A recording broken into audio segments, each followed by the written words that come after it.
All right, noting that we have a quorum, we will go ahead and call this meeting to order. The date is April 13th, 2026. Time is 6:02 p.m. The first item on our agenda is an ask that our agenda be adopted. Councillor Singh, may I ask you for a motion? To adopt the agenda as follows: remove from consent agenda item 5.26, ordinance, gross receipts, Councillor Bergman, and place it on deliberative agenda as per item 6.7, per Council President and per Councillor Singh. Thank you. Is there a second? Second. Thank you. Any discussion on that motion? All in favor, then please say aye. Aye. Aye. Are any opposed? That carries unanimously. The second item on our agenda is a proposed executive session for members of the public here for public forum. Please know that we have public forum set for a time certain of 6:30 p.m. As is our practice, before going to a motion for a proposed executive session, we ask our city attorney's office for a factual basis for an executive session. And this evening, I believe we're represented by the city attorney's office by Assistant City Attorney Ramakrishnan. Is that correct, Eric? Yes, that's right. Okay, could you go ahead in that regard? Yeah, tonight you will be considering a development agreement for the Secord project, and the purpose of the executive session is in relation to negotiation of contracts to address any information that may be relevant to your decision before you're prepared to go forward that would not be in the public interest because this is a negotiation. Not be within the public interest to discuss publicly because this is a negotiation. Great. Thank you, Attorney Ramakrishnan. Councillor Singh, could I ask you for the first of two motions on the proposed executive session? Yes, to find that premature general public knowledge of contract negotiations regarding the South End Coordinated Redevelopment Agreement would clearly place the city at a substantial disadvantage because the city risks disclosing confidential information about the city's negotiation position and strategy in public before the contract is finally approved.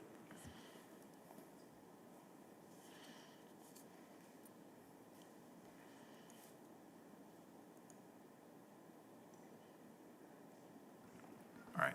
Sorry. Thank you, Councillor Singh. Second by Councillor Broderick. Any discussion on that motion? All in favor, then please say aye. Aye. Aye. Any opposed? That is unanimous. Now, Councillor Singh, could I ask you for the second motion?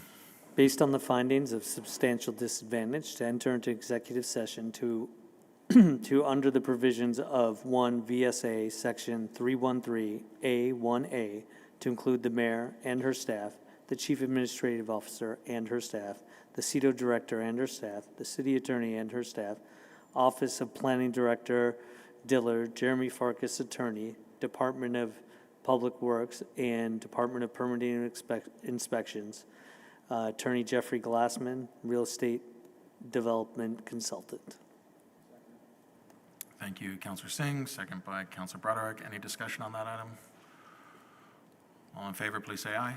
Aye. Are any opposed? That is unanimous. So the council is now in executive session. Again, for members of the public, we will go downstairs. Public forum is set for a time certain of 6:30 p.m., and so we'll be back as close as possible to that time. Thank you for your patience.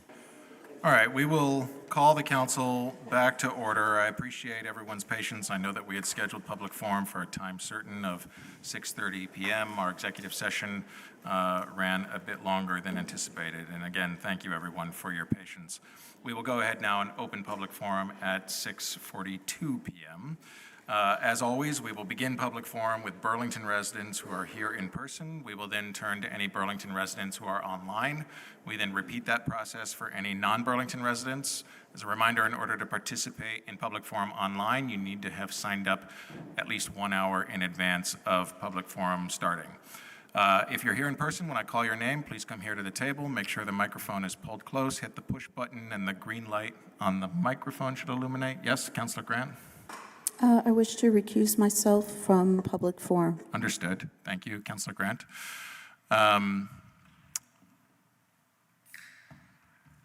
Every speaker will be provided 2 minutes. If you're online, we'll let you know once you've been, once you have the ability to unmute yourself. Folks online will be provided 2 minutes as well.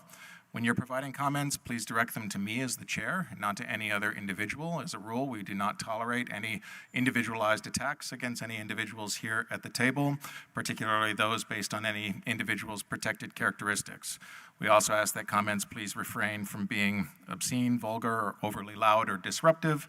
If I interrupt a speaker at any point in time, it will be to respectfully ask that they proceed in accordance with these rules.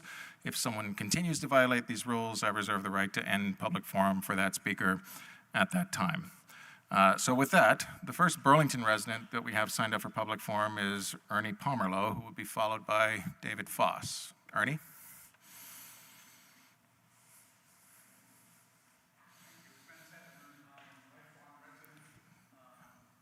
Could you, I don't know if the mic's on. The push button itself. The Okay, green- that sounds like it's working. Yes. Is it working? Thank you. Yes. Okay. Thanks, Ernie Pomerlow, lifelong resident. Wanted to just connect on the private-public road issue. And I understand DPW's issues. The city's under a great deal of financial constraint. But I think this is opening Pandora's box, and here's why. I want to break this down into two pieces, legal. There's a legal precedent called implied acceptance. And after decades of having your street fixed and taken care of and blah, blah, to one day terminate that is legally not a good precedent. The second part, and most important, that you may not recall, several years ago, Chittenden Drive, which is classified as a private street, went to court, and then it was appealed to the Supreme Court on exactly this, private-public issue.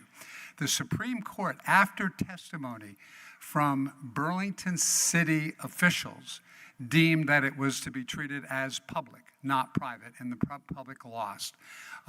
So those are just two quick pieces. The other one is kind of social. You've got 90 streets and hundreds of citizens that have for decades paid for maintaining the street. And then one day they're going to be assessed another 10 or 15%, people that can hardly afford it, and their neighbor doesn't have to do that. I think there's some inequities here. I understand why it's being studied. Don't get me wrong.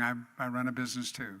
Then there's other things like how do you, there's Renaissance Road, which is half public, half private. 102 pays, 104 doesn't. You can have corner units that are on a public street and the side is not. How do you differentiate that? Anyway, there's tons of social issues, and I don't know about you, but I've gotten dozens of emails.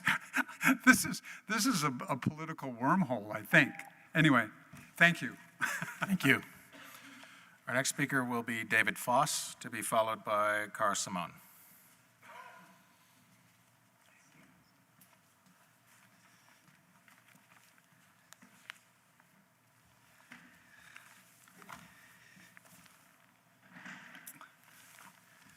Good evening. My name is David Foss. I live at Decker Towers in Burlington. And first thing, I do want to thank the council. I want to thank the mayor's office and other Burlington agencies like CEDO and DPW to help make us a better living situation. Things have quieted down. We still have a number of things that need to be resolved. And we have an ongoing issue with elevators, and we're trying to figure out how to deal with that. I know the rest of the city is dealing with that. I don't blame BHA a whole lot. They've got some implications to it, but elevator companies are just as wrong as anybody else. The other thing I wanted to bring up is myself, along with CVOEO, Disability Rights of Vermont, Vermont Racial Justice Alliance, HAV, and other folks at the Unitarian Universalist Society of Burlington on April 25th. We're putting together what we call Housing Justice to Civic Power, a Vermont Action Summit. We've got folks from NLIHC, National Low Income Housing Coalition, and other folks from around the city and nationally to help work on issues with training people, teaching people how to vote, how to understand what it is to rent and get housing in Burlington and Vermont. There's a lot of things that folks don't understand. They don't understand the problems and where to turn to if you have issues with your housing agency, or, the councils, again, are good, but we need more help. And this is a good place for a lot of people to ask questions and learn, especially with bad situations going on. Thank you. Thank you, Dave. Our next speaker will be Kara Simone, to be followed by Ann Rosenbluth.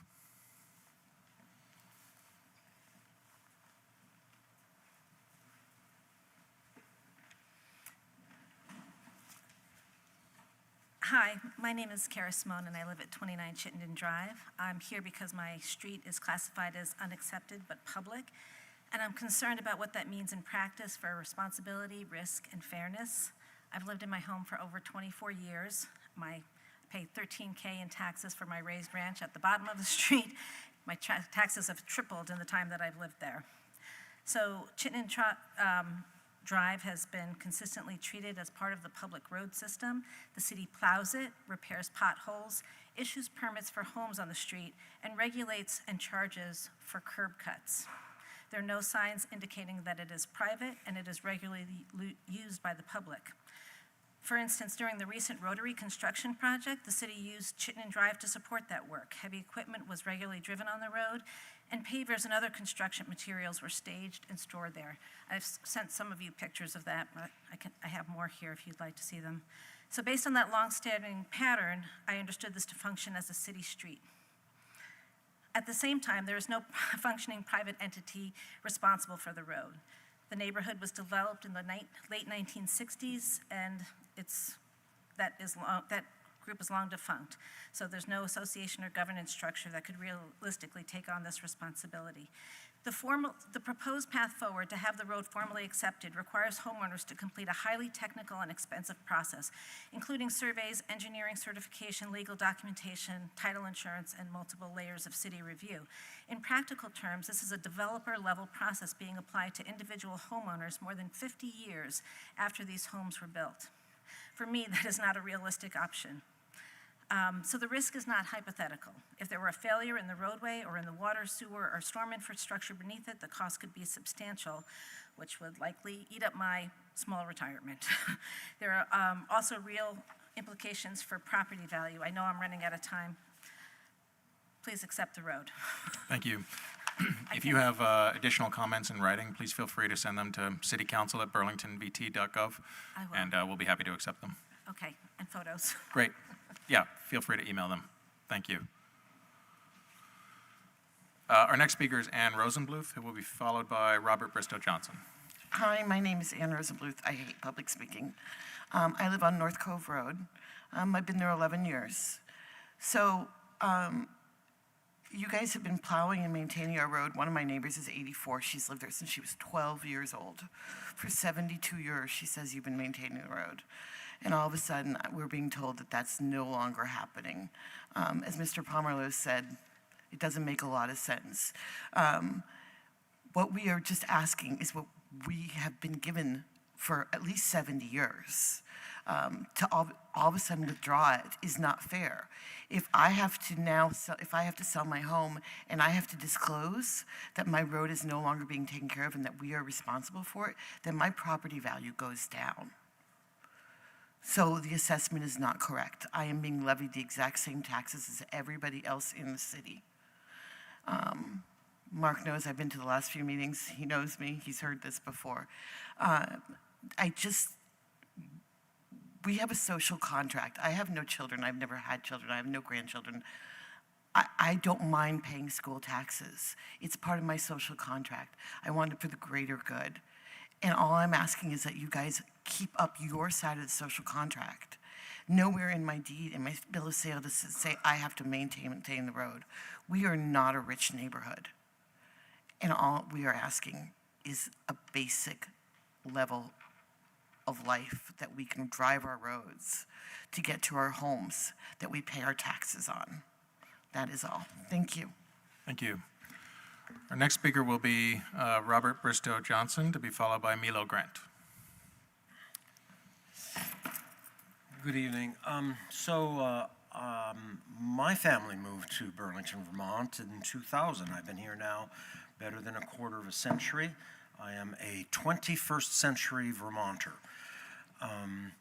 My home, I'll confess I got cheap, but there's a lot of reasons for that. It's in a flood zone. We all know that. That's something I understood and accepted when I bought it. But there was no homeowners association. There was no homeowners association fee to pay. There just was no organization at all. There was nothing at all to inform me, and this is in the year 2000, that anybody other than the city, I asked who plows it, and the city plows it, and that was the only information that we had when we bought that property. It would be a big change for not just me, but for dozens of others just on my street. There's the North Avenue extension, and then there are other streets in the city that I'm only now learning about that have the same problem. And if we've all been paying taxes these years, I can't understand neither a legal reason nor a moral reason why some of us, but not all of us, speaking of equal protection of the law, would be cut out of the protection the city gives us to plow our roads when the snow is deep, and to grade the road when it needed. We're on a gravel road. Vermont is the state that has the most gravel roads in proportion. We have more miles of gravel road than we have paved road in the state of Vermont. And gravel roads need maintenance, but there's still an economic reason for them to remain as they are and to not be paved, even though that's expensive. I'll leave that alone. Thank you, Robert. Our next speaker is Milo Grant, who will be followed by Lucy Gluck. Thank you. My name is Mila Grant. I live in Ward 2. I serve as city councilor for Central District, which is Wards 2 and 3, and which is next to the city of Winooski, the most diverse district in our not only city, but the state of Vermont.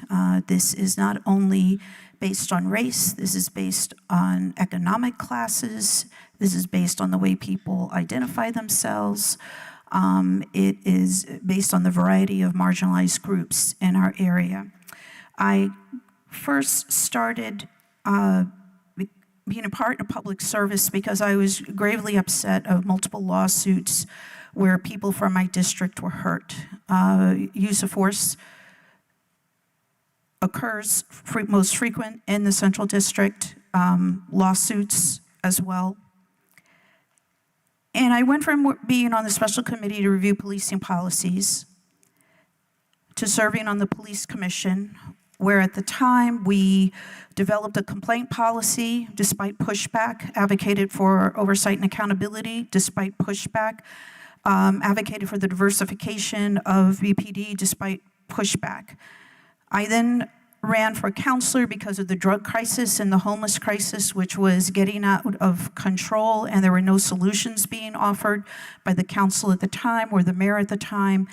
And I felt there was a need to have an even bigger voice because we were being dismissed until all the activity moved into the downtown core. And even then, it was to focus on the business community only. And I do believe and I do support the business community, but I also believe that what's good for Central District is good for the rest of the city. I believe attempting to remove me completely from the Public Safety Committee, which has been rescinded, but to remove me from the chair is unfair, it is political, it is biased, and is meant to punish me for speaking out. Our next speaker will be Lucy Gluck, to be followed by Joanna Rankin.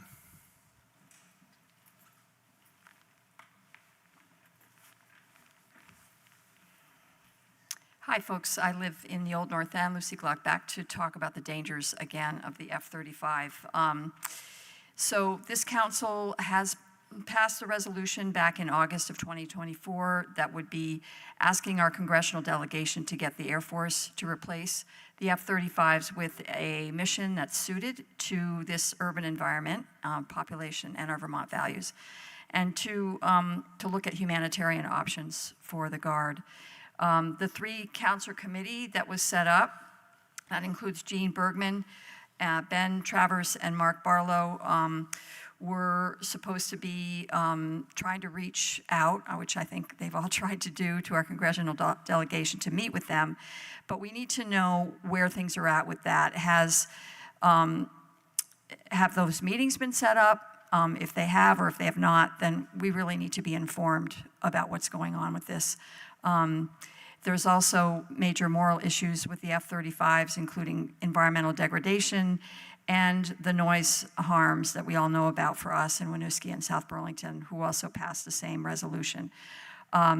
So what I want to mention is that in the resolution, the original resolution on pages 7 and 8, if you look back at it, there have been successful efforts in other states. One example being Ohio, where they were able to remove fighters from Ohio and replace with a cyber mission. In Minnesota, they were able to keep an air mission, but it was all cargo, not fighters.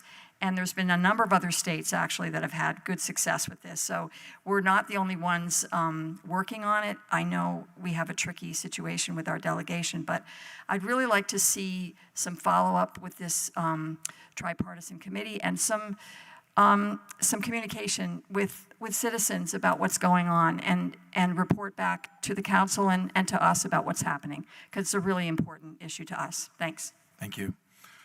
Our next speaker is Joanna Rankin, to be followed by Jake Schuman.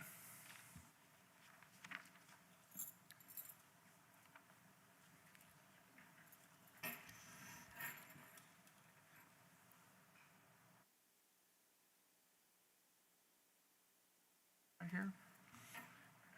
Can you hear me? Yes. Okay. I'm Joanna Rankin. I'm a emeritus professor of physics at UVM. And I want to say that there are now additional overarching global issues with our own F-35s as they're deployed to Venezuela and now Iran. F-35s are not fighters, as they're often wrongly called. They're bombers.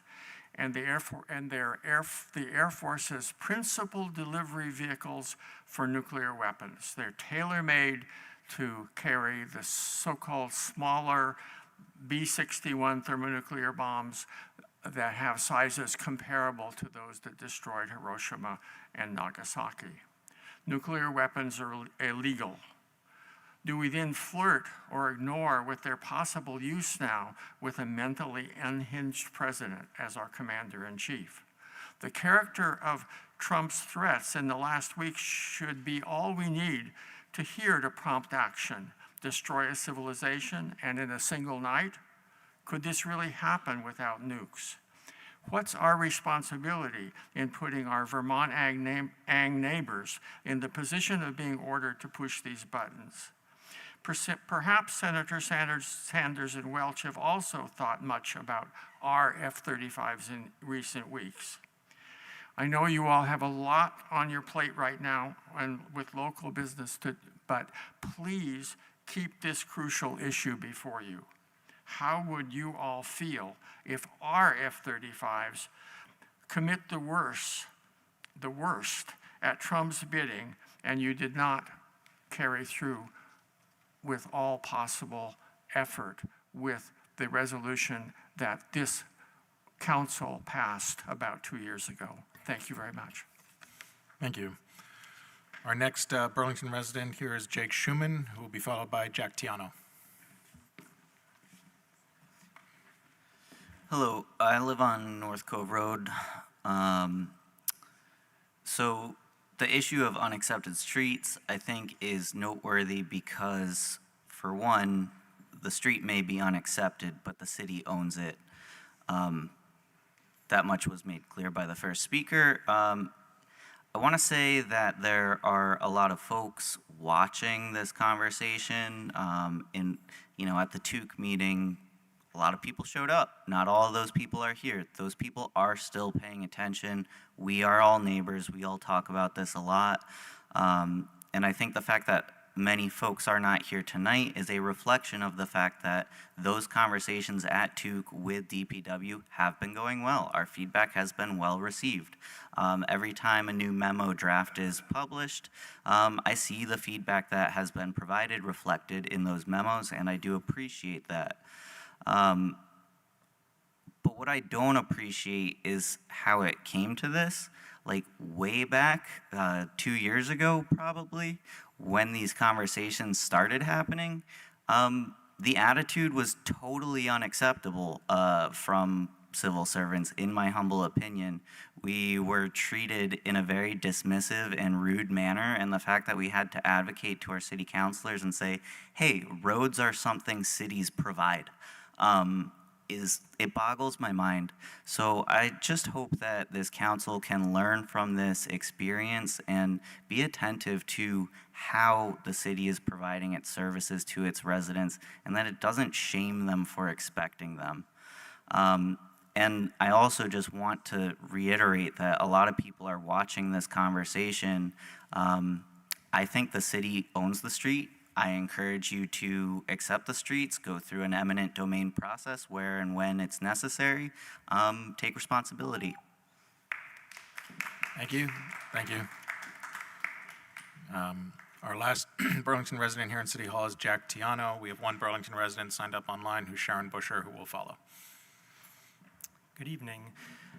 My name is Jack Tiano, and I'm speaking here tonight as a member of the Burlington Walk Bike Council, which is a long-standing advisory group to the city focused on walking, biking, and multimodal transportation. And I'm also here to speak specifically on the bicycle ordinance change that is in your consent agenda tonight. We, the Walk Bike Council, support the proposed ordinance changes on e-bike definitions and multi-use path/sidewalk use, and appreciate the collaborative process with DPW staff and the Public Works Commission to get it to this point. Our broader role is helping the city follow through on implementation of the Walk Bike Plan with a growing focus on turning adopted plans into real on-the-ground improvements. We as a council are working to strengthen our relationship this year with the city council to be more consistently, and for us to be more consistently used as a resident-based subject matter resource on walking, biking, and mobility issues in the city. This ordinance is an important early step in addressing the rapid rise of e-mobility, such as e-bikes, scooters, and other things outside of walking and driving. And in an area where cities across the country are still trying to figure out the right approach. I know South Burlington recently kind of started working through this issue, and across the country, cities are reckoning with these changes, and some are doing a better job than others. So the Walk Bike Council has already begun developing additional ideas, including updates related to pedestrian safety and aligning city ordinances with current best practices. Overall, we're supportive of the direction of the ordinance in your packet tonight, but feel that there's still more work to be done, and we just want to be more intentional about putting ourselves in your view and letting you know that we're here and that we want to work with you on the details of policies on this matter. Thank you. Thanks, Jack. We will now turn online, where we have one Burlington resident signed up, Sharon Busher. We have two non-Burlington residents signed up to follow Sharon, Brian Clifford and Corinne Sita. I do see individuals with their hand raised online, but again, as a reminder, in order to participate in public forum online, you need to have signed up at least an hour in advance of public forum opening, which is at 6:30 p.m. So Sharon, we will begin with you. I'm going to share my timer here. If we could promote Sharon, please. You should be able to go ahead now, Sharon. Okay, thank you very much, President Travers. I want to speak on the build report that's in your packet. I wanted to comment on the fact that I agree with one of the recommendations about next steps, looking at what we can learn from permits that have been approved but have not, the project hasn't been constructed. I think that's very helpful. I also wanted to comment on two of the items addressed in the build report. One has to do with the preservation of trees, and the other has to do with affordability. More than 2 years ago, these items were identified by engaged citizens during the neighborhood code. Experts that live in our community were never tapped to gain their expertise. Knowledge that would have advanced our, our, our action on these items were left on the table. We didn't tap into them. The city rather followed the corporate world process, waiting for recommendations to come from external consultants. I am glad to see that these items are being addressed, but I am disappointed that we didn't act sooner and delayed the advancement of these important items. So that's what I have to say regarding the build report. President Travers, I would like to speak during the public hearing on affordability and TDM. Would I be allowed to do that at that time?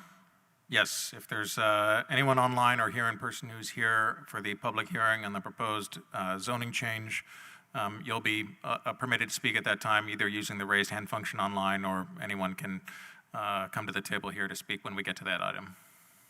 Okay, thank you. Okay, thank you, Sharon. We have two non-Burlington residents, and just before turning to Brian Clifford as our next speaker here, I just want to flag for the council and for the public that other than as sitting as the city council this evening, we do have to sit as the local control commission, which Councilor Broderick, as chair of our license committee, once we're done with public forum, we'll be turning to the local control commission. We are also scheduled to meet as the Board of Tax Abatement. In case there's anyone here for that item, we had warned that meeting for 7:15. So before proceeding with our regular council meeting tonight, we'll do the Board of Tax Abatement after the local control commission. I'll also just note for folks that we also have to sit this evening as the city council with Mayor Presiding. That was warned for 7 p.m., but it's related to an item where we have speakers from the Department of Public Works, and there are deliberative items from DPW as well. So we will coordinate calling this meeting to order with when we get to the DPW deliberative items for the sake of convenience. So thank you for allowing me some time there to lay out the order for the rest of the meeting. Brian, I see Brian C. here. I'm assuming that's Brian Clifford. You should be able to go ahead. Thank you. My name's Brian. I'm from Essex. And on Wednesday, Jill Martin Diaz from the Vermont Asylum Assistance Project asked for the city of Burlington to join in calls to empower the Vermont Human Rights Commission to open an investigation into the role of state and local law enforcement at Dorset Street. I also hope the city leadership can send city lobbyists and use whatever political party connections to help make this HRC investigation happen. I'd also like to call on the city to resume publication of the use of force data on the Open Data Portal website. Use of force data hasn't been published since mid-2023, and I believe this is a violation of city policy. I was able to obtain unpublished data through a public records request, and use of force incidents have indeed risen in parallel with historic levels of police incidents and arrest numbers that we saw last summer. So I think that people deserve to know more about what's happening around use of force. And just one last thing, I feel like this is a bad time to remove Councilor Grant as chair of the Public Safety Committee. I feel like y'all are going to need the councilor's knowledge and experience regarding policing in the coming period. And I just don't see how it's going to be even possible to replace her knowledge and experience at this time. So thank you. Thank you. Our last non-Burlington resident signed up for public forum is Corinne Sita. If we could promote Corinne. Corinne, please go ahead. Can you hear me? Yes. All right, great. Oh, there's my time. Okay, great. You know, again, I'm not showing any mercy because I told them that they would rue the day that they played with me. And again, her guilt is eating her alive. So I want to say one more time that Frog and Toad, which is the child care company that had the children in Burlington, closed down for physical abuse of children. Now, that mayor did not even acknowledge it at all, but yet she found time to issue me a no trespass order. A black woman, a cute black woman, a smart black woman. But yet, when the children were being physically abused to a point where the state had to come in and close down a child care place, He didn't have any time to apologize to the parents or talk about the loss of business to the city of Burlington, but she found a way to get a police officer to come to my Essex home and issue me a no trespassing order. The same police officer that they were quick to issue a muzzle to John Murad, the two-time Harvard-educated John Murad. I know he thinks I'm a funky girl, but I know deep down he loves me. And so they put a muzzle on him, but yet you want to bring an officer. And I always tell people when it comes to masculine women, they only have two goals: to attack the feminine and emasculate the man. That's their only goal, and that's why I'm target number one, public enemy number one. But you know what? Again, I'm cute. So once again, I will be coming with you, no remorse, because that guilt is eating you alive, and I told you you would rue the day. Didn't I say that, Charity Clark? And Stephen Miller, whenever you're ready for Bernie's ass, whenever you're ready to get his ass, you call me. You call me. I will be more than ready and more than happy to serve at the pleasure of the President of the United States. And not only that, the reason why they took Milo Grant is because they know I'm going to appeal them. And not only that, I'll come for them no matter what venue shopping I have to do. I'm a girl. I'll shop, I'll venue shop, and I love a jurisdictional power girl, which is what I am. So you know what? At the end of the day, I'm still going to come for you. That guilt is what's eating her alive. And I told them you would rue the day you played with me. And of course, they want you to go against Israel because the nation that God loves, of course, they want you to go against that. Don't let them win, babies. We're going to win the war. Period. We will close public forum at 7:13 p.m. Again, a couple of reminders. We do have the public hearing later this evening with respect to the proposed zoning change on transportation demand management. Also, a reminder that if anyone wants to submit public comments in writing, they may do so to citycouncil@burlingtonvt.gov. The next item on our agenda would typically be the mayor, general city affairs. I will note that the mayor is away this evening for a professional obligation, working and collaborating with leaders from other municipalities in Massachusetts, and I'm grateful for the mayor participating in that program. So we do not have an update from the mayor this evening. We do have a consent agenda, though, which is item number 5. We'll do that, and then we'll turn to the Local Control Commission. Is there a motion to adopt our consent agenda as amended? So moved. Thank you, Councilor Schachter. Is there a second? Second. Thank you, Councilor Singh. Is there any discussion on that item?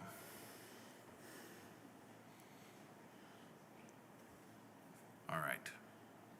Seeing none, and I'm trying to stop sharing my screen here. Sorry. I'll figure that out in a moment. Sorry for folks online that are still seeing my screen. It went away on Zoom, like the stop share button. There it is. Okay. I will note that online we are joined by Councilors Bergman, McKnight, and Newbeezer.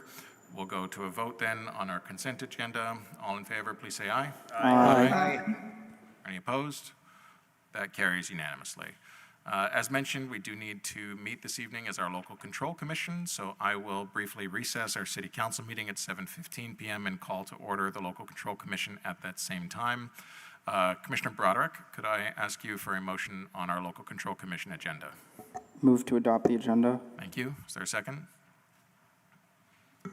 Second. Thank you, Commissioner Schachter. If there is no discussion on that item, we will go to a vote. All in favor, please say aye. Aye. Any opposed?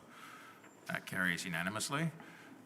We have a consent agenda. Commissioner Broderick, may I turn to you for a motion on that? Move to adopt the consent agenda and take the actions indicated. Thank you. Is there a second? Don't all jump at it. Second. All right, Commissioner Singh. Any discussion on that item? All in favor, then please say aye. Aye. Aye. Any opposed? That carries unanimously. We then have 4 deliberative items, and I'll turn to you, Commissioner Broderick, for a motion on each. The first is item 3.1. Move to approve the 2026-2027 first and third class liquor license applications for Burl's Downtown Kitchenette, 189 Bank Street, with the following conditions, contingent upon fire marshal approval and with all standard conditions. Thank you. Is there a second? Second. Thank you, Commissioner Singh. If there is no discussion on that item, we will go to a vote. All in favor, please say aye. Aye. Are any opposed? That is unanimous. Item 3.2. I would move to approve the 2026-2027 first and third class liquor license applications for Mama Tried, 78 Pine Street, with the following conditions, All city permits need to be closed out, contingent upon fire marshal approval and with all standard conditions. Thank you. Is there a second? Second? Thank you, Commissioner Schachter.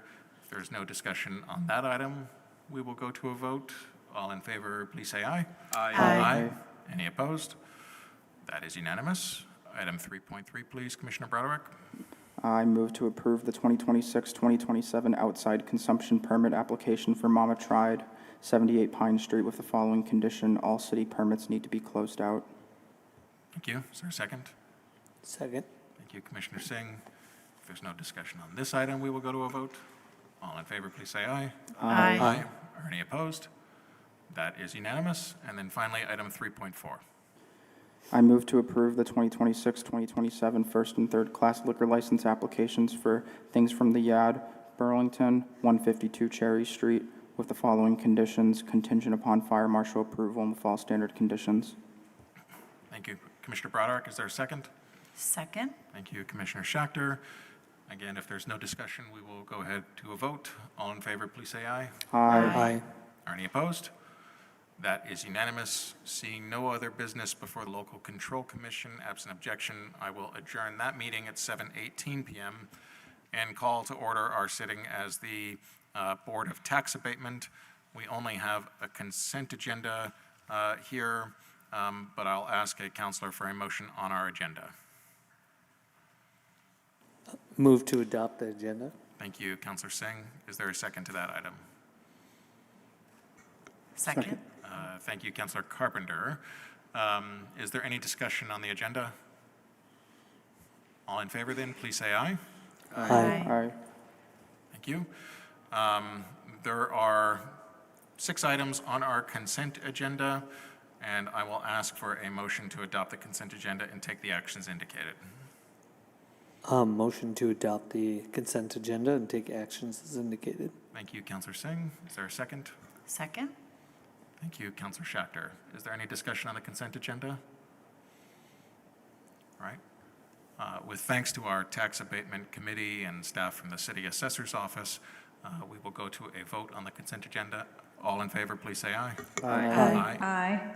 Are any opposed? That is unanimous. Seeing no other business before the Board of Tax Abatement, we will adjourn that meeting at 7:20 p.m. and we will resume our regular City Council meeting. We did take action on our consent agenda, which means we'll now move to our deliberative agenda. The first item on our deliberative agenda, or the first couple items on our deliberative agendas, are some license applications, and Councilor Broderick, again, as Chair of our License Committee, I'll turn to you for motions on these items. So if you could start with item 6.1, please. I move to approve the 2026-2027 indoor entertainment permit application for Mama Tried, 78 Pine Street with the following conditions. All city permits need to be closed out and with all standard conditions. Thank you. Is there a second? Second. Was that you, Councilor Litwin? Sorry. No, that was me. Oh, Councilor Singh, sorry. Second by Councilor Singh. All in favor of that motion, please say aye. Aye. Aye. Are any opposed? That's unanimous. Councilor Broderick, could I turn to you for a motion on item 6.2? I move to approve the 2026-2027 indoor entertainment permit application for Upper Pass Beer Company, 1127 North Avenue, Suite 8, with all standard conditions. Thank you. Is there a second? Second. Thank you, Councilor Litwin. If there's no discussion on this item, we'll go to a vote. All in favor, please say aye. Aye. Are any opposed? That's unanimous. Now, item 6.3, please, Councilor Broderick. I move to approve the 2026-2027 outdoor entertainment permit application for South End Arts and Business Association, 400 Pine Street, with all standard conditions. Thank you, Councilor Broderick. Is there a second? Second? Thank you, Councilor Schachter. Is there any discussion on this item? All in favor, then, please say aye. Aye. Are any opposed? That carries unanimously. So we made it through a number of license applications, and now we turn to item 6.4, a presentation on unaccepted private streets in Burlington. And on this item, we are joined by representatives from the Department of Public Works. And we'll ask them to come forward here to the table, and whenever you're situated, we'll turn the floor to you. We'll note, just for the record, we're joined by DPW Director Chapin Spencer and City Engineer Laura Wheelock. And Director Spencer, just to confirm here, sort of the order of DPW events here, I'm anticipating that we'll do this presentation, then turn to item 6.5, and then turn to the council with mayor presiding, or would it make sense to turn to the council with mayor presiding in between those items? I would say, that turning to mayor presiding as the second item may be beneficial, given the folks could transition out after that second item. Okay, understood. So that's how we'll do it. We'll do item 6.4, then we'll recess and turn to the council with mayor presiding, and then we'll do item 6.5. So thank you. All right, well, thank you, President Travers and the full city council for this first update on unaccepted streets in many, many years for the full council. Burlington has approximately 89 streets with unclear ownership. The lack of clarity on ownership comes along with a corresponding lack of clarity on maintenance of these corridors. There's three reasons, top-line reasons, why we need to tackle the issue now. One is that the lack of clarity over maintenance over the many decades has left a number of streets in very poor condition, and you heard some residents discuss that tonight, and that those corridors are in need of urgent attention. Two, deferring the necessary road maintenance on these corridors is only making the repair more expensive. And three, the lack of clarity on the responsibility for maintenance of these streets is adding to the friction between residents, city councilors, and city departments. And so today's presentation really is to set the table, provide the council and a public the overview of the issue, lay out the proposed approach for tackling the issue and getting feedback. And three, assuring residents that there will be robust public engagement and that there's a commitment to maintain existing services while we work to resolve this issue together. I'll now turn to City Engineer Laura Wheelock to go through the presentation, and we're happy to answer your questions. Thank you. Well, that's really loud tonight. So Chapin covered a lot of what I was also going to cover as well, but we have some graphics to go along with it. He identified some of the fundamental challenges, and you heard about some of them tonight. Some of these streets have public signs on them: no parking here to corner, no parking along the street. It's confusing for residents. There is also ambiguity around the maintenance. On the right is the overarching map that we have on our website that shows the various different streets within the city, accepted streets, which are verified town highways, privately owned streets, or ones that we believe are privately owned, and then the kind of other category that we call unaccepted streets. So as Chapin mentioned, we have the background. We have about 89 streets where really the fundamental issue is we lack documentation. We lack documentation about a deed giving the city the ownership of the street and the city council accepting it. So it's a two-part process. We have streets where people have tried to give us the street, but the city council has never reciprocated the acceptance. And then we have ones that have gone through court processes where these are declared public ways. So these are the ambiguous 89 streets that we are working to provide clarity on as we work through this process. We do have 320 with clear ownership that are listed as town highways in the state record. On these streets, we have about 20 that have historically received various different forms of maintenance. This could include plowing, pothole filling, even grading and providing dirt to our unpaved roads. It's important to note that while DPW is your stewards of the street, ultimately the city council is the owners of these public rights-of-way. You get to make and have to make the final determination whether or not these streets are public, they're private, what we own, what we're going to maintain. So as mentioned, the infrastructure on several of these streets, 89 streets, are deteriorating. They're in very poor or poor condition. And what we really need to figure out in a timely way, which is why this is urgent, is who is going to ultimately own these and who is going to maintain them. And it's not really maintaining them. We're past maintenance. We're into what is fixing and repairing, and those are large dollar values. It is a large dollar value for a resident to have to take that on at this point in time, and it's also a large dollar value for us to figure out how to put it in our city budget. So what we are doing now, we have had these conversations with the TUC since fall of last year and into this spring. We are before you tonight to say we have a clear plan. We are going to initiate initial condition assessments, which we've actually already started. We've collected data on the condition of every street, the features that exist on streets, what their length is, their size, so that we can be prepared to answer the cost question, which is really what this is going to come down to, is how much this is going to cost to be able to address these streets. We are working with our other city divisions and departments because we are not the only stewards of the infrastructure in these areas. BED has lighting, BED has electrical. Our water resources division has lots of potential assets that are underneath the surface of these streets that are not seen.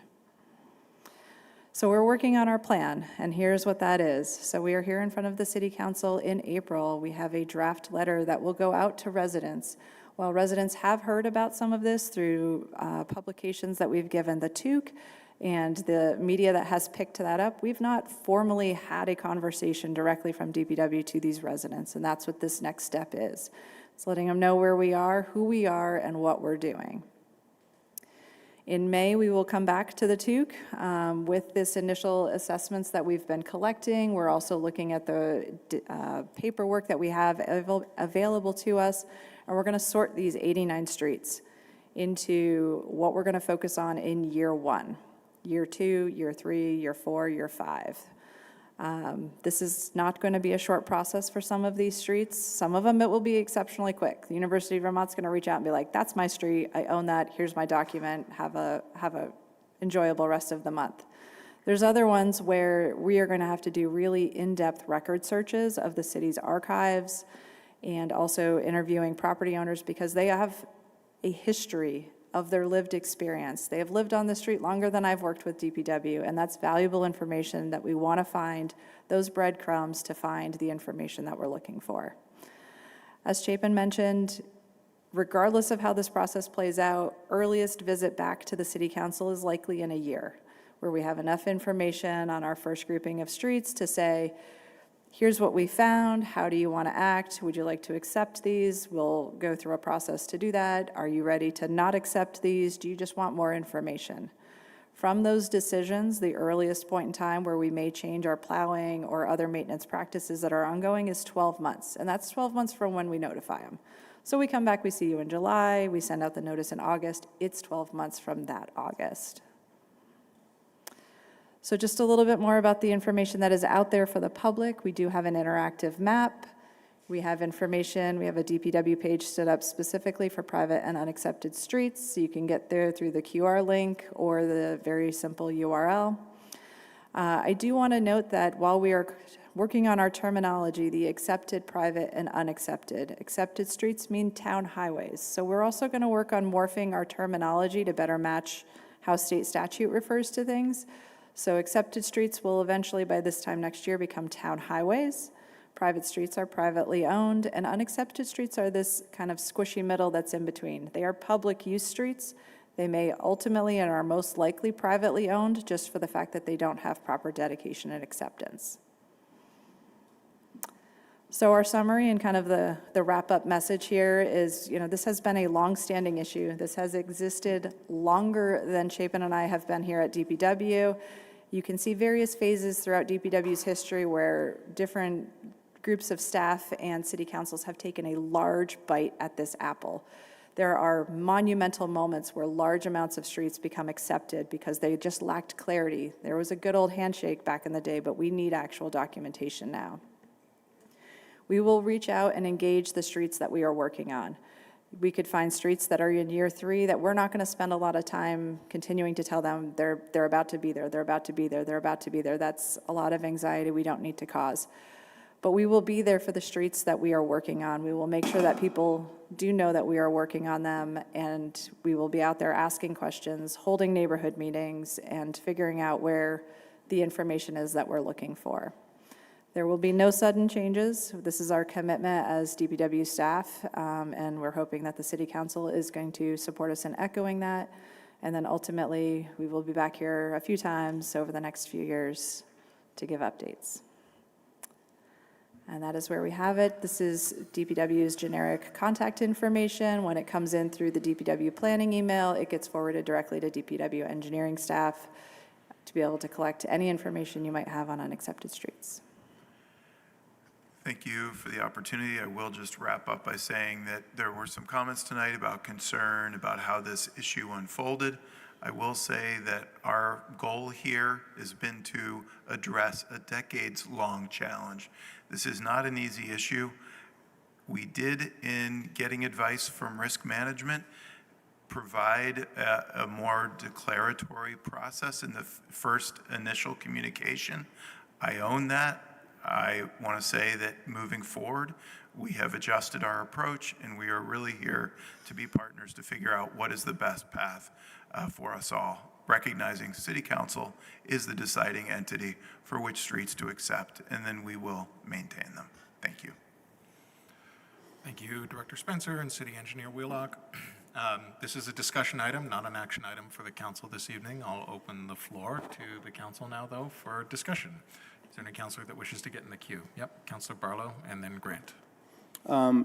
Thank you for coming tonight. We've talked about this, I think, 3 times maybe at the TUC so far. So I'm glad that we're talking about it as a full council tonight. I just wanted a clarification on one of the data points on this slide deck. They said there are 89 streets without public ownership. When we had talked about it in the TUC, we had broken it into 2 segments, and we had said there were private streets and unaccepted streets. And I think we, at least in one of the presentations, had counted 32 private and 23 unaccepted. And on the privates, many of those, they know they're privates. They're part of associations. They get maintenance through the associations. And the grouping of the 23 streets that we had talked about were streets that didn't have associations that many of the residents thought were accepted streets, I guess would be the term. And that's really the cohort of streets that need the attention here. And is that still the case, or is the 89 number that was in your slide deck a new way to group and categorize? Nope, that is still the case. The 89 is the sum of all of those different types of streets, where essentially the city's land records, DPW's records of the snapshot of the land records just don't show that we have deeds that say that, like Little Eagle Bay has a covenant that says we will own and maintain this, but we don't have that as a record. And so that's the documentation that we're looking to find, secure, record, and make sure is known, so that future staff members, as people turn over and come into their jobs or live on streets, have that documentation available, and it will be found in a title search. Understood, and thank you for that clarification. But I guess that really it's the streets that we've heard from residents at TUC meetings and here tonight, the Chittenden Drives, the North Cove Roads that are part of this 23 street or so, give or take a few, cohort of streets that people are expecting to continue to have public services that are the priority. And I do believe in TUC we had talked about a process whereby we would prioritize those streets and provide clarity on those. And I'm assuming that's, even though I know we have to handle all of these over the next few years, those are the ones that we're most, that we're prioritizing to the front of the process still? We're open for input, yes. Yeah. We hope to send out an electronic communication to as many of the contacts as we know and say, hey, give us your covenants, give us your documents, let's get you off the list. There is, as one of the attachments, it's attachment 2, at least how it shows up on Civic Clerk for me, we do still have the unaccepted, private, and then city-owned, but not well-declared list, which tend to be park streets, still as part of the packet for tonight, so that separation is still there. It is my sincere hope that we'll find a way to accept these streets and relieve the anxiety of the folks who live there. I know there's concern about engineering standards and the amount of risk or maintenance or deferred maintenance that the that the city would take on for some of these streets, but I hope we as a body will find a way to do that and accept those streets, because I think the implication has been that they are city streets, whether or not technically they were or weren't. So I look forward to further discussion of this. I look forward to the update in May at TUC and continued consideration of this topic here at the full council. Thank you. Thank you, Councilor Barlow. We'll turn to Councilor Grant and then Carpenter and Schachter.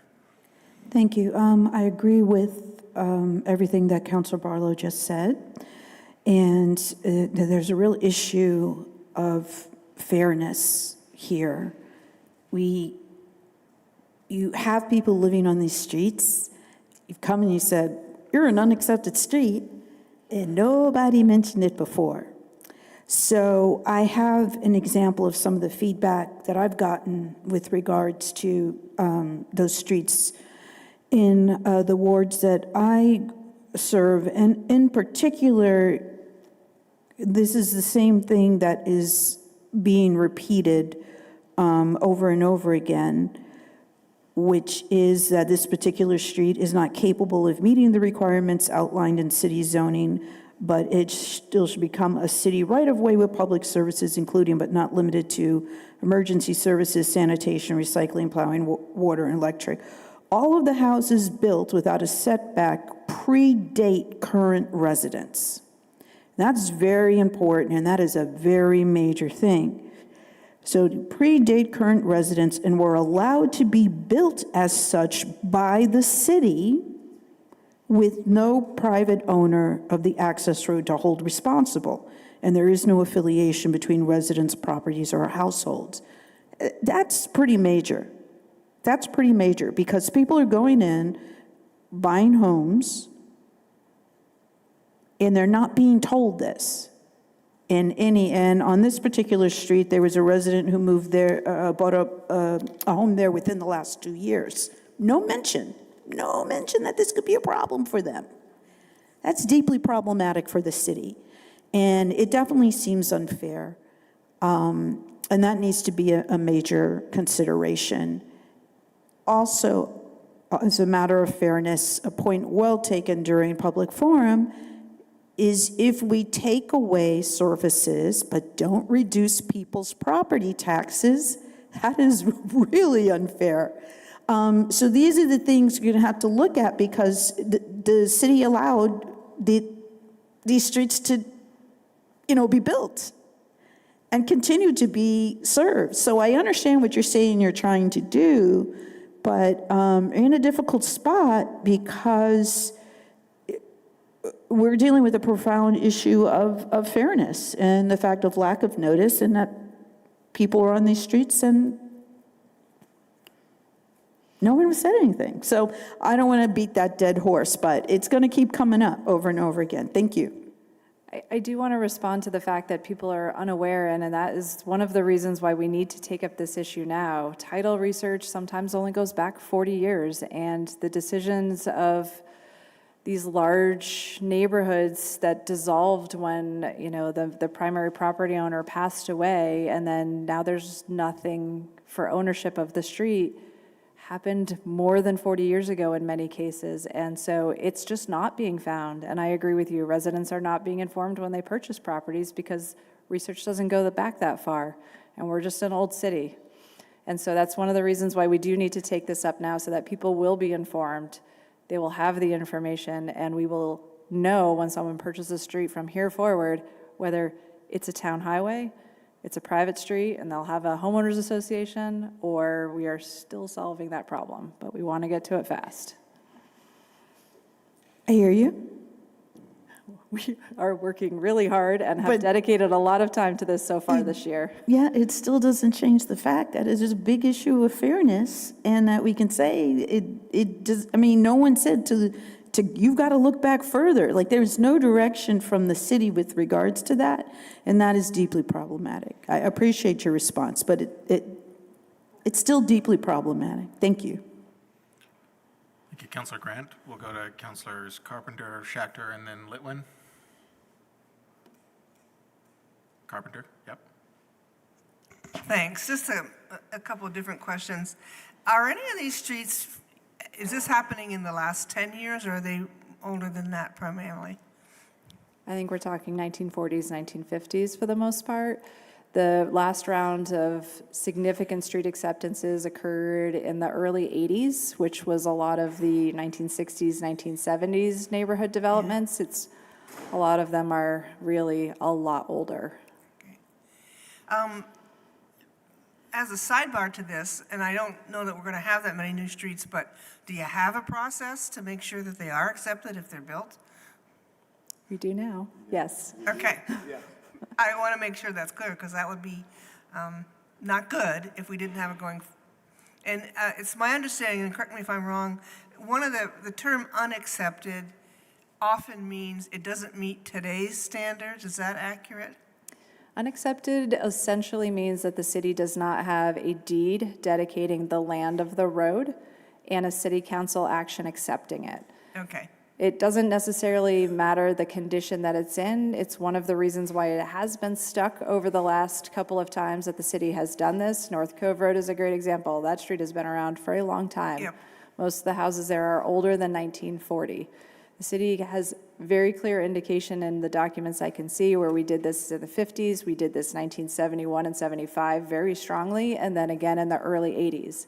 And it's the fact that it's probably a dirt road, that it didn't meet city standards, why it was held out. So ultimately, we're here for the city council to give us direction. If you want us to move forward accepting X number of city streets, we will do that. We will tell you what it's going to cost. We will tell you what it's going to cost for us to maintain it. We want to get this recorded. We want to get this solved for people. And I guess my last comment, and maybe it's just me, that this approach of the research really should be on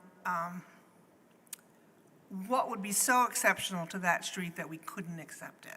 You know, I'm going in this thinking we need to accept them all. Now maybe there's a particular street with a particular geographic thing, and we need to know about it, but I think we need to accept that we have a going forward process.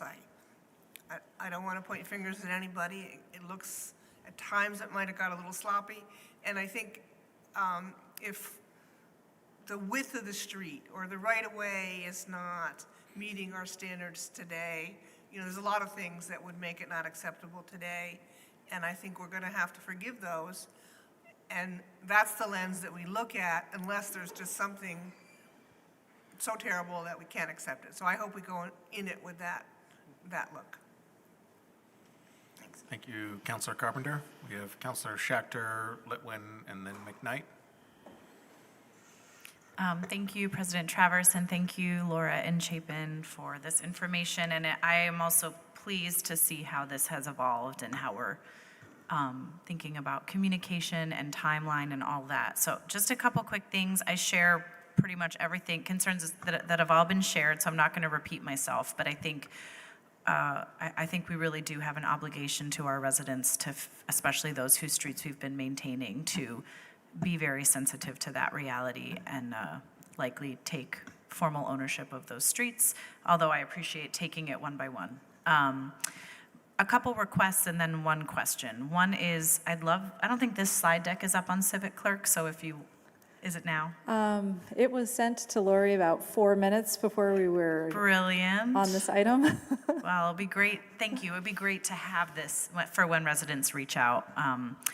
I also ask, my other request is that we over-communicate on this. I see this as a real DPW and the council need to work together on this. I think we're all hearing from a lot of concerned constituents, and from everything like letters are going to drop today.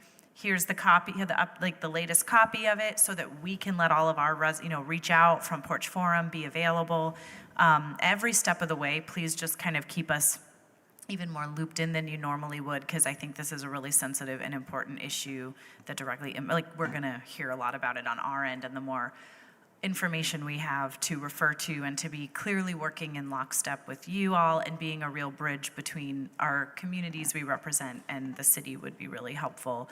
And then I saw that you said we have 89 streets, about 20 are being regularly maintained. Is there any way you can just illustrate? I'm surprised that it's so few. Can you illustrate what are the 69 that are not being maintained by the city? Why is that? Are they in utter disrepair? Do we assume that they're privately owned and will uncover the records? Like, I'm surprised that it's so many, and it's heartening to hear we really may be talking about focusing on 20 to 25 streets. Yep, so in the street classification summary, which is one of the attachments to the item tonight, it lists the status of unaccepted that Councilor Barlow spoke to, the street name, whether or not we plow it, and that is the indication that we do perform maintenance on it. So there are a grouping of those that are listed as unaccepted. There are a few that we list as private, which are generally streets that are public use, but might have a private owner. And so we're defining maintain as plow. So what about things like filling potholes or other maintenance or, the waterways beneath the roads? Is that where things get a little messy? Like, are we talking it's more than 20 when we start expanding the definition of city maintained? That's where it gets a little messy with the pipes under the street, but generally if it says plow, it means that we are pothole filling and or grading, depending on the appropriateness of the surface. Okay. We just generally tend to not full pave, although that has happened in the past too. Okay, thank you. And it is important to note that there are a number of streets with water lines or sewer lines that are failing and are at end of life, and not having clarity adds friction and complication to getting the repairs done. So collectively, our work here is an equity effort to upgrade streets. We collectively, thanks to your support, accepted Franklin Square after 40 years of disagreement between past city councils and BHA.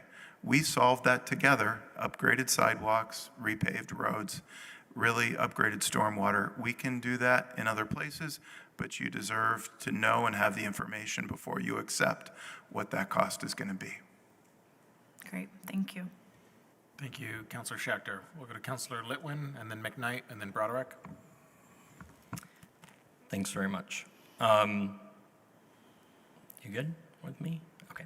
I just want to thank you for starting the process as a recovering operations manager. I understand when you get in and you realize that all the files and all the T's are not crossed, that it's helpful to do that work that everyone else didn't want to do or didn't get around to doing.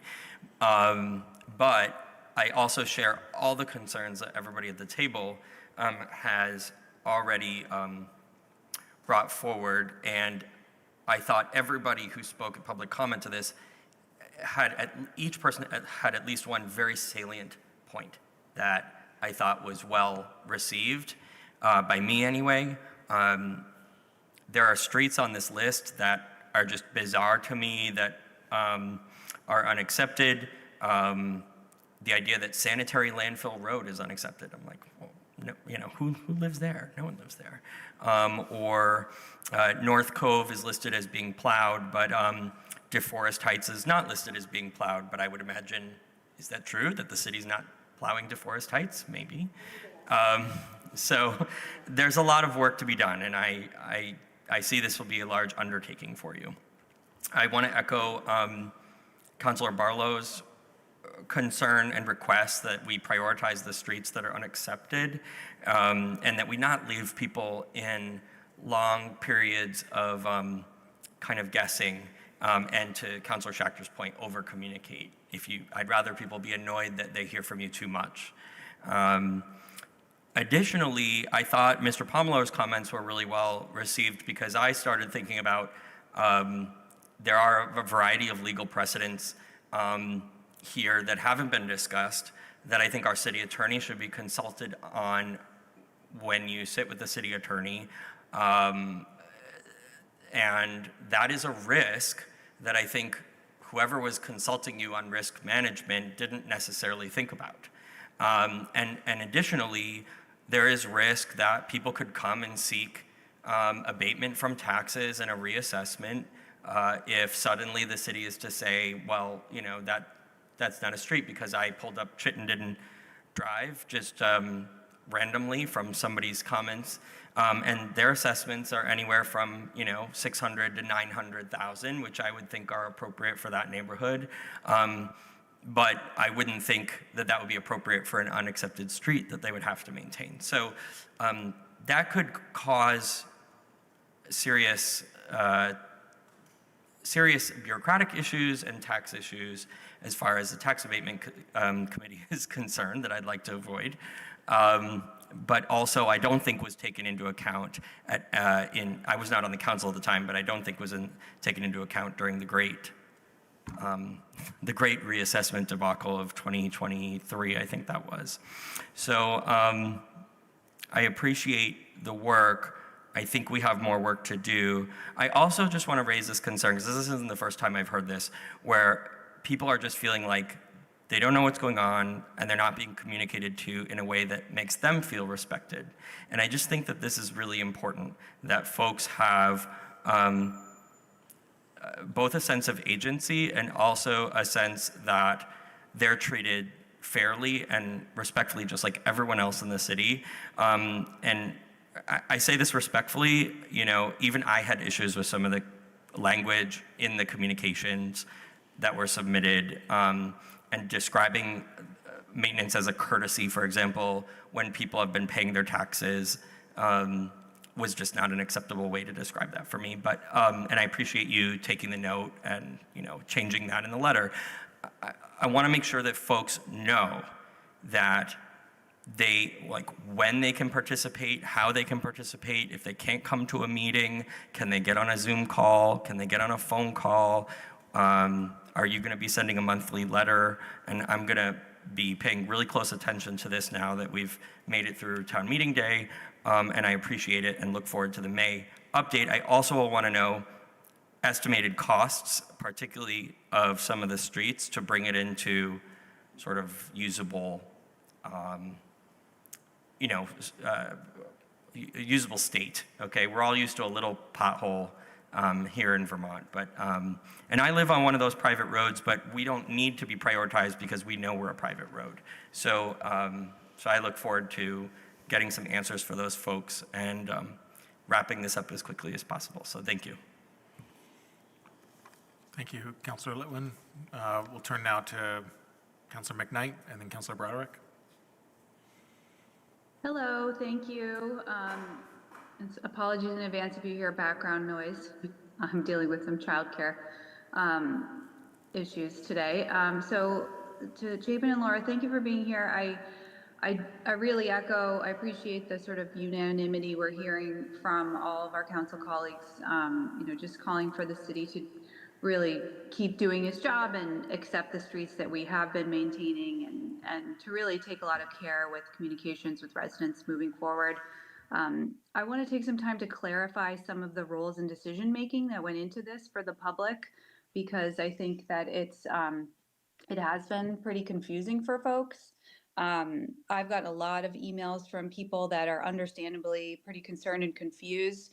And I do want to lay out that the reason we're focusing on this issue is it's not because the city council asked DPW to do this. As far as I understand it, where this is coming from is that DPW has always, and correct me if I'm wrong, we've always kind of treated this as a lingering issue, but recently you received directive from the city attorney's office and the mayor's administration, and that combined with your own sort of decision-making practice is why we're taking this up. So I just think it's important to clarify that point, because you're here asking for input tonight. I do understand it's useful to figure this out in the long term, but when I think about all of the ways that I'd like to prioritize DPW's time on behalf of the residents of Burlington, this is really at the very bottom of the list. And everyone tonight, we've all been saying, wow, it's really going to take a lot of work to get this right, to do all the detailed checking and verifying that's needed to make all of these streets sort of get those I's dotted and the T's crossed. And I just don't think that's the right work for you all to be focusing on.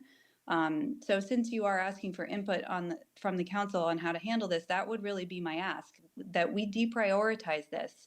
I think this should be an initiative that is sort of a project you do a little bit of as much as you can each year, and instead prioritize what is your very limited, valuable time and attention on other projects that provide more tangible and more impactful benefits to residents citywide.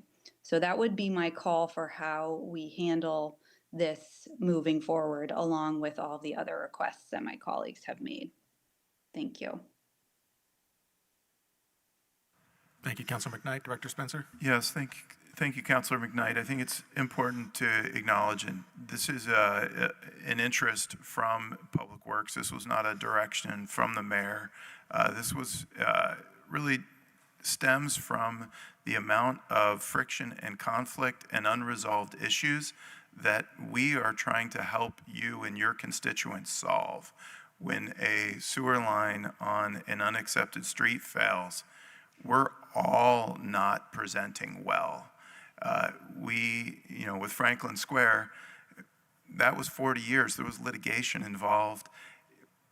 We don't want to have to spend our valuable time working through a 40-year issue. Your and our time is valuable, and we want to best serve the public. We understand that this is an issue to balance among our other workloads, and yes, we are happy to be responsive to how we use language properly. The language, thank you, Councilor Litwin, for suggesting we modify, was language we got from the Assistant City Attorney in 2014. The Assistant City Attorney we were working with back then told us to use that language. That said, we can shift and change. We're here to best serve you and the members of the public. Look forward to the ongoing partnership. Thank you. Thank you. I just want to thank Chapin for clarifying my mistake there. No problem. Thank you. Thank you, Councilor McKnight. We'll turn to Councilor Broderick and then Singh. Thank you, and thank you for bringing this back to us. I do agree with you that I think that this, for a lot of residents who live on unaccepted streets, this is obviously a priority for them, and I think it should be a priority for us to at least get this figured out, because like you said, we don't know when the next Franklin Square is going to happen. It could be at any time because we're not looking, and that's why we're looking. This is kind of building off of way back with what Councilor Barlow said in regards to our priorities. I think we've heard from residents, not just ones that are living on what we have classified as unaccepted, but also we've heard from residents that are living on roads that have been classified as private, but have said in their comments that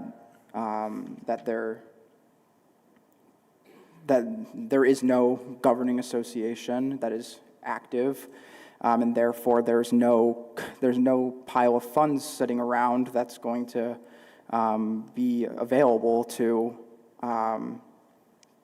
pick up the slack of any lost services or get the road up to its current condition. So as a counselor, I'm very interested for the roads that are listed as private and may become listed as private over time.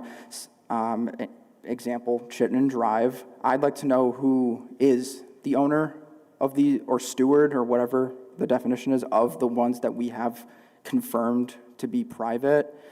And as you categorize these roads based off of their condition and then come to a recommendation for us to act, when we get to that place, if there's a situation where there's a private road and we found documentation saying that it is under the stewardship of an association that has been defunct for 50 years, that's de facto an unaccepted street, because there's just nothing going on there, and it will just turn into the condition that our current unaccepted roads that we might not be servicing fully already, or won't in the future, are going to turn out to be. So that kind of be like kicking the can down the road.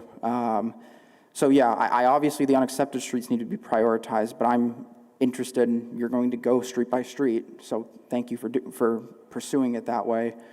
Yeah, if residents say that, I don't know why this is listed as private because there's been no association that has met and there's no money to do anything. It's basically an unaccepted street. Thank you. Thank you, Councilor Broderick. Councilor Singh, you're the last I have in queue. Councilor Carpenter, were you hoping to be recognized again? Okay. And so we'll go Councilor Singh, we'll go Councilor Sanchez-Parkinson, and then I don't see any other councilors in queue, so I think maybe Councilor Carpenter will try to wrap up with you on this item. Councilor Singh, you want to go ahead? Thank you very much, Council President. Thank you for being here. I want to bring it, I agree with all of my colleagues, people that have been receiving maintenance and the assumption of them being part of the city's streets. It'd be very hard to go back on that now, and the open for pending litigation on that would be problematic. What other documents are you guys using to find out on these unaccepted streets? Is it just deeds, land records? Are we talking permits? Are we talking old easements? Like, I'm just very curious as to, in city council minutes, like. It is mostly all of the above, with the exception of permits. Permits apply to every parcel, whether you're on a private street, public street, homeowners association. That's governed differently within the city. But yes, the city's land records, city council resolutions. Before the resolutions were so formalized, we do go back to the minutes. And then there are piles of maps in different forms, both recorded in the land records as well as archives at DPW. But on the permit end, I think the old practice is that the city, if you built a house, the city would connect sewer and water to you, and then the practice changed where you'd be charged to be connected to city sewer and water. None of those records would designate whether it was a private road or anything like that, or? I think the fun fact here, and correct me if I'm wrong, is that the city hasn't always owned the water department. Okay, then, good answer. I don't entirely. There was the Aqueduct company many years ago, but the records have come a long way, and we did not have the documentation 50, 100 years ago that we have today. Yeah. That said, we have found some records, like with Franklin Square. We did find a city engineer who said the road met city standard at the time from 1975. As we find new information, we will bring it forward to help you make the best decision for the people of Burlington. Okay, thank you. And then lastly, I just wanted to, this has to be a high priority. It can't be something we put to the side. The fact that this is a public meeting now, anybody that goes to sell a property in Burlington is going to have to disclose this if they're on one of these streets. So time is of the essence. If somebody is, in a situation, their life changed, they have a job, but they got to move, they got to sell their house, this has to be disclosed because they know it. So any sort of delay on this really can even more impact our residents and the people out there. This is definitely something that could present title problems and cause closings and property transfers not to occur. So I do want to just quickly address that because it's been brought up a few times. With our notification doesn't cease or change our maintenance practices. These roads are still roads that access the driveways for these parcels. Whether it is a town highway, a private street, or one that's in this in-between, it's still a public way until it's proven not to be a public way. And so that doesn't cut off anybody's access to their properties. As noted, we will continue the maintenance of what we are doing on the streets where we have been maintaining it, which is generally what people expect when they sell their house and someone is purchasing it. Yeah, the town comes through here and plows, or the city comes through here and plows. So this really shouldn't impact it we've been advised because of the change that we've taken in our approach. Until such time that the city council acts to either say, we don't find that we should be owning this is private, we've found a deed that says this person is really the underlying landowner of the street and they're choosing to not give it to the city in any way, shape, or form, or you dedicate and accept and we provide you those documents for our records. Thank you. We'll turn now to Councilor Sanchez-Parkinson. Councilor Sanchez-Parkinson, we had the privilege of welcoming you to our first meeting as a special meeting last week, but welcome to your first regular meeting representing Ward 3. We'll turn to you now, and then Councilor Carpenter, I think we'll try to wrap up with you if that's possible, but the floor is yours. Thank you, and thank you so much for this presentation. The only thing I wanted to add to this conversation that might be helpful to think about as you think about how to prioritize this work, much of what I'm hearing is you're going to go through this, what sounds really exciting to me, looking at archival information and figuring out what records we have in place. You also, Laura, mentioned in terms of speaking to people, and I think that is a really important part of this process, really understanding people's experiences. My only thought and potential concern too is thinking about some of the unaccepted streets that might be primarily renters that you might not hear from maybe as much, and I just want to make sure that we also think about how to engage their experiences. We might not have renters who have been there for decades, but their experiences are just as important. So I just want to make sure that as you think of the prioritization of these streets, that we think about who the individuals are, because they might not come up as they might not be selling homes in that street, but what are the experiences of those living there? Thank you. Yes, thank you. Just to clarify, we are sending the notice, that's the draft in the council information to both property owners and every address that's on a street. And we'll continue to do so repeatedly to the request of good outreach, because we do know renters turn over sometimes, frequently. Thank you. Thank you, Councilor. Councilor Carpenter, if you can have the last word here, and then I think we'll wrap up this item. I'll try to, because this is more of an editorial comment. I think it's really important for us to look at the history of planning and growth in cities.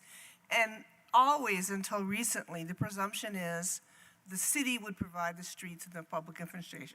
That's changed in the last 20 years because the cities don't have the resources, so we've put it over on the developers. I'll disagree with my colleague, Councilor Litwin. We should be providing streets to Cambrian Rise, but we didn't have the resources. It's a complicated discussion.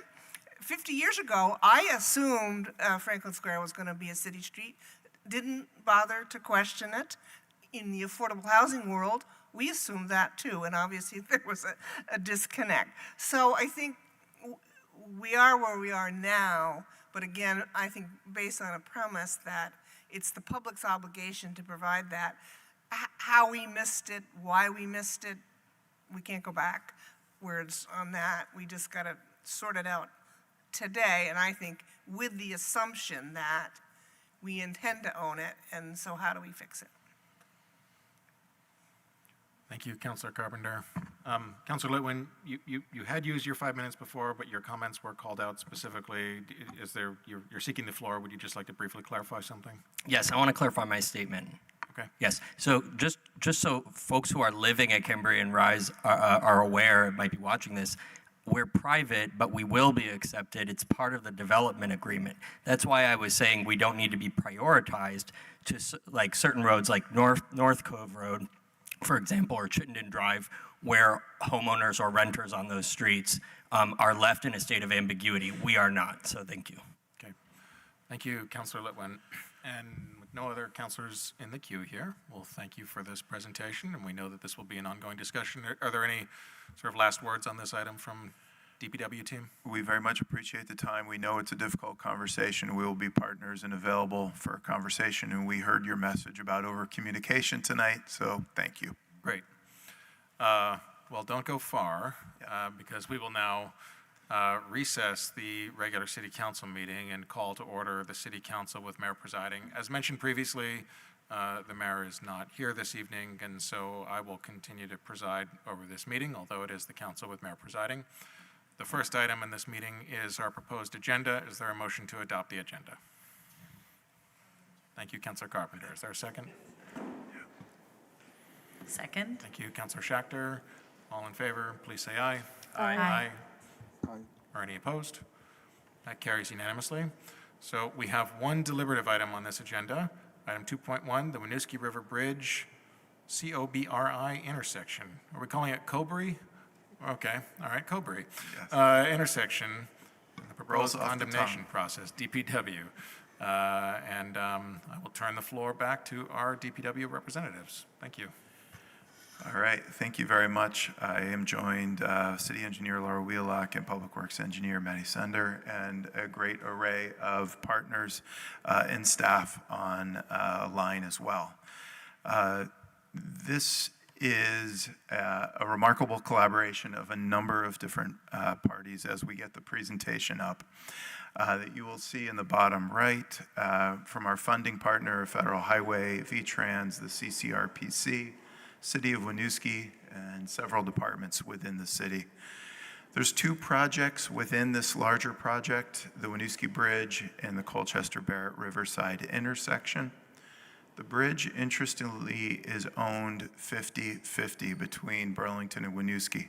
It's nearing the end of its service life, and the proposed bridge is a dramatic improvement for safety, widening bicycle and pedestrian spaces, modern lighting, barrier separation between the vehicles and the vulnerable users. The intersection is a high crash location. It's challenging for people walking and biking, and the improvements are many, including widening the Riverside shared use path, adding a shared use path on the east side of the street, and narrowing pedestrian crossings. It's important to just hit the very high point of financials, which is because of this partnership opportunity with the feds and the state and our fellow neighboring community, we're able to achieve a reconstruction of a bridge and an intersection worth approximately $83 million for a local contribution of approximately $4 million. That's our 5% local match for the bridge and some non-participating costs for both projects. But the purpose of tonight really is to provide an overview. And as you're seeing on the screen here, we're going to provide a project status and schedule given by the design consultant team you'll hear from in a second, and then property owner engagement and the timing of starting the condemnation process by City Engineer Laura Wheelock. So right now, I'll turn the presentation over to Josh Olin from HNTB. Thank you. Thank you and good evening. As Chapin was mentioning, I'm just going to walk us through where we are in the overall schedule. I know we've been in front of council before and we've showed a much larger schedule going back to 2018. Tonight, I really wanted to focus in here on really where we are today. And you can see that right there, kind of middle of the screen, a little bit to the left with the yellow box. Really, we just wrapped up the solicitation of interest with all of our design build teams. So that interest was out for a couple of months. We received proposals, reviewed those proposals, and actually have recently just shortlisted a couple teams. While that's been happening, we've been very active working through our right-of-way negotiations, utility coordination, and working on the next step of the contracting mechanism, the request for proposals, or RFP. That has all been very active as we've been working through this, getting ready to actually advertise that and obligate funds. All that's anticipated to wrap up around July of this year. And you can see a little bit above that yellow box, we're trying to get ahead of this deadline that we have of September 30th when we need to make sure we obligate the funding and take advantage of that RAISE grant funding that we've talked about over the past couple of years. Once we get past that milestone of advertising the RFP, the design build teams will work on their proposals to construct this project. We'll have a short period after that to get the successful bidder contracted. And from there, that team will work through finalizing their design and construction. One important thing to point out here, in order to make sure we meet that RAISE grant obligation date, we really do need to have all the right-of-way necessary to complete the project secured in order to actually obligate the funding with FHWA. And we'll say that a few times throughout the next couple slides. Laura, go ahead. Wanted to bring these back up. These were shared with council perhaps over the winter of 24-25 as we were seeking approval of the base technical concept. These haven't been changed since that time, and really I'm providing them to show how integrated the bridge and the intersection really are together. As Chapin mentioned, we do have two separate projects here from a funding standpoint. but the way they've been advanced has been as one overall project to take advantage of construction phasing, utility relocation, geometrics, improved sidewalks, improved safety. These two projects really are moving forward as one at this point. So if we don't have rights for one of the two projects, it's really going to create a significant amount of rework to the point where it could compromise funding for one or the other. Go ahead, Laura. And again, just a side view here showing the various concepts, the existing conditions on top, base technical concept in the middle, and just an alternative layout. And really, again, as we talk about right-of-way needs here, well, going forward, as we talk about right-of-way needs, there will be some temporary needs to access the river, and that'll be some of the focal points on the bridge side of the project anyway at a future time. Go ahead, Laura. So I mentioned we shared those renderings back in the winter of 24-25, but we have been active on the project ever since. Probably the biggest physical change, although not shown in those renderings, is the underbridge path within Burlington will not be incorporated. It was something we were looking to do kind of as a little betterment, a little bit of something extra on the Burlington side. Through discussions with the property owner that would be affected, and since this isn't really a necessity, we have since pulled that back out of the project and it won't actually be incorporated. We've also been looking to finalize our last piece of the public input. That'll be happening on April 29th as we start to get final input on the park spaces, the greenery kind of around the perimeter of the project. This will be the last piece of generalized public input before we advertise the RFP. But we're still going to be very actively engaged in the community with business engagement and welcoming comment in the meantime. As I mentioned, the letter of interest has already been out. We have already advertised that. We have already received letters of interest from 2 teams, and we have already shortlisted those. So this slide's actually a little bit out of date at this point. Those teams were just shortlisted this past week. We've also been very, very actively coordinating with utilities. There's numerous utilities above and below grade out there that all need to be relocated to support construction. They all need to be thought through in terms of which one goes first. How does trenching impact the other? What do they need for space? What do they need for size of conduits? There's a lot of coordination that needs to happen to get them all moved and all in sync to make this project successful. And then finally, there's also been ongoing coordination to improve the offsite detour associated with this project, where there's been coordination with Laura and Maddie on things like the Main Street signal modifications that'll be necessary, or even across the river in Winooski, working with the folks there on some of the improvements over at exit 15. So lots of things happening. And I know I'm kind of putting a lot of words on paper to try to show it. So this next slide actually shows a kind of a simplified bar chart, if you will. Trying to get these all to 100% so we can actually advertise the RFP. So just right there on top, the document itself, the RFP, it's about 50% complete, and it's very, very much moving that needle upward day by day here as we look to finish that up by July with all of its various reviews and comment periods. Public input, as I mentioned, is wrapping up here in a few short weeks with an open house. Right-of-way is about 75% secured at this point, and I believe there was even another property owner who was successfully negotiated this morning even. Utility coordination is about 90% complete as we're putting those finishing touches on exactly what size conduit and how many and how much advanced notification each company needs. And environmental coordination is about 85% complete. All the various agencies have been spoken with at least once. We're just trying to go back to them to make sure we have all of our commitments understood. So things are all together very much nearing 100%. Go ahead, Laura. So why are we sharing all this now? What's the importance? And really it comes down to the fact that FHWA won't be able to obligate construction funding for this project until VTrans is issued a right-of-way clearance. For VTrans to be able to do that, all the necessary rights, all the temporary easements, permanent easements, acquisitions, whatever might be necessary to construct this project need to be successfully secured either through negotiation or condemnation by the city, since these two projects are city infrastructure. Once that's in place, VTrans needs to have that all recorded, and compensation must be issued either to the property owner or through escrow. That all needs to happen before FHWA can actually obligate the funding for this project to move forward. So it's a lot of steps. And as a reminder, the raise grant for this project, it needs to be appropriated by September 30th of 2026. And realistically, because of some of the steps behind the scenes that need to happen, I understand that it's even closer to the middle of the month. So we're about 5 months away from having to have that funding need to be appropriated. Go ahead. So I mentioned the 5 months from now, roughly middle of September. So just kind of putting that in perspective here with some steps. We anticipate the necessity hearings, which we're requesting, are going to take roughly 1 to 2 months with a council decision, hopefully sometime in early to mid-June. Once that happens, payments can then be processed, which takes roughly 1 month, which puts us into late July.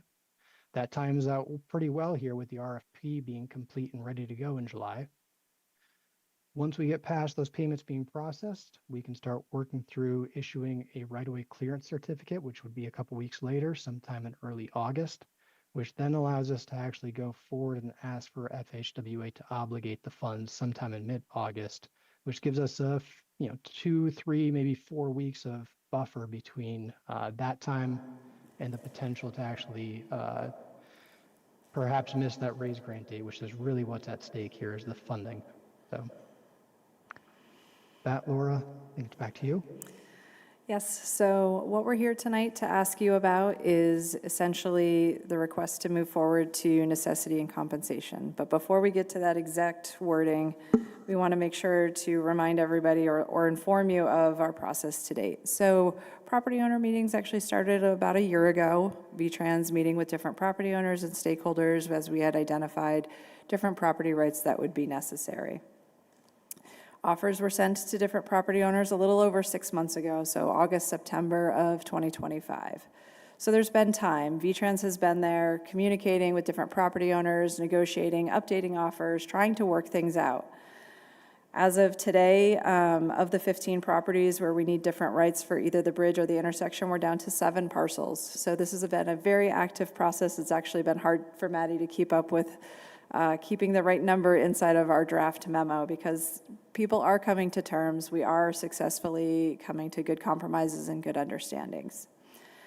This is a parallel process, and it's not normally the process that VTrans or a municipal project would take. We are being forced into this as it relates to the raised grant funding, and we've asked for extensions on time and are not being granted that. So we're taking this process in parallel. While we ask you to start and set the compensation and necessity hearing dates, property owners are still able to negotiate. They're still able to talk to VTrans. They're still able to settle this in an amicable way. They're able to do this all the way up into the point until, if we get there, that you act on the compensation part of the hearing. So what we're here tonight is to ask you to set a date. We've proposed May 21st. In our discussions with the TUC, they asked that we look to have this as a special city council meeting because there's a lot that goes into this. We are required by our statutes and our charter to do a site visit to be able to show the properties that are still unsettled at the time of the hearing. The site visit will occur on the same day as the hearing. There are technically 4 hearings, so we need to handle each project separately. And then there's 2 hearings for each project. So there are 4 hearings that we are looking to set.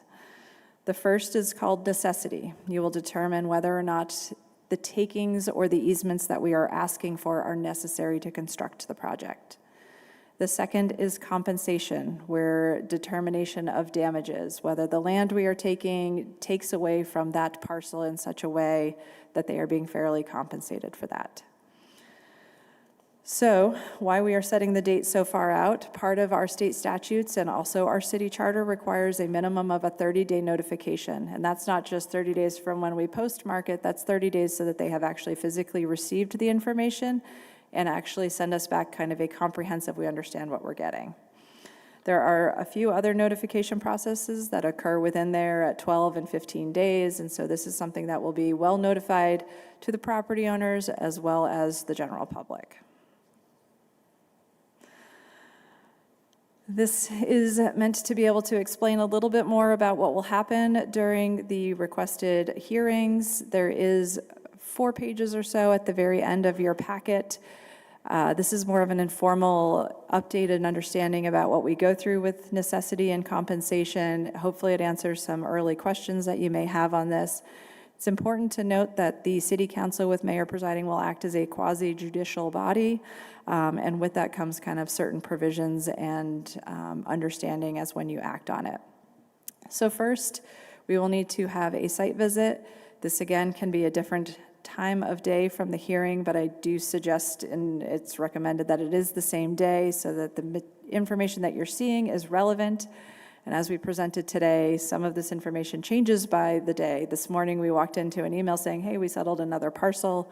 That's helpful to know as we go to perform the site visits and sit through the hearings.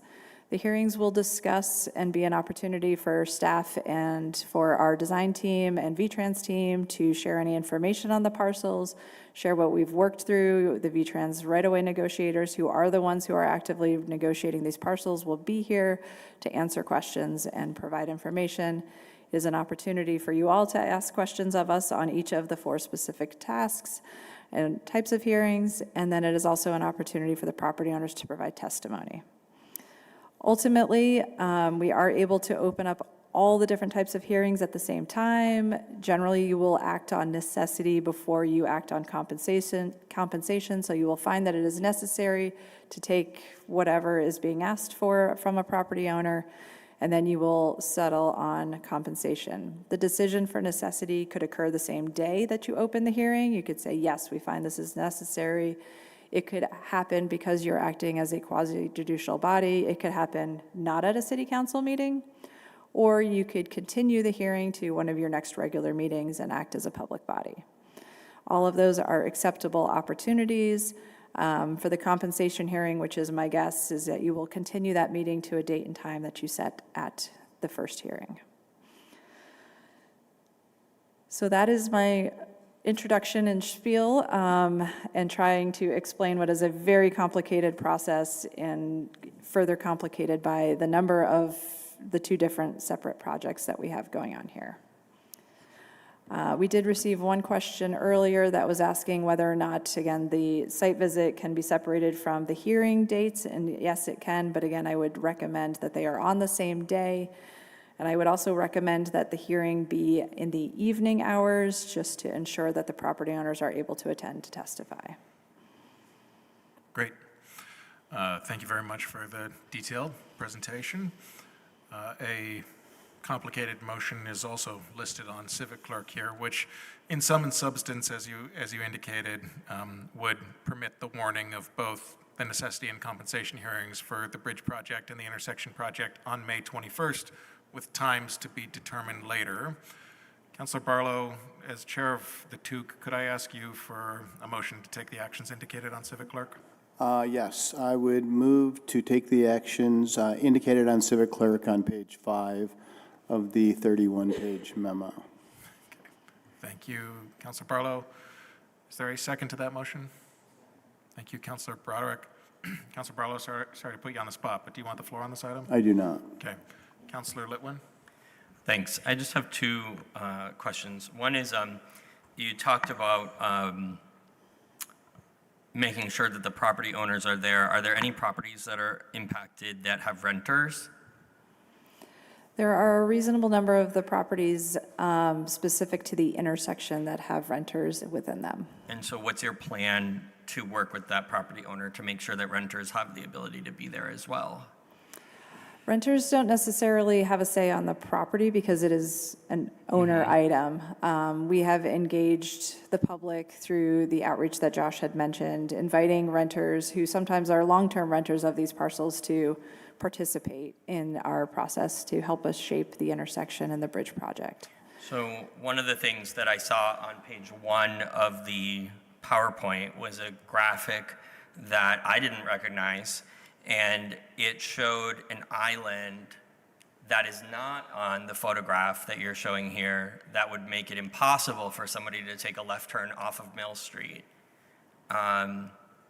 So which rendering is the correct one? The first rendering is actually from the Winooski side of the bridge. Okay. So that's not... And so the left turn issue that I was very clear about when I cast my vote is not off the table? Correct. Okay. And so am I correct to understand that one of the properties that's held up is Chase Mill, and is it over the design of this left turn issue? Maddie and I are not specifically involved in the negotiations. It's really the VTrans right-of-way team is. The Chase Mill has a lot of items to consider as it relates to the project, to the temporary works. There is some permanent taking depending on which bridge alignment occurs. The bridge naturally is going to be wider, which means it's going to encroach on a part of the parcel with either option that is taken. There are concerns that have been expressed. I don't want to specifically speak to any of the negotiations until we are actually within the hearing. Okay, so one of the things here says Chase Mill, Catamount Holdings, working through design and cost estimates for work within parcel. So is that what is Yes. that related to the design of the bridge in terms of how close it gets to the building or their property, or is it related to the left turn issue? It is part of the negotiations that they have asked of the right-of-way officers, and I'm going to avoid speaking to it at this time. Okay, so I guess I'll flag, I don't need the rest of my time, but I guess I'll flag for the rest of the council that I really see this as this is one of the few times I've ever ventured out of my ward to knock on doors and engage with residents, because I saw what a huge impact it was going to have for people who live on Mill Street in Ward 1, I think that is, if I'm correct. Yes. So, and most of those people were renters, and most of them had no idea what was going to happen. When I spoke to Redstone, they had no idea that this was back on the table at the time. Now you've advanced conversations. And I just cannot imagine, we're talking about unaccepted streets, and what a great segue that conversation was for me about equity and fairness, as Councilor Grant talked about. The idea of having the only way to get out of your neighborhood is to leave Burlington and then go through the Winooski Rotary and then come back into Burlington makes absolutely no sense. And anybody who's ever been on the side of Chase Mill knows that that thin alleyway is dangerous and not going to be able to be adapted for any sort of legal use other than what's currently used by the tenants of Chase Mill. And as a former business tenant of Chase Mill, I can tell you that that alleyway is not only dangerous, it's going to be used as a cut through, because nobody's going to want to do what you're suggesting or what the plan is suggesting and what VTrans is potentially requiring. So I think that if Chase Mill is hooked up, is holding out on this issue, I understand why, and so a site visit will be really important for us to see how that impacts things. So thank you. Thank you, Councilor Litwin. And I will note, just on behalf of City Engineer Wheelock, that it is appropriate for her to not go into the details regarding ongoing negotiations, and appreciate your navigating that issue with us here. Councilor Schachter, I see your hand raised.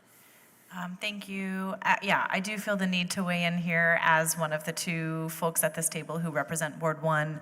I do think this is a really important and monumental project. And my ask is that, once again, if we can have the slides on Civic Clerk, I think this is another need to over-communicate with residents. And if you all can keep myself, and I assume I speak for Councilor Newbeezer as well, particularly informed in what's happening, I would be glad to support canvassing leading up to the April 29th open house, and as well as the May 21st event. I really want residents, renters and owners alike to know what's going on, to have opportunity for input, who really know this intersection probably the best of any of us. And so, I just want to speak to the importance of, I think, making sure that there's a really robust public engagement process, especially since I heard this event on the 29th is the final opportunity for that input. And I know since I've been elected to council, I think this is maybe the first time this has come in front. So it's been a while since we've sought public input. I think there's probably a lot of new folks living in that area.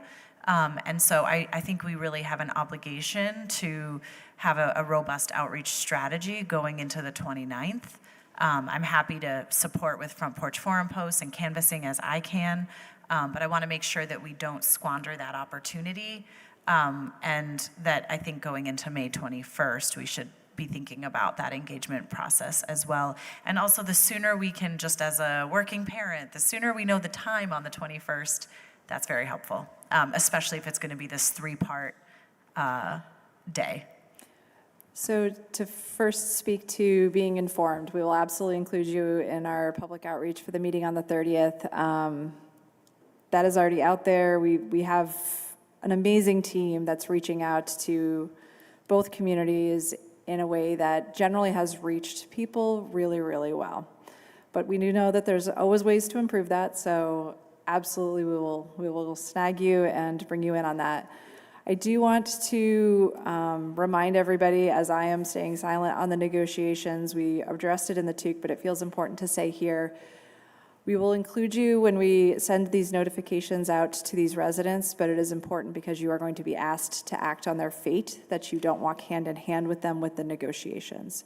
You can encourage them to help find counsel or representation or someone to give them advice, but it's important that you don't provide that yourself.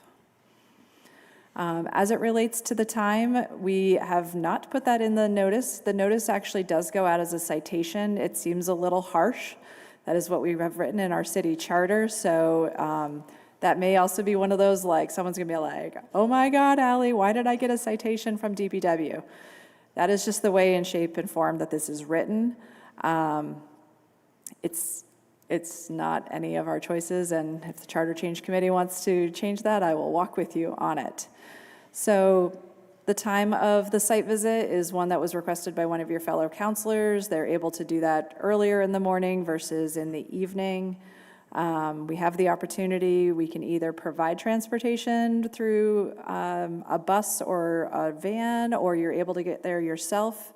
We are not required to open the meeting first, as we have done in the past, and then travel to the site, so it provides a little bit more flexibility. So I would leave that for your option and discussion. Great. We will work through that. We do need to send these out tomorrow. Yes, so we have a motion pending. Councilor Schachter, are you all set? I am all set, thanks. Okay. Is there any other councilor that wishes to be recognized on this item? Yes, Councilor Grant. Just a quick question. I travel that route because I commute. Just to clarify, are you talking to the businesses all along Riverside Ave? I don't have the detailed list in front of me. We generally tried to pick like a half-a-mile radius at minimum. As we move this project forward, as what Josh had said, we're issuing, while his outreach looks like it's coming to a conclusion, there's still outreach that's going to occur as it relates to moving this into construction, which looks very different and is definitely at 0%. So the businesses along Riverside, our employers that are up the hill in other areas of Ward 1, even in the downtown, the origin destination of the people traveling across this bridge is enormous. And we are looking regionally and cooperating with the CCRPC to help get regional communication out as well. Thank you. Thank you, Councilor Grant. Does any other councilor wish to be recognized on this item? Okay. And then just a point of clarification on my own end, City Engineer Wheelock, in terms of the notice that needs to go out tomorrow, does that need a time on it to residents as to when the site visit will occur and when the hearing will occur? Yes, it does. Okay. Let's do a little sausage making on the fly here, if councilors are okay with that. I have heard from colleagues that they are available in the morning, but potentially not available in person in the afternoon. And so one proposal would be to have the site visit in the morning hours, and then schedule the hearing in the evening during a regular council time. Is there any councilor that would object to that makeup here? Just clarify the date that we're talking about. May 21st, Thursday, May 21st. Yep, Councilor Grant. What time in the morning? Yeah, I think we would need to figure that out. And can I actually ask you the question, I mean, is it, not to pull staff in multiple directions, but is it possible to schedule 2 site visits where councilors would have an option to either come Because it sounds like we don't need to open the hearing and perhaps may not need a quorum, is it possible to provide folks options of a morning time or an afternoon time to work around work schedules?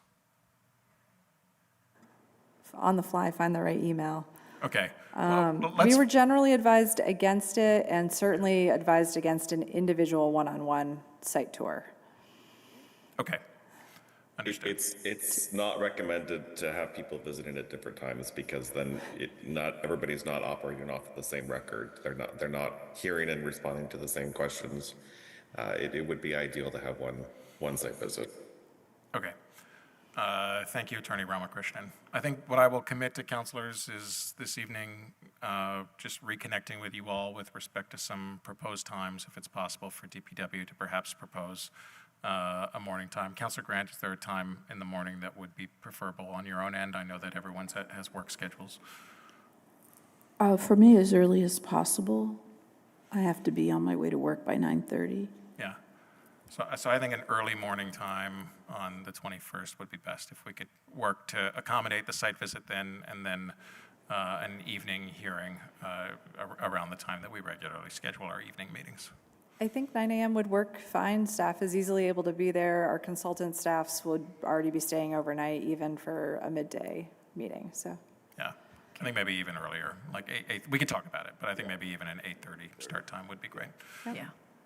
Okay. Okay. All right, thank you for. And then an evening time of 6 o'clock? Or would you like something else?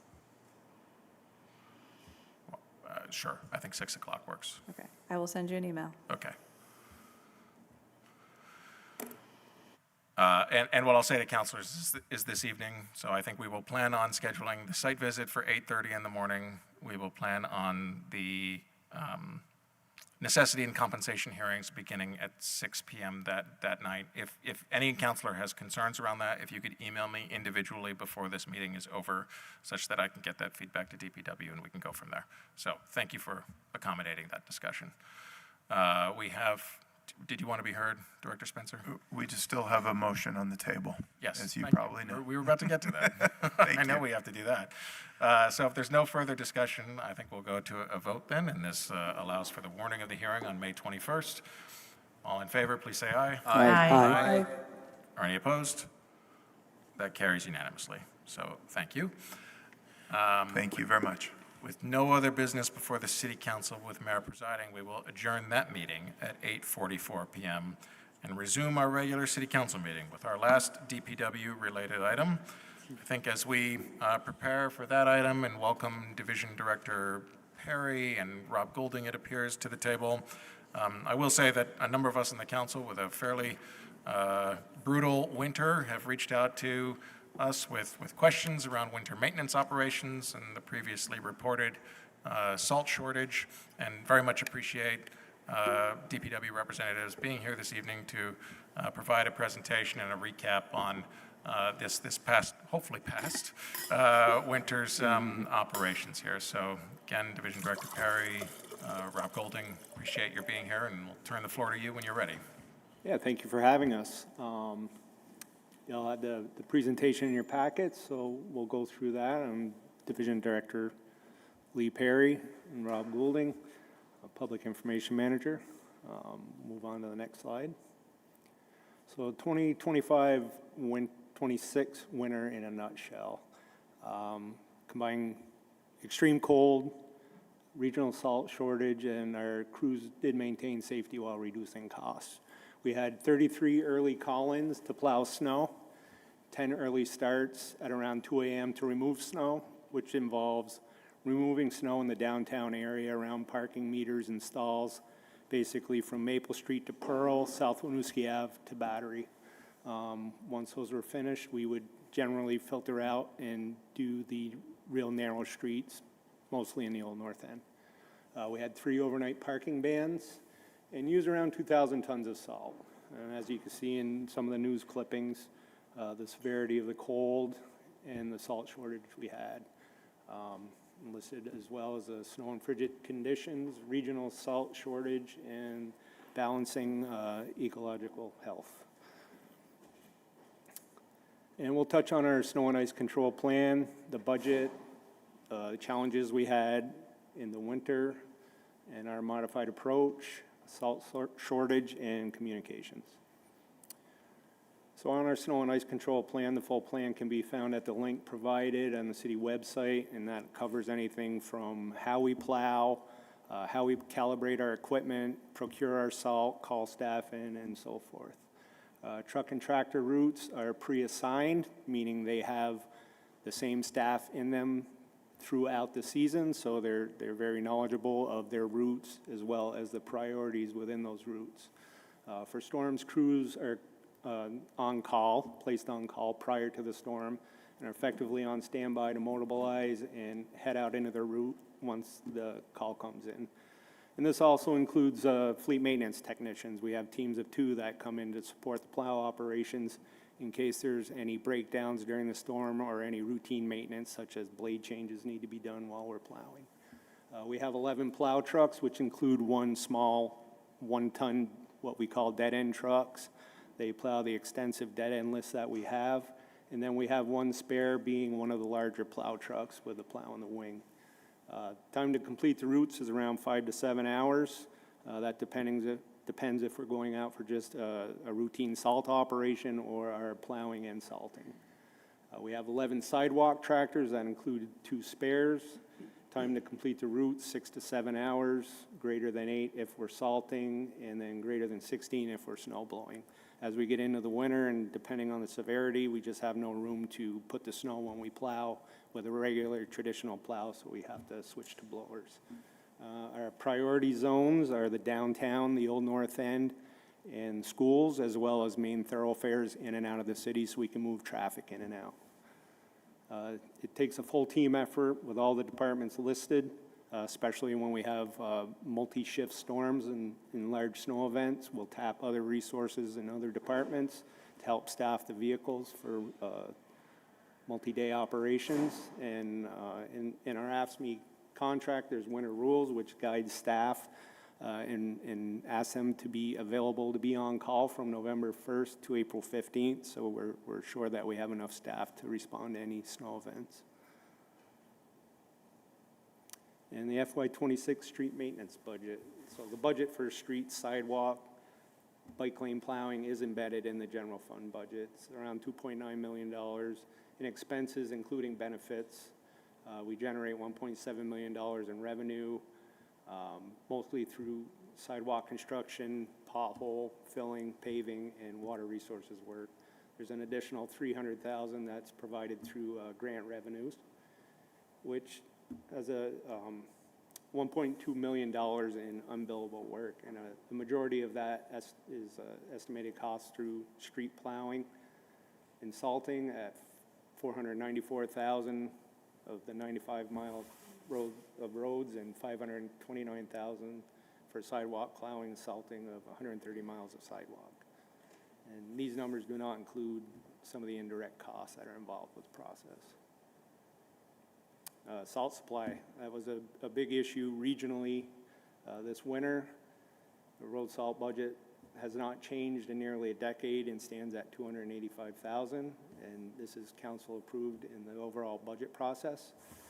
Prices have continued to climb 13% this year alone, from $88 to $99.50. And during the shortage, we had to reach out regionally, or I called other vendors in the region as well as Canada to see if we were able to get any salt, and we did procure some through a local hauler from New Hampshire and paid a premium at $120 a ton to have that delivered to our facility. DPW, the administration and council, established a $250,000 reserve fund in around 2017 for unforeseen spikes in the salt, labor, and fuel costs, and we have not had to tap into that as of yet. And due to more sophisticated salt application equipment that we have in our trucks and tractors, we've reduced annual usage from 4,000 ton to around 3,000 tons, which is good for lake health and the budget. And we ordered enough. Contrary to what people have said, we order salt after every storm, and it's just the suppliers did not have it. They emptied their main salt shed real early in the winter season, which made it difficult for them to supply salt throughout the region to us. And our on-site storage is limited. Down at 645 Pine Street, we have bunkers where we can hold anywhere from 500 to 550 tons of salt at a time. So as we use salt immediately after storm, we put in an order, whether it's for 100 ton, 150 ton, and it's based on the vendor on when we get the salt. Cold winter, the lake froze completely this year, so it had to be pretty cold. It was a frigid winter. The snow totals were in line, but with the cold conditions, it just presented other challenges. And per CAX, everybody saw it was the coldest winter in 17 years between December and February. And salt is much less effective from 15 to 20 degrees. Below 15 degrees, it's just not functional. And I just want to say that it's not only air temperature, but it's pavement temperature. So when you have extended periods of temperatures below 20, 10, single digits, and you get frost in the ground, it takes a long time for that pavement to warm up, and that's what actually activates the salt. So we do use de-icing chemicals, magnesium chloride, that we pre-wet our salt with, which helps to activate it quicker, helps activate it at lower temperatures. But when the pavement is that cold, it's really not very effective. In the January 25th, 26th storms, it snowed for a long time, and it snowed a lot, and the salt wasn't effective. And the reason it's not effective is when you have large storms like that just pile up snow, say 1-2 inches an hour, we aren't putting salt down. We won't put salt down. We'll monitor the storm. We'll watch radar. We'll find out when it's done. Because if we put salt down and we keep plowing, we're just scraping the salt off, and it's not efficient and it's wasteful. And while lake health is a priority and we're mindful of the salt, temps did drive the post-storm road conditions. And we did do a modified approach. During the longer storms that were multi-shift, we put fewer trucks on that in-between shift, say from 3 to midnight. There's not as much traffic on the road after 9, 10 o'clock. You don't need all the trucks out. We kept the main thoroughfares open, priority areas. Sidewalk crews were coming in later. They were able to come in at 4 a.m., still hit all the priority areas, then filter out into the neighborhoods that have less pedestrian traffic on them. And then continuing salt modifications with the equipment, and as I mentioned, the calibration and the magnesium chloride, our de-icing chemical. And it had an effect, as you can see on the budget, and it's really working well. And I'll pass this off to Rob for the communications. Yeah, very quickly, between Lee's team. Sorry, could you make sure the mic is on? It's been a long time since I was in front of Good. you. Thanks. I'll be quick, but between Lee's team and the other divisions at Public Works and across the city, we have dozens of members of our team responding to these snow events around the clock, often on holidays very regularly. So we thank them for that. At the same time, we know that what we do and the weather in general is going to have effect on your constituents, our residents, our visitors, and our businesses. So we try to get the word out in a variety of ways. I broke it out into a few specific buckets in how we communicate during the winter between snow bans, general road conditions, and storm cleanup, and then the inquiries that inevitably are going to come during a long winter. So I've listed out the way we typically do that, and certainly we can speak more to that, but I'd rather leave time for questions for Lee, Chapin, or myself. Great. Thank you very much for the presentation. Are there any counselors with comments or questions on this item? Go Councilor Schechter, then Carpenter, and then Singh. Go ahead, Councilor Schechter. Thank you, President Travers, and thank you, Lee and Rob, for this presentation. Just a couple quick questions. One is I have like a bunch of questions going through my head at the same time. One is, do you have data on traffic safety incidents or crashes this winter? Did we see an increase? Did it compare to regional increases because plummeting temperatures made all the roads worse? Like, do we have a sense of sort of how we performed this year from a safety standpoint? I'm not aware that we have current data pulled, and there's often a lag time between the data that is collected through police reports and other methods and the report to our technical services team. Certainly something we can look at. And when we talk about limited storage here in Burlington, I totally get that we had a regional shortage and we need to order more on demand based on our storage. Did we talk to any surrounding municipalities who might have more storage about partnering, or is that something we should consider for the future? We did not talk to them about partnering. We definitely did reach out to area municipalities who were in the same situation as we were. I did speak to, like, the town of Colchester is planning on building a salt shed. I know the town of Milton is planning on building a salt shed, but it's just based off of their need or expected additional needs for the winter. I'm not sure the scope and size of the property they have. We're pretty limited here in Burlington where we could put a salt shed, but the convenience of where Barrett, who is a distributor for Cargill, is located in Shelburne, plus their storage on Home Avenue makes it pretty close by in proximity to where we can receive loads quick. It's just they ran out of salt because they weren't getting the salt from Cargill delivered to them. Yeah, I do think if we anticipate more winters like this or ongoing shortages, that it's worth exploring potential opportunities to go in on storage facilities with some partner cities and towns. I think what also I've thought of is, we've discussed is, having a backup vendor for a limited, say, 2,000 ton of salt to get a price. So when if it does happen, then we have a fallback. Yeah.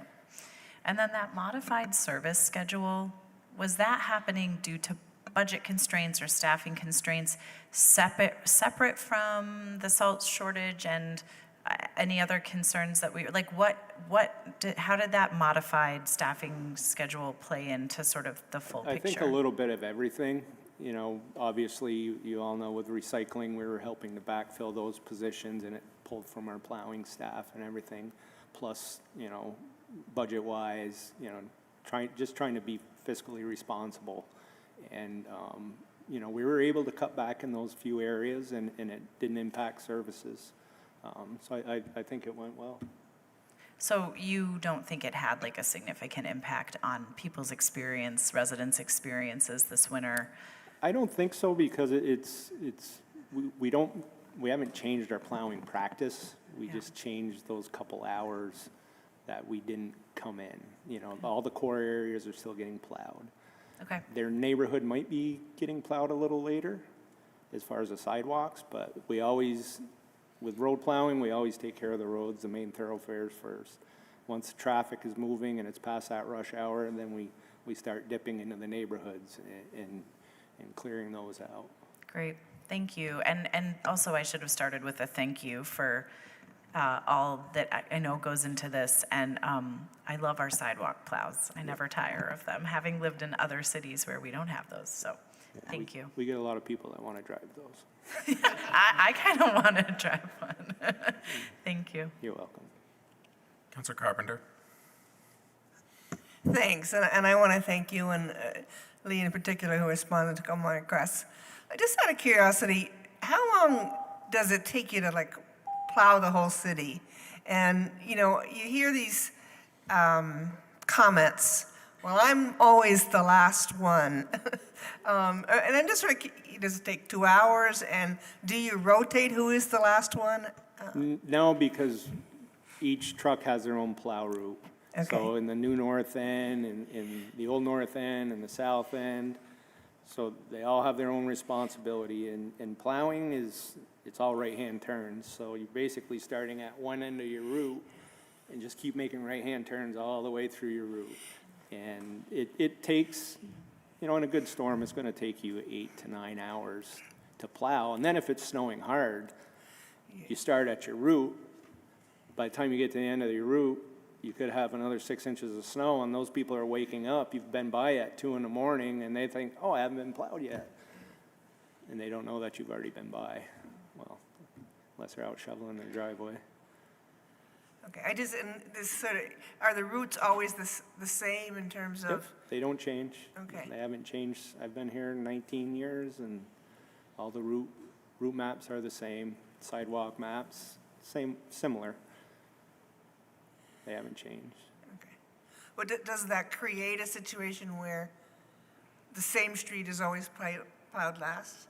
Does that, It can. I mean, if you're taking right, you can't skip to the other end and right, make understood. left-hand turns because it just doesn't work the way the plow and the wing always push the snow to the right.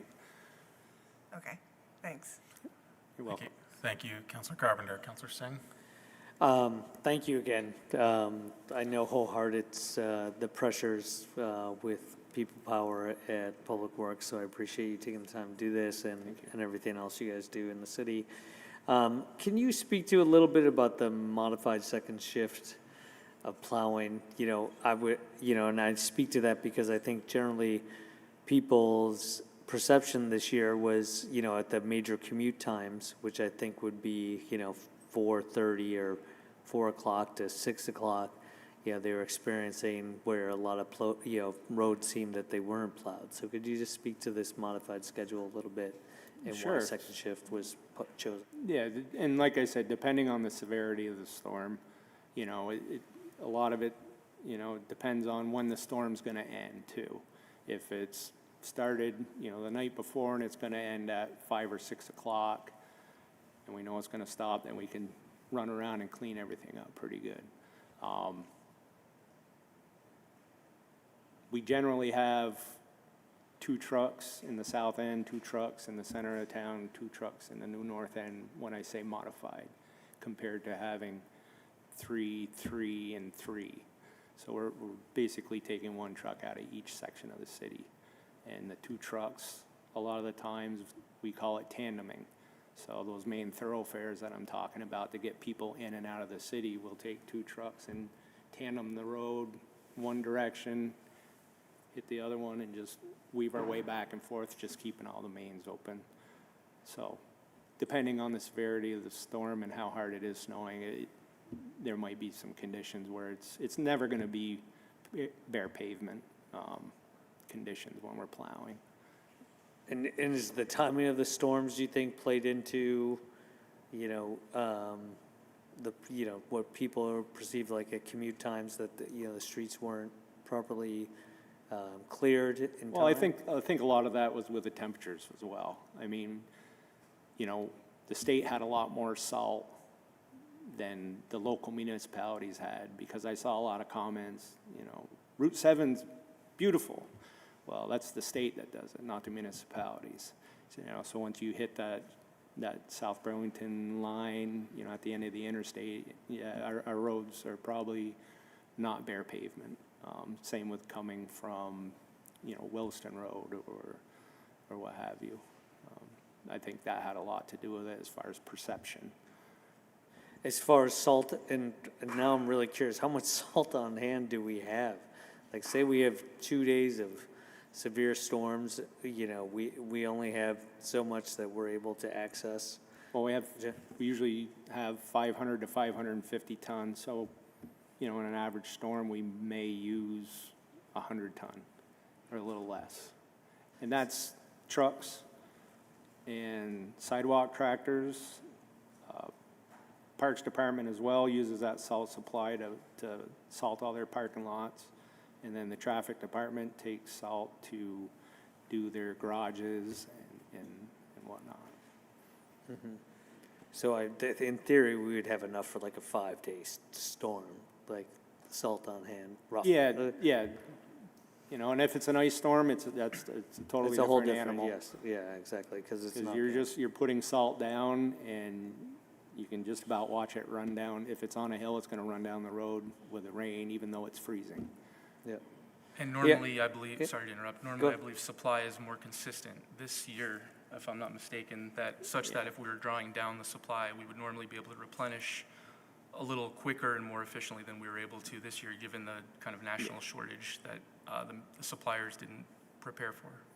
And that would be about like when you modification of the calibration of de-icing Is that where that came into play because you were worried about your supply of salt? Well, we always do, and using the magnesium chloride allows you to use less salt because it acts as a clumping agent as well. So if you took just pure, salt, not mixed with any chemicals, and you drive down the road, you can literally watch it just bounce around. By pre-wetting it, it just clumps and sticks to the road. And then you add the traffic and the moisture, creates a brine which coats the road, and that's actually what does all the melting. Yeah, and I think what people were speaking to, I think this winter was, and I could speak to this, is, I'd go to a private parking lot, just over the line in South Burlington, and it seemed like it was perfectly fine, or, going to, where I live, I pretty much drive into South Burlington to access a lot of the south end of Burlington, and you would see the comparison of roads. I think this is where the question of people wondering about our plowing practices versus. Well, that's a parking lot. Yeah, well, the other, I would say the roads on the way to. Yeah. So that. Your time, Councilor. Yeah. You could wrap up. Yeah, so just that comment. Thank you. You're welcome. Thank you, Councilor Singh. Councilor Litwin? Thanks. It's always tough to talk about this so late in the evening, but I want to thank the folks plowing particularly who were also pulled in to be doing recycling. And one of the big reasons I felt compelled to support the temporary transition of our recycling program was because I was really concerned for their safety, going plowing all night and then turning around and doing recycling in the morning. I was concerned about their safety, and I was concerned about the safety of everyone else on the roads. We all know what it's like to be tired when driving, and we shouldn't be. So thank you for that work. I think we can take this winter as sort of a lesson of maybe reaching out. What I hear my fellow councilors saying is maybe reaching out to all the municipalities in the county to talk about, did you have an overage? Did you have a shortage? It's my understanding that some towns had too much salt. So maybe having a better understanding, just creating a plan for a future winter that we could have a relationship and an agreement in place to buy their excess salt, if they have it, or to share salt if able. The other piece, I guess I would say, in terms of presentations like these, it is helpful for me when I see those first slides, of 33 early call-ins, 10 early starts, that sort of thing. I love to see what that looks like the prior year, or even like a 3-year window. So in the future, maybe, because then we can say, well, that probably costs us more money. And additionally, having an idea of what an early call-in costs us is helpful, because we do look at so many budget line items, particularly this time of year. All the numbers start to blur together.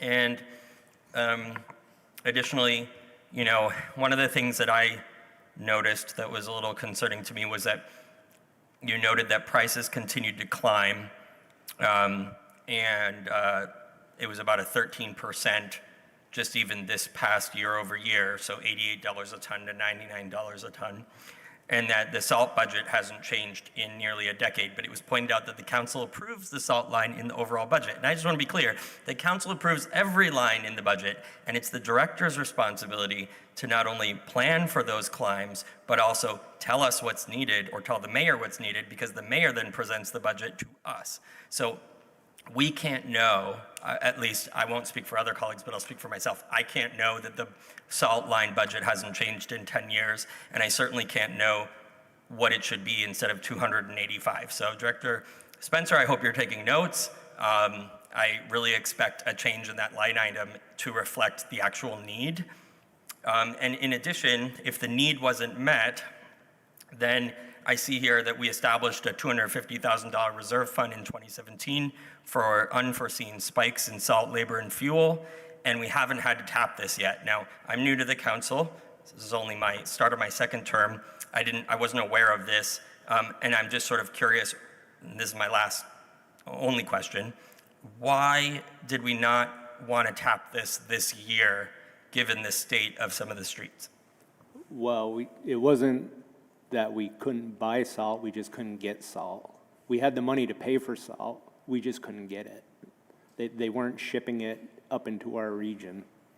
Okay, I see. So had we had, so then going back to maybe an opportunity for contingency planning with some of our towns, and I know Councillor Carpenter often talks about the importance of regional government and how it would be nice if we had some regional resources. Maybe this is one of the ways we can have some regional support. Who knows? Maybe Chittenden County Planning, whatever they're called, CCPRC, can get in on the fun game of who's got the salt. So thank you. I appreciate all the work you do, and we'll talk more about it in the budget meetings about what the salt needs are. I would add that the governor did issue an executive order. This was more of a regional, if not national, issue. I wasn't aware, I don't know that we were aware that other towns had a major surplus of salt.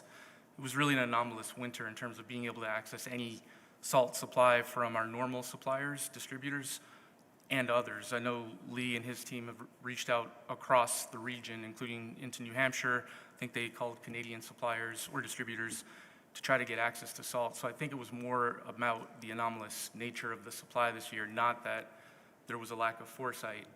Given the governor's executive order that was meant to kind of reduce the, if I recall, it was reduce the regulations on trucking salt around the state, like the hours they could operate. It reduced some of those burdens to try to alleviate the pressures for municipalities. So this really was a statewide challenge, to the best that we're educated on that. So, but certainly, if there's ways to reach out more to other municipalities and find partnerships, that's never a bad idea. Thank you, Councillor Litwin. Yep. We'll go to Councillor Broderick, and then I think we'll try to wrap this item. Thank you. Kind of building off of that, I am wondering if you all have any information from in the aftermath of this, anything that has come down from the state on what they plan to do in terms of responding to situations like this in the future, and if you have heard things, how that would affect Burlington. I have not heard anything on that level.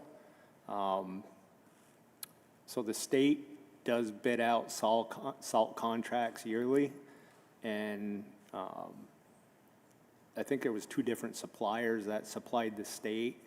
Unfortunately, we didn't qualify in any of those, so we had to go on our own to get our own salt contract, which was through Cargill. So I think that's some of the reason why the state had enough salt, but to Rob's point with the regulations to help other municipalities that weren't involved in that bidding process, they relaxed the laws to allow the trucking to move it in. It's just, everybody I spoke with is just, Cargill was not shipping salt up here. If you had Cargill as your vendor, they were not trucking it up past, like, New York or something. They were just holding rail cars there, and that's where they stopped. They were just dispersing it from there.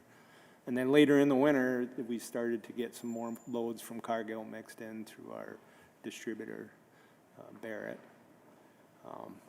But I think I don't anticipate, I should say, I hope this doesn't happen again next year. I'm hoping that, Cargill, they just didn't mine enough salt for the season based on previous winters. Great. Yeah, thank you. Thank you, Councillor Broderick. I do not see any other councillors in the queue on this item, and so I think we will wrap this discussion item. Appreciate DPW for the marathon session this evening, and we'll look forward to staying in touch on this and related issues. Thanks for having us. Thank you. Thank you. Okay, so as a reminder, our rules require that we complete our deliberative agenda by 10:30 p.m. It is 9:15 p.m. right now. If we stick to the times that are allocated on our agenda to the remaining deliberative items, then we should be able to complete our agenda before 10:30. So just know that we may try to stick closer to some of the times that are listed on the agenda this evening.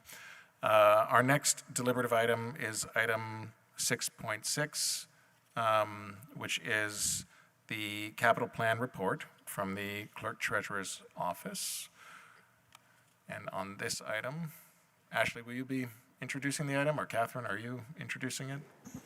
I will give a quick introduction. Okay, great. So whenever you're prepared, we'll turn the floor to you. Thank you. I just want to introduce Ashley Parker, our Capital Programs Director, and she is a familiar face. Maybe less familiar is Sarah Birmingham, who is our Grants Associate and Philanthropy Advisor, and also Jack of all trades, and has been helping Ashley with the report that we're about to show you. And so with that, I want to make sure we have plenty of time for an engaging conversation. So I will turn it over to you guys. Thank you, Catherine. And thank you all for having us tonight. It's been a little bit, but we have a really exciting update, I think, for you today. Sarah has been really instrumental in getting this off the ground. It's a really good connective communication tool that pairs really well with the planning map that we released for town meeting day last year. So, Sarah, I'm going to let you kick us off here. Yeah, so the report was born out of some requests that Ashley was getting when she was going out to bond, or the city was going out to bond, and residents were asking for more information about certain projects. So she asked if I could write a few one-pagers, just detailing some of the bigger projects that people were asking about.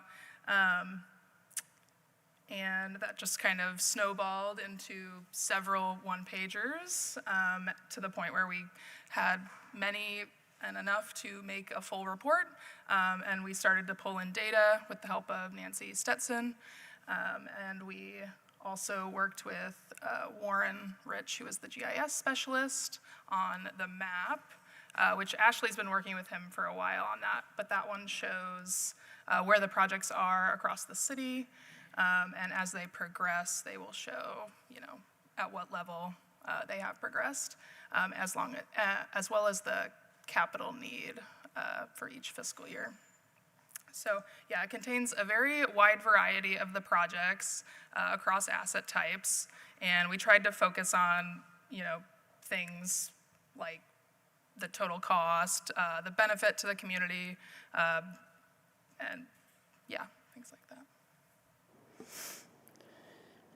And so it's a really exciting tool, so I really encourage you to please check it out and share with your constituents.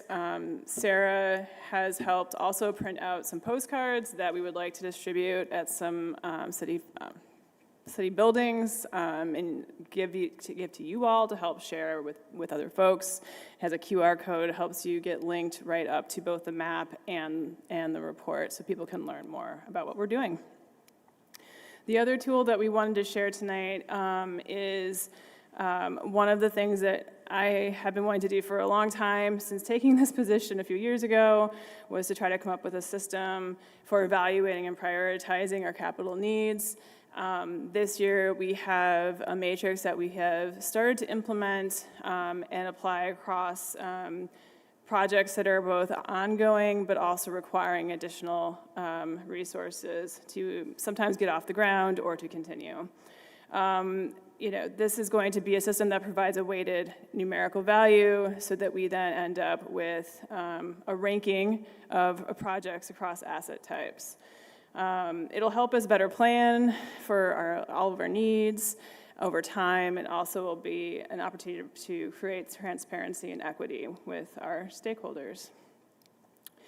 I wanted to just show you the table. This is the evaluation criteria and the point values assigned for each one. There are various questions in an online form that project teams, departments fill out, which then responses get weighted with a numeric value that I collect in a spreadsheet to then pop out a total value so that we can put everything together.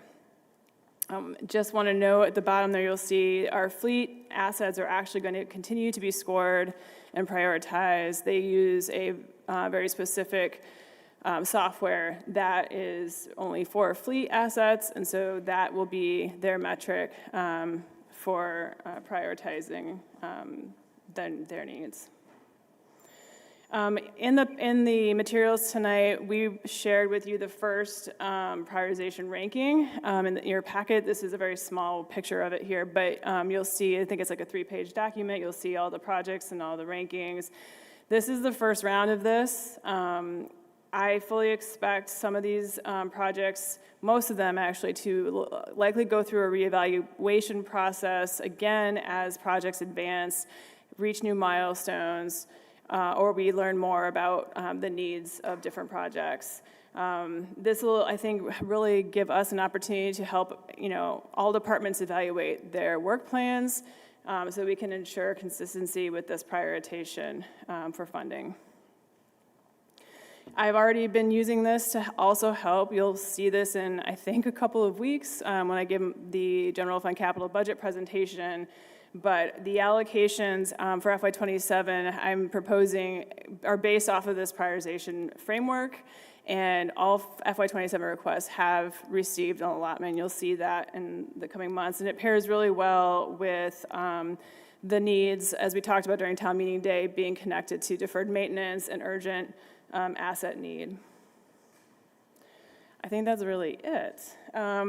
But please, we're open for feedback here. This prioritization matrix especially is so new, and it will likely change and evolve as the city's needs change and evolve. And so I want to be very upfront with that as well.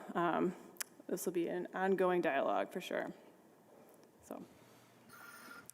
Great. Thank you very much for the presentation. We'll now open the floor to any comments or questions from councilors. Councilor Schachter? Sorry, are you good? Yes, I feel Okay. like I've jumped in a lot tonight, so if anyone else wants to speak up, they can go first. But Well, we have a 13-minute schedule, so I think we're going to try to Great. keep to the clock. I'm gonna hop right in. Okay. Thank you. This is a great, I think, framework for acknowledging we have a lot more need than we have the resources to meet. I'm curious, and I just kind of want to name that I think, I'm curious sort of who assigned numerical values within the prioritization criteria. Is that city staff? Is there like a group working on that? How does that work? That's a really good question. We had worked internally with the capital committee, the administration. I also looked at V-Trans actually has an interesting ranking system for capital projects. So I tried to pull together from resources too that are already in process and in motion rather than trying to recreate a wheel. So that's how it's been initiated. Yeah, I appreciate that, and I also just want to name that I think it's a much longer conversation that I'd welcome the opportunity to have of like even within each of these criteria, how do we define it? So the first one, community impact, like even that alone could have many criteria within it of what we're talking about. And a few things stood out to me in looking at the list, because community impact, it's just a little vague and also critically important. Like, what does that mean? But when I was looking at the project ranking list, I noticed that it stood out to me that there were some smaller neighborhood parks ranked very high, but community assets like Fletcher Free were pretty low, yet that reaches everybody in the community with no barrier to use. And so how you define community impact feels worthy of its own conversation in and of itself. So I just kind of want to, you can respond to that and then. Yeah, no, it's a good question. So what I didn't share is the series of questions that goes along with each of these criteria. So the community impact has at least 3 different questions that it connects to it. So it looks at public safety, it looks at health, public health and safety, oh my goodness, and business and business impacts. So we're looking at ensuring, how we're taking care of our economic needs. I'm forgetting this third one. There are 3 of them, but I can share this with you all so you can see the questions. One of the things that came up with the Fletcher project is where it's at in its process. So the Fletcher free renovation project is at the very early stages of design. It's still at conceptual. They're designing it, but it's very early.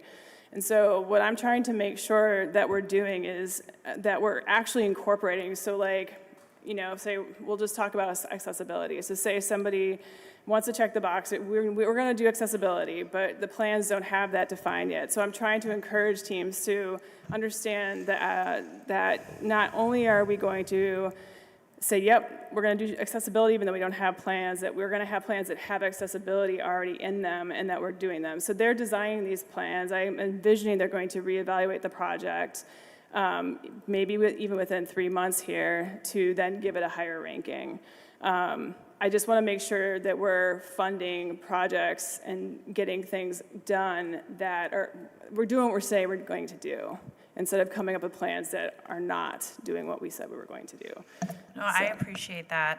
I will say, since I guess I was the one who brought Fletcher Free out into the open, that my understanding, and having served on PAC this year, is that, you know, they've raised half of, you know, almost $20 million towards the project, and that the MOU we have in place is that as soon as, I think it's 85% of the funds are in hand, the construction begins. So I don't actually think that one is actually quite as early stage conceptual, my understanding of it.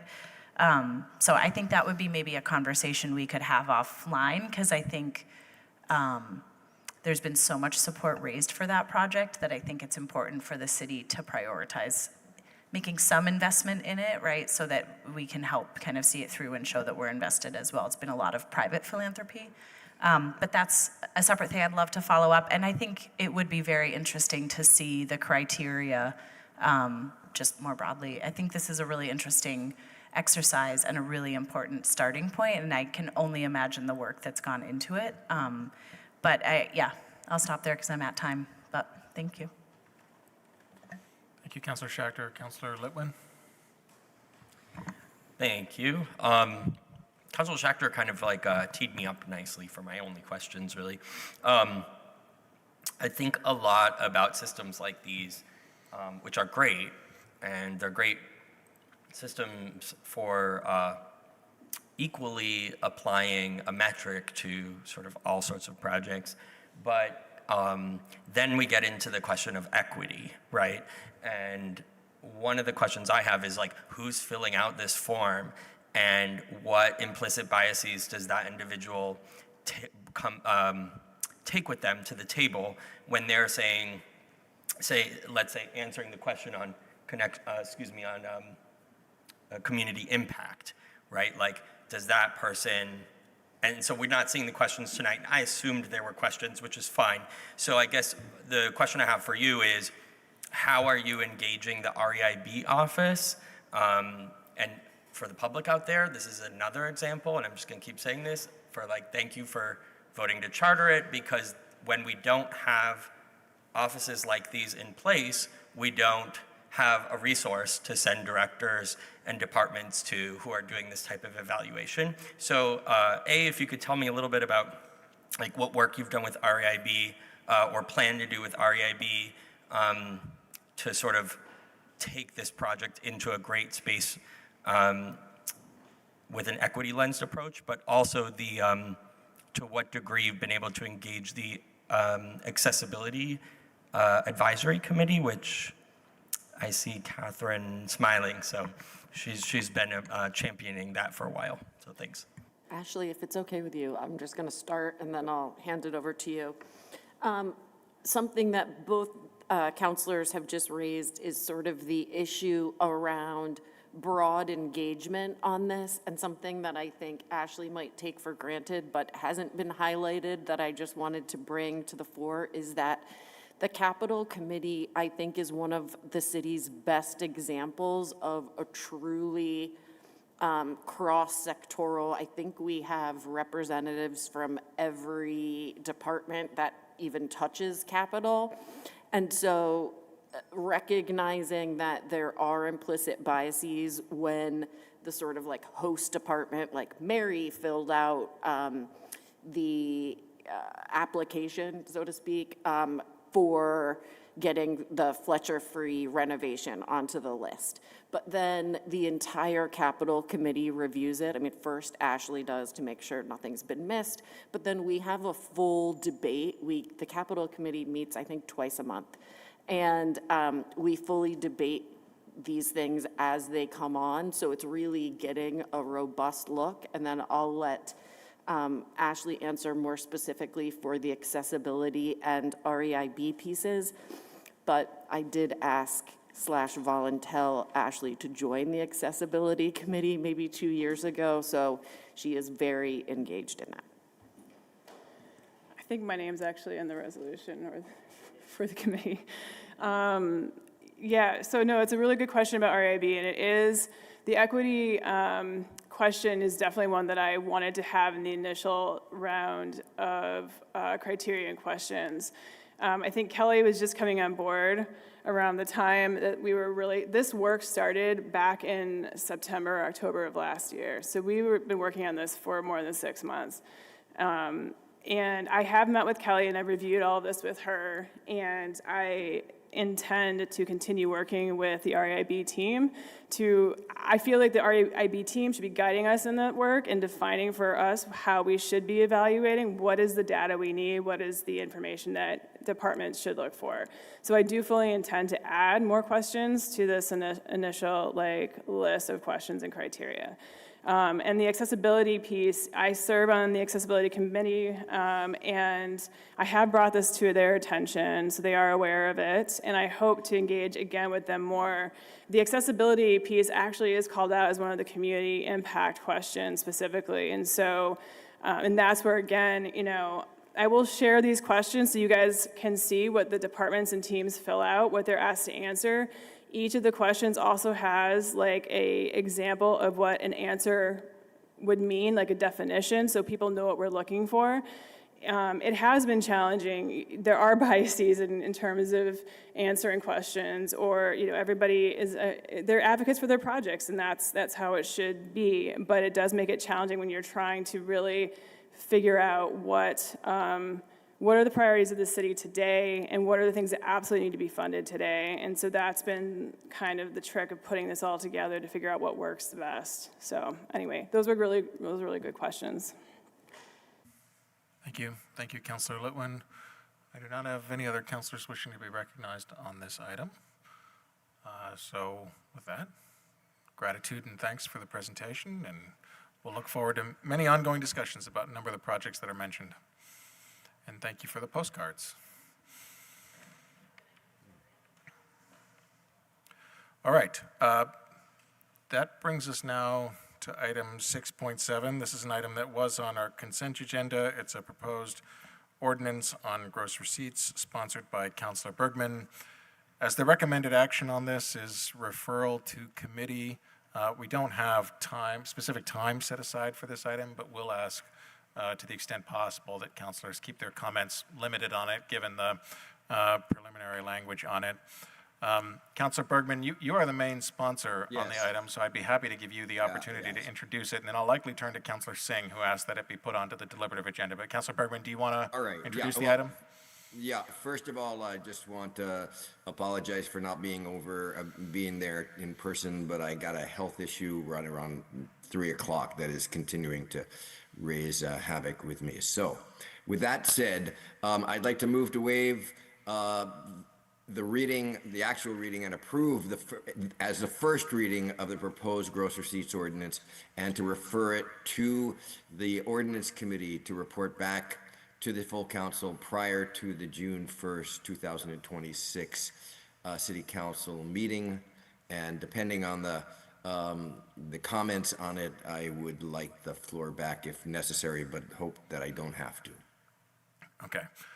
Thank you, Councillor Bergman, and we wish you very well with your health there. Sorry you couldn't be here this evening. Is there a second to Councillor Bergman's motion to refer this to committee? Second by Councillor Carpenter. Councillor Singh, you had asked that this be placed on the deliberative agenda. I'm happy to give you the floor. Thank you, Council President Travers. And Also, Gene, I hope you feel better also. Sorry you're not here to be with us. You know, I commented on this last year, and I'm going to say it again. You know, the 2.5 gross receipts tax was set to sunset 2 years ago, and each year we're trying to balance the budget on a revenue source that keeps going down based on you know, the outstanding economic vitality of downtown and its continued challenges. You know, I want to be 100% honest. I reached out to several restaurateurs, business owners that I know from my time here being in the city, and each one of them declined to come because they feel that a lot of times they are not treated well when they come to city council. You know, some cited even signing a petition is sometimes makes them a target of undue duress, you know, based on a taxation policy. And I just want to echo what they said. You know, affordability, we talk about affordability all the time here, but yet we keep trying to raise revenue sources, and we're doing it on the backs of what's happening down in our downtown district. You know, I've said it before that I understand that we've talked about this previously where it's, you know, $1 on a $100 bill at a restaurant. Yeah, that's certainly the demand side of the equation. I would suggest that we understand the supply side of the equation that these retailers, restaurateurs, and other business owners are facing, and the pressures they feel as prices rise, as margins get thinner, and as actually business activity has gone down. And we can see it in the adjacent communities, seeing restaurants that were very popular here pop up in those communities. And I think that speaks to an ongoing trend, certainly in the United States, but also speaks to us not addressing certain issues within downtown. So thank you. Thank you, Councillor Singh. Councillor Bergman, I see your Thank hand you. raised, so we'll go back to you. Thank you. Yes, so let me just get it back. First of all, it's 50 cents, not $1 on $100. Important. Catherine, I would like to hear from you what we raise and sort of how stable this is. Thank you. Yes, sorry. Talk for 1 more minute, Jean, while I pull this up, please. Councillor Bergman, if you don't mind. I'll talk for just briefly. I don't want to argue this out on the floor for first reading. So I hope that we will refer it, where the Democrats have 2 of the 3 councilors on the committee. But this is, to my mind, an essential revenue source that, if we do not continue it, is going to punch a huge hole in the budget. And I find it to be irresponsible to do that. We will have the conversation. This item also has other technical fixes and that are very important. So referring it tonight will be, I think, very, very important. And I look forward to the debate about the impact of a discretionary 50 cents on a $100 bill that is somehow negative to owners. But I'd like not to have that fight tonight. Thank you. And Catherine. Yes, I'm ready. Thank you. Excellent. Here, did I filibustered long enough? You sure did. Thank you. For this year, we have budgeted the gross receipts at $6.8 million, and we are projecting to meet or slightly exceed that budget. And for next year, we are budgeting at $7 million. And aside from the pandemic years, we have found gross receipts to be a relatively stable source of income, and I have all of the receipts on that, so to speak. Pun was not intended, but I do have those receipts. So I'm happy to go through what this has looked like over the years, both with the 2% and the 2.5%. but it has been a significant source of revenue for the city. Thank you. Nothing further for me at this point. Hopefully nothing further for me on this at all, except to vote. Thank you, Councilor Bergman and CAO Shad. Councilor Barlow, did you want to briefly get in here? I do. I will be supporting the referral to ordinance where we can have this discussion and deliberate it more fully. I think that's appropriate. But I will say that I also share some of the concerns that I know Councilor Singh has. And at the most recent Plan BTV 2050 PAC meeting, the economic trends that were shared with us verify what we already know, and that business activity is down in Burlington. So we need to be thinking about ways to revitalize and reinvigorate business in Burlington. And I worry that continuing some of the taxation and fee regimen that we have is not necessarily the way to do that. I do recognize that we've become dependent on this temporary source of revenue, so we need to navigate that as well. So I agree with Councilor Bergman. This might not be the place to do it tonight, but we will have a robust discussion, I'm sure, in the Ordinance Committee. Thank you. Thank you, Councilor Barlow. I see 3 other councilors in the queue. I'm going to ask if councilors could please keep their comments to no more than 2 minutes, because we do need to try to complete our deliberative agenda. So I see Councilor Litwin, and then Councilor Grant, and then Councilor Schachter. I won't hold it hard to 2 minutes, but if we could just please try, that would be great. Councilor Litwin. Challenge accepted. I just want to say I will also support looking at this because I too love receipts. So I'm looking forward to getting into sort of what our gross receipts have looked like and making an informed decision based on data. But I do just want to point out that I have not supported sunsetting this from the very beginning, have never wavered in that. And so I'm not sure what the comment about from Councilor Bergman around Democrats, but this has been a nonpartisan issue because I am a Democrat and I have supported the keeping it. So I hope we'll avoid any further partisan politics. Thank you. Okay. Thank you, Councilor Litwin, Councilor Grant, and then Schachter. Thank you. So a few things. When we think about downtown, we have to really start to think of the Central District as a whole. That's been a huge issue for this council. What's good for the Central District is good for all the businesses that are located in the Central District, as well as the residents. We must not forget about the residents, because this just isn't about a burden on the backs of businesses. It's about a burden on the backs of residents as well.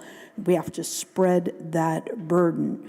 So I do believe this should be made permanent, because we are going to continue to have to look at other ways to address the budget gap. And this is it's a consumption tax. And so when we think about our tourism, I think that as we work to bring people back downtown, we have to be unified in how we do that. I did a series of videos last year that were really well received, where I, one evening on a Friday night, sat in City Hall Park for, I think it's from like 8:30 to 12:30 a.m. And I was talking to a variety of people who were walking through the park and asking them, why were they in downtown Burlington at that time on a Friday night? And without going, and plus not having the time, I would just say there were just some really beautiful responses from people who lived in the city, who would travel to the city, how they felt about the city.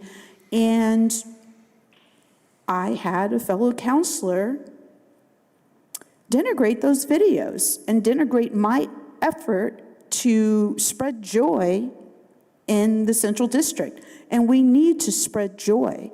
We need to continue to talk about what Burlington is about, and we need not to tell people to bring firearms when they're shopping downtown. That doesn't help us. So we have to be more mindful of these things and how we work together. And I am thinking about an initiative that was brought up by a business group last year about, but then nobody took it on. So I'd like to take it on, but it's about we are Burlington.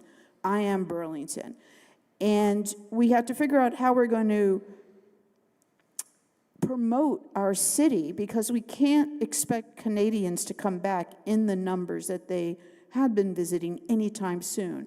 So more to talk on that, but let's be really honest about what we're doing here and how we make certain statements that are meant to be political or to get political points. That's the reality of a situation. Thank you. Councilor Schachter, and then I think we'll try to go to a vote. Thank you. I'll be very fast. CAO Shad, sorry to put you on the spot, but is it correct, I know, if I'm remembering correctly, that last year when we were also discussing whether or not to extend this 0.5 additional percentage point, that would be about $1 million in our bottom line? Yes, that is about correct. And when you say that gross receipts have been relatively stable, is that the dollars have remained the same even as we raised the rate? That as we have budgeted it, it has been a stable source of revenue. It has grown as we have raised it. We have seen, as we look at two things, how much money we receive as the city as a source of revenue, and also what that data is telling us about net sales. And we are seeing that there has been a drop since COVID, but that data isn't showing us a large drop. I would have to look at it to see exactly what that is. But I would say it appears that the perception about the drop in business seems greater than what the numbers bear out. Okay, thank you. That's really helpful. And I guess the only thing I'll say is when I think about this tax, I think it absolutely makes sense in a lot of ways. I think, I'm curious if businesses have absorbed it, seeing as it's always been branded as temporary, and I think we all deserve clarity on whether or not this is here to stay. I don't know if some businesses have held back on kind of passing it all along, reprinting menus and things like that, or not. But I also want to be aware that when I've seen regional economic data, we do have a slower economy at the moment. I see Cara coming over, that's amazing. That I think relative to some of the surrounding towns, we are stagnating a bit. And so what I also am thinking about, and now I don't know if this 0.5% makes or breaks much, but if the cost of a sandwich next door is $8 and here it's $10 because we have a much higher tax rate, is that also keeping people from coming? And at where's that tipping point? Are we thinking about this? I'm not saying that's happening. These are questions I'm sort of just wrestling with myself to really understand doing right by absolutely everybody who lives here and calls Burlington home, and making sure that we're really thoughtfully tackling this issue as part of our broader affordability crisis. But Cara, please, by all means. Sorry, and it might not make sense for me to jump in right now, and I'm happy to go to Ordinance Committee to discuss this further. The reason I jumped up to the microphone was you said something about reprinting menus, and I wanted to be clear, this is an at-the-register tax. People are not changing their pricing for this. This is, you book a hotel room, you book it at $250 for the night, and somehow when you check out, it's $265. Got it. So these are fees that are collected from the consumer, and I will note that Councilor Grant notes that these are our residents who will be paying this, so that I understand.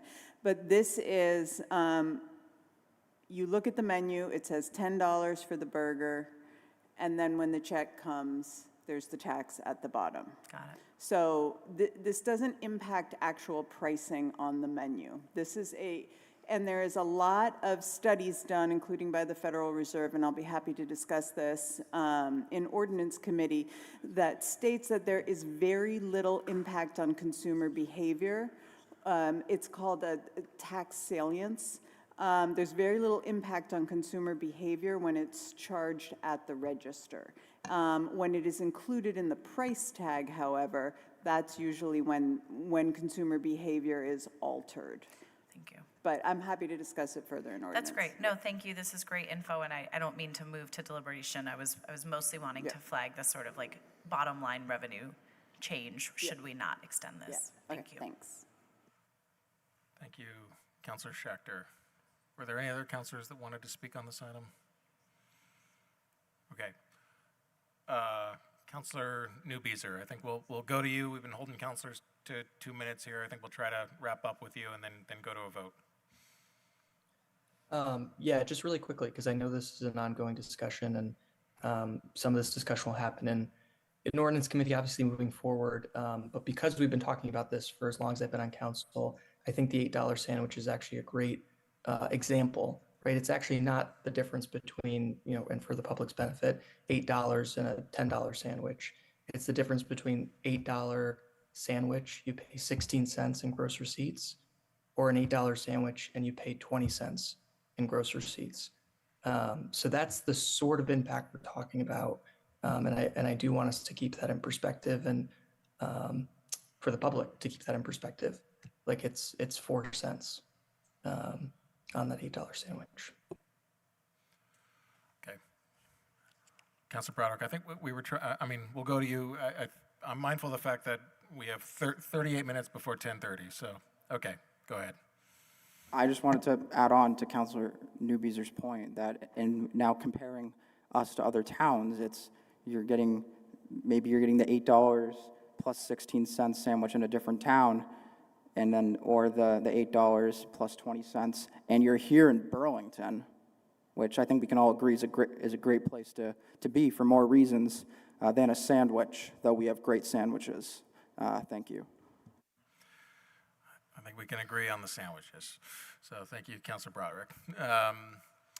All right, the vote is on referral to the Ordinance Committee with some councilors online. I'll ask that the clerk please call the roll on this item. Councilor Barlow? Yes. Councilor Bergman? Yes. Councilor Broderick? Yes. Councilor Carpenter? Yes. Councilor Grant? Yes. Councilor Litwin? Yes. Councilor McKnight? Yes. Councilor Newbeezer? Yes. Councilor Sanchez Parkinson? Yes. Councilor Schachter? Yes. Councilor Singh? No. City Council President Travers? No. 10 ayes, 2 nays. With 10 yeses and 2 noes, the motion carries, and this will be off to the Ordinance Committee for them to report back before June 1st, 2026. Thank you. Our next item is item 6.8. I'm actually going to ask Director Alneswawi and Director Dillard, though. Item 6.9 is a public hearing regarding a proposed zoning amendment, and given the hour, 9:54 p.m., and my knowledge that we do have members of the public who would like to participate in that hearing, absent objection, I would like to turn to the public hearing now so that does not happen any closer to midnight than we already are, and for this to try to happen in some sort of figurative daylight. And so if there's no objection, I'd like to go ahead and turn to item 6.9, which is the public hearing regarding zoning amendment 2603, the transportation demand management exemptions for affordable housing. We're opening that public hearing at 9:55 p.m. And we'll first open the opportunity to anyone here in person in City Hall who would like to participate in that public hearing. And then if there's anyone online that wishes to participate in that public hearing, we'll ask that you please use the raise hand function on Zoom. I see we are joined by a member of the public here in City Hall, and so if you could please introduce yourself, and we'll turn it to you. Sorry, microphone. Button, there you go. I've certainly been here after midnight, so I appreciate wanting to go quickly, and I'll try to go quickly. I had 20-minute presentation, but I'll give you 3 minutes if I can. Michael Monti, I'm the Director of Champlain Housing Trust, CEO of Champlain Housing Trust, and just briefly here to support the sort of the amendment that is before you on transportation demand management. In 2022 and 2023, and again in 2025, you look to essentially saying that affordable housing projects did not have to pay sort of the costs of transportation demand management. That's different than us doing work to ensure that our residents have resources and opportunities and to give them support to do other things. But basically the cost is really significant. Our costs in insurance, taxes, maintenance costs, and frankly, the services that we're providing residents, which nobody pays for, has exceeded and dramatically increased, certainly even since 2022 when you first did this. And so adding additional cost, which is actually fairly ill-defined at this point in the transportation demand and management system, adding additional costs is a struggle. In the last 2 or 3 years, our rent receivables have tripled, okay? Our residents now need more services than ever. If it gets to a point, what we want to be able to do is support our residents in any way possible. And adding additional cost is not really what we need to do. Many of my colleagues who throughout the state and certainly in the country who develop and support nonprofit housing are struggling with sort of the cost of development, the cost of management, the cost of keeping things together. And if we have an extra penny or dollar, we are doing everything we can in providing support to residents to do what they need to do. I think we'll support the outreach and education. And let me just say that most of the rental residents that we have don't have cars. And let me just also say, they aspire to have a car. That's an aspiration. It's an interesting little twist here. But many of the folks who live in our housing look for the day when they can take their family in a car someplace. We are already having a fairly decent demand management in terms of the folks who are living in our housing who are in fact low income and moderate income. And it's already self-imposed by the conditions of the income and the resources that they already have. Getting them to a place where they can be successful and own a car someday is actually something that we want to have happen, which is different than giving them the choices and opportunities for bikes and for knowing what can happen with public transit and to know that there are alternatives while they do it. But we want to lean into transportation demand management, but certainly adding the cost of that system is not what we want to be able to do. We can't really afford it. And I'm speaking on behalf of my colleagues, Cathedral Square, Evernorth, COTS, who couldn't be here this evening, asked me to come and sort of just speak briefly. Again, I had more pages than that. I did this briefly, so I know you're running late. And let me just say thank you for letting me go forward. I appreciate that a lot. No problem. I saw you in the back there, Michael, so I appreciate it. Yeah. Get you Thanks. in here. Are there any other folks here at City Hall who would like to be heard in this public hearing before turning online? All right, I do see 2 individuals with their hands raised online. If we could please promote Sharon Busher first, and then we'll turn to Evan Gold. Sharon, you should be able to go ahead and unmute yourself. Okay, thank you so much, President Travers. I am also speaking in support of the proposed amendment. And I just wanted to say that, Michael Monti spoke about the resources that he has available and how most of them go, obviously, to create and sustain affordable housing for people. And I appreciate that. And then another person, Cindy Reed, who I know, spoke to me at length about how TDM and using housing resources to support TDM, like car share or free bus passes, just wasn't in the cards. They don't have those resources. And I got a good education. And I also really value, I have been trying to make affordable housing be more a part of our housing solution for years and years and years. So I certainly value that. And I don't want to compromise it. And I understand there's the educational component that goes along with affordable housing. And there's also the other aspect of the knowing the inventory of who needs what. I guess I can't really speak to that aspect of it, but they can't do car share, they can't do free bus passes. So my question is for those of you around the table that came forward with the TDM proposal, what do we do? Who is responsible to meet the needs of those people that Michael spoke so well about who can't afford a car?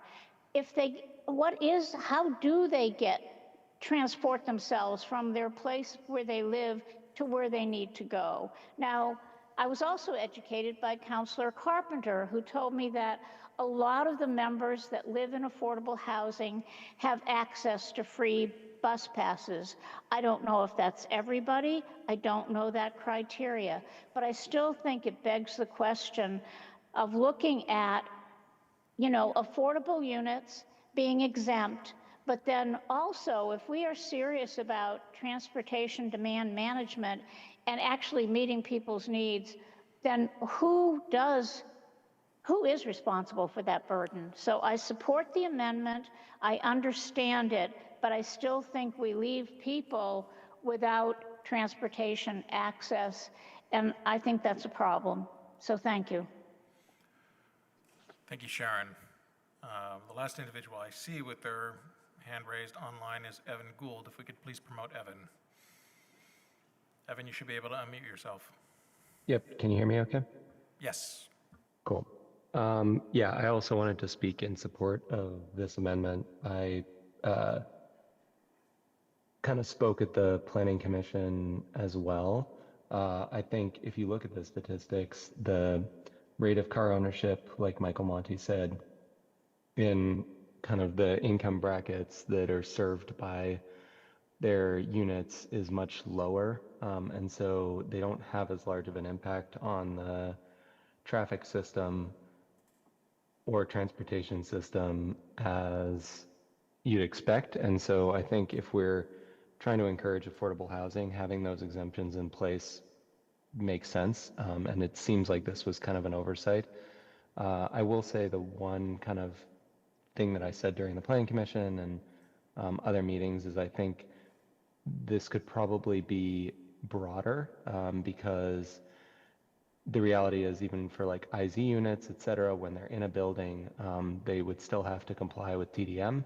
And then effectively what we're doing is a tax on top of a tax, which ends up getting passed on to every other unit. And so I think it's worth taking a deeper dive in kind of the TDM management strategies and how they interact with affordable housing. But at the end of the day, I think it was unfortunate. I was at the DRB hearing when we had to deny the exemption to this for the units at Cambrian Rise. We were kind of hamstrung with how the ordinance is written. So I think in the short term, this addresses that issue. There's a lot of projects coming online there.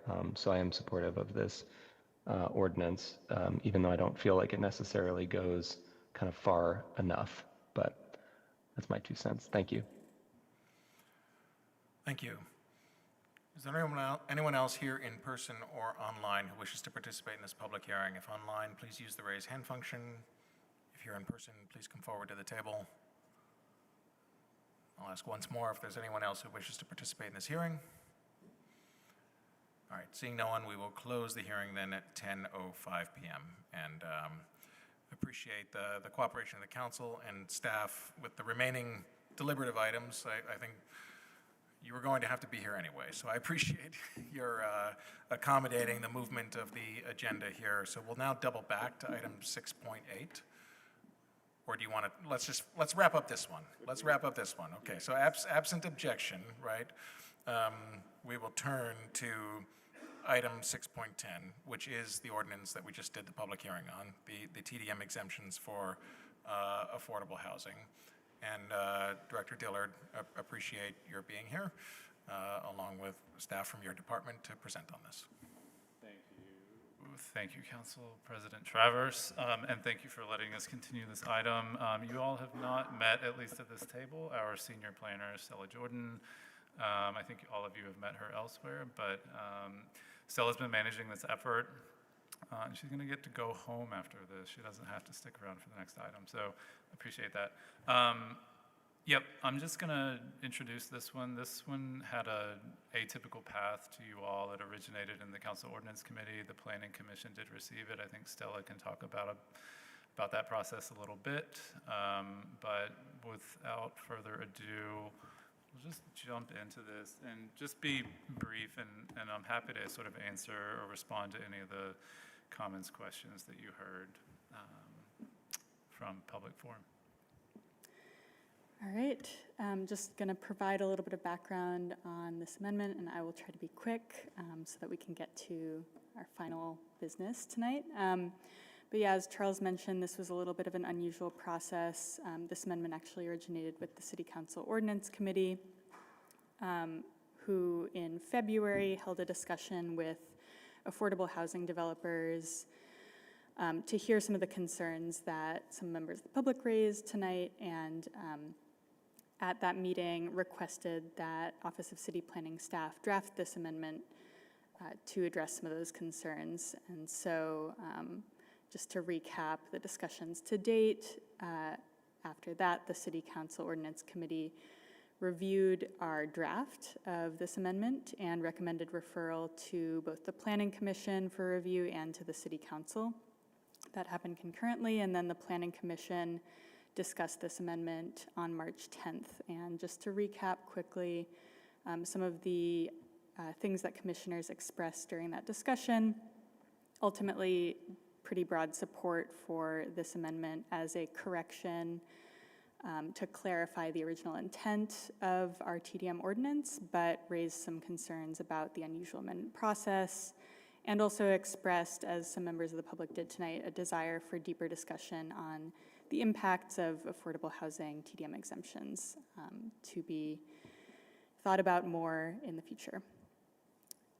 So the purpose of this amendment really is to address some of these challenges that have been raised by developers of affordable housing, specifically at Cambrian Rise, who've cited financial and administrative barriers that they're facing to compliance with our existing TDM ordinance. And specifically, this is around clarifying the definition of affordable projects in relation to TDM requirements to ensure that those barriers are addressed. And so here is the current language about affordable projects in our ordinance. We exempt affordable projects from most TDM strategies, so really what applies here for affordable projects is education and outreach and a TDM agreement. However, this current definition does not clearly express whether planned unit developments, whether affordable buildings and planned unit developments would fall under this definition. So in addition to that, we actually found that the barriers in question raised by affordable developers at Cambrian Rise actually also stemmed from a waiver of maximum parking limitations that was applied to the entirety of the Cambrian Rise PUD, including those affordable buildings. So in addition to changing just the definition in that table of what constitutes an affordable project, we also needed to go in and look at the waiver of max parking limitations. So this amendment addresses those two things, the section regarding waivers of maximum parking limitations, again, to really clarify that affordable projects shall only comply with the initial intent of this ordinance, the education and outreach requirement, and the TDM agreement, and then clarify the language in the affordable projects definition of our TDM ordinance to expand that to cover specifically affordable buildings within planned unit developments. So here's that language. Should I read it? here is that additional definition, so including buildings, again, within a PUD in that broader definition of affordable projects. I also just want to point out and reiterate, also in response to some of the comments that have already been raised today, there are a couple of other planned amendments in progress, and one of those is a more comprehensive TDM ordinance update, as well as the inclusionary zoning policy updates that the Office of City Planning is working on.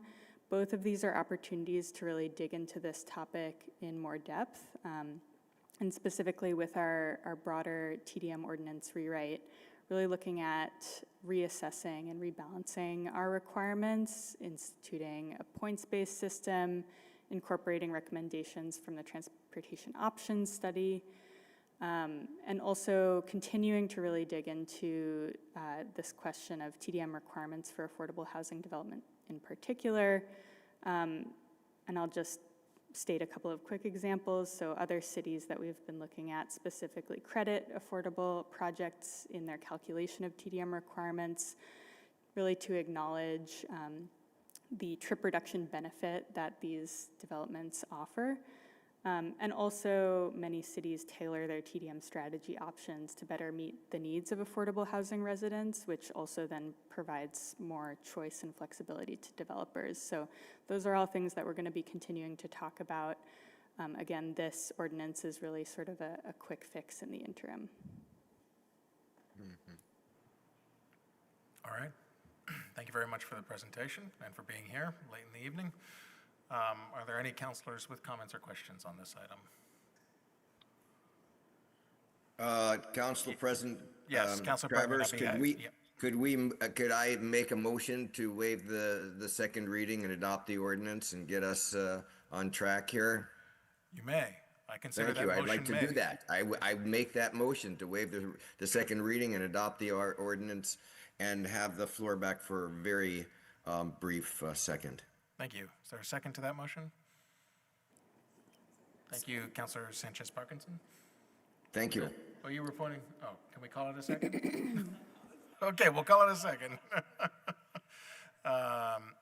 Councilor Bergman, happy to give you the floor back.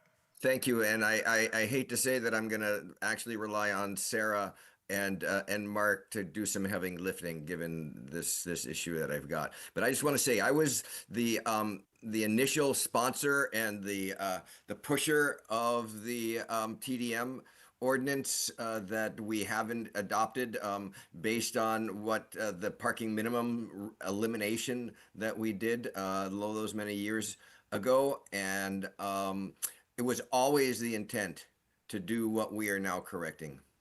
And in response to the public forum comments or the public hearing comments, I think that the last conversation from the planning office tells us that we are going to be getting into those issues. But this is something that's necessary to deal with right now. And I really hope that we can just adopt this unanimously. The ordinance committee is going to be working very hard on inclusionary zoning. And we've already talked about the schedule for that. So this issue will be on our agenda, both committee and then the councils over the next year. But it will not happen as quickly as this is needed. So I hope we can support it. Thank you. Great. Thank you, Councilor Bergman. Is there any other councilor that wishes to be recognized on this item? Councilor Schechter? I'll just pop in very quickly. I'm happy to support this tonight. I think it's really important. And Michael, to you and all of our affordable housing providers and developers in this community, so much deep gratitude for your work. And the one thing I want to name is just very aligned with what former Councilor Busher was sharing, which is that, you know, when I was initially reading this and thinking about this, it wasn't lost on me that I think some of the folks served by in these affordable housing developments are some of the folks who benefit most from access to public transportation, and that while I understand the financial burden of requiring affordable housing providers to deliver on all the parts of the TDM ordinance as it's laid out. I really appreciate, Michael, the way I'm sure you and your team do a lot of connecting folks every day to access to how to use the bus line and access free bus passes that they're eligible for and all that. And so I had some of those questions as I was reading this, and also just acknowledging that with PUDs and like Cambrian Rise, we are adding a really high volume of people in certain parts of our city where TDM, I think, potentially does start to play a role and is an important part of the conversation. But I really appreciate the way some of these concerns were addressed through the public comment and the comments made on the floor.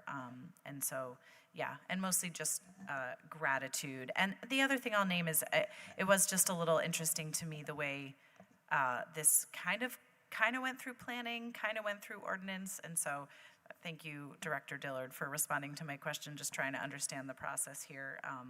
I feel like the cleaner we can keep things, the better, but happy to support this tonight. Thanks. Thank you, Councilor Schachter. Is there any other councilor that wishes to be recognized on this item? Yep, Councilor Carpenter. This, Ally reminded me of it. When we plan for affordable housing, one of the very first things we look at, is it on a bus route? And we would not be dumping a gabillion dollars into most of these projects if there's a bus route available. Now, some of the rural towns don't have it. So I just want to call that out because that is definitely a planning criteria for affordable housing. Thank you, Councilor Carpenter. Any other councilor that wants to be recognized here? We'll go to a vote then. Well-timed beep here in City Hall. All in favor of the motion made by Councilor Whitman, please say aye. Aye. Aye. Aye. Are any opposed? That carries unanimously, so thank you very much. All right, we will now turn back to item 6.8. We have two deliberative items left, item 6.8 and item 6.11. We are likely to go a little bit beyond 10:30, and so we will need a rule suspension in all likelihood to complete our deliberative agenda. Do we want to take care of that now? All right, is there a motion to suspend our rules to complete our deliberative agenda? I will make that. Well, I will second that. Who made the original motion? Councilor? I think I did. Sorry, Councilor Singh, second by Councilor Litwin. Is there any discussion on that motion? All right, all in favor, please say aye. Aye. Aye. Aye. Are any opposed?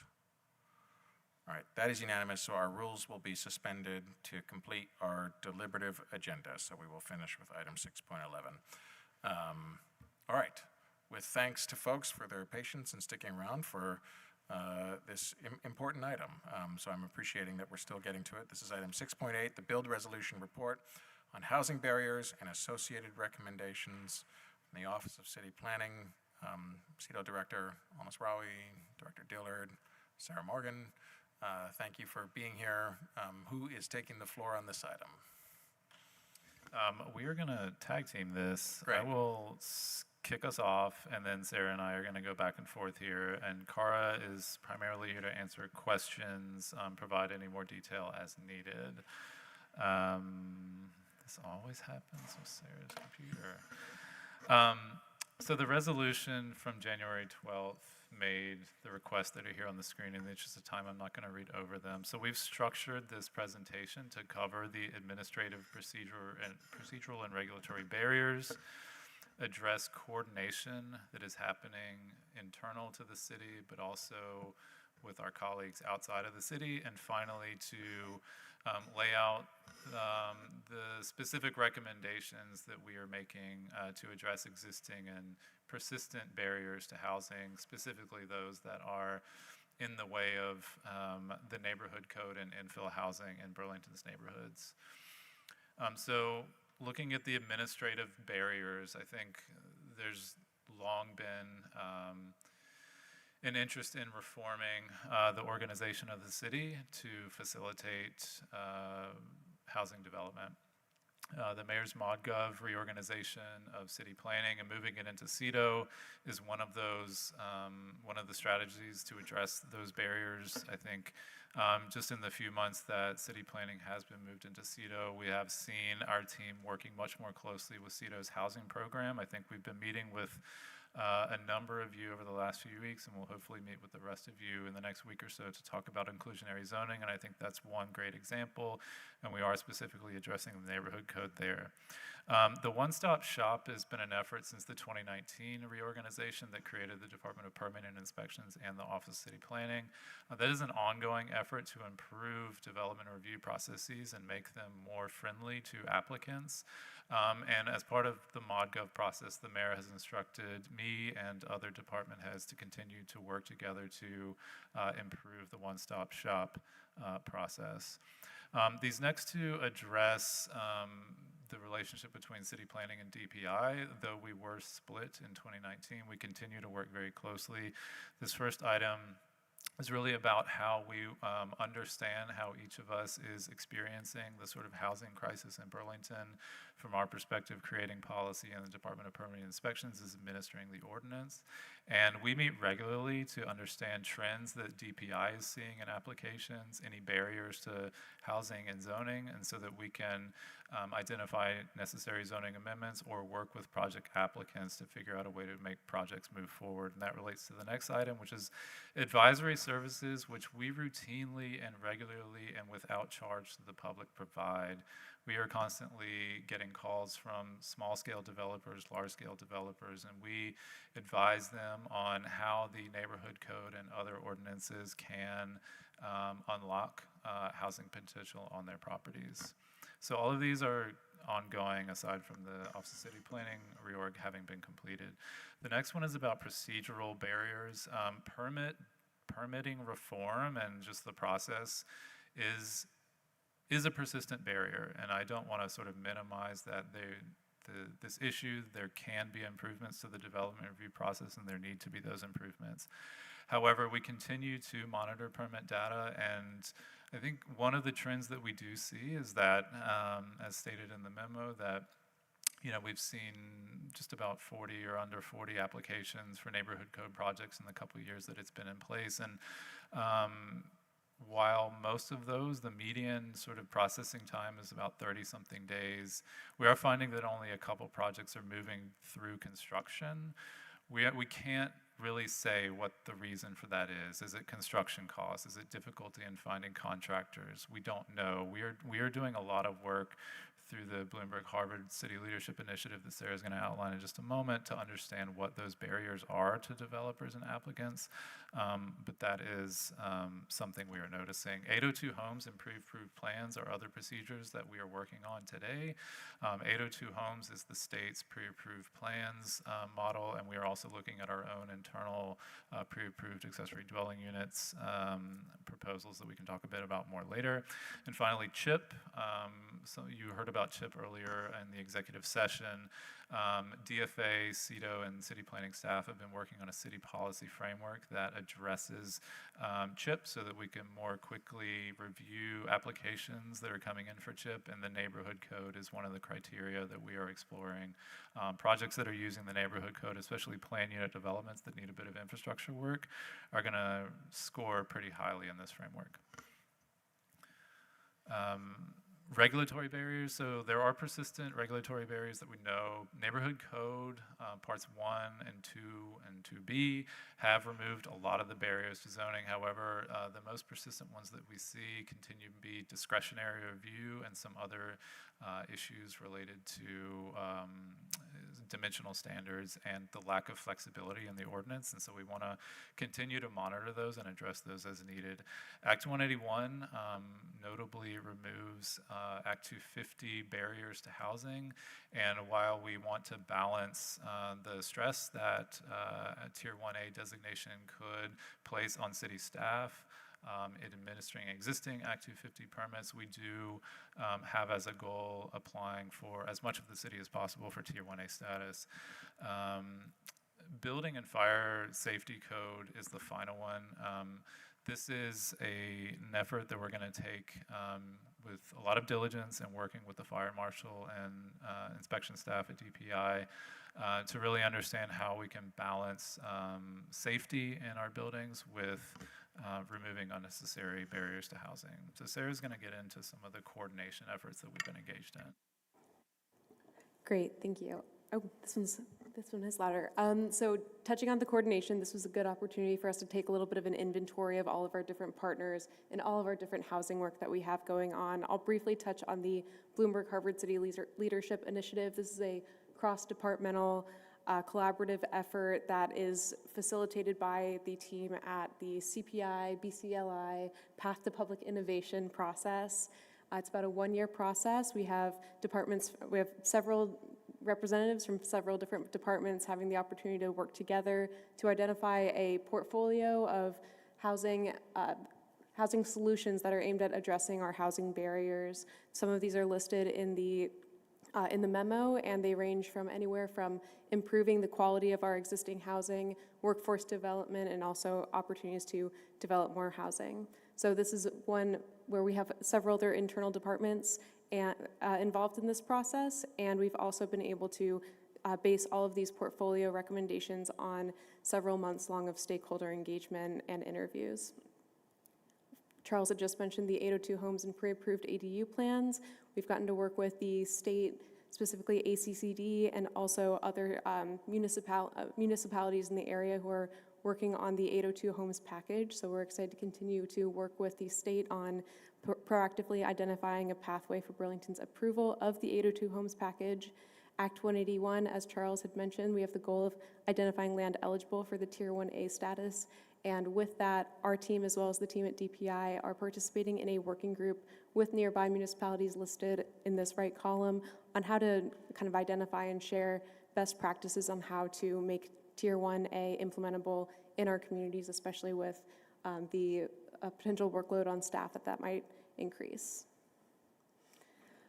A few other opportunities for coordination that we have the Chittenden County Infill Housing Campaign with CCRPC, the Chittenden County Regional Planning Commission. This is an education and outreach campaign that we're doing along with South Burlington, Essex Junction, and Winooski, focused on educating residents and providing opportunities for support for small-scale infill housing. I'm excited to share that we are kicking off our first panel of this series on Saturday, May 16th at 9 a.m. next door at BCA Gallery. It's a peer-to-peer opportunity to learn from residents of both Burlington and other surrounding towns about how they made ADUs in their backyard work. Happy to circulate more information about that on our website and on the city's event calendar. We are also continuing our strong partnership with AARP Vermont.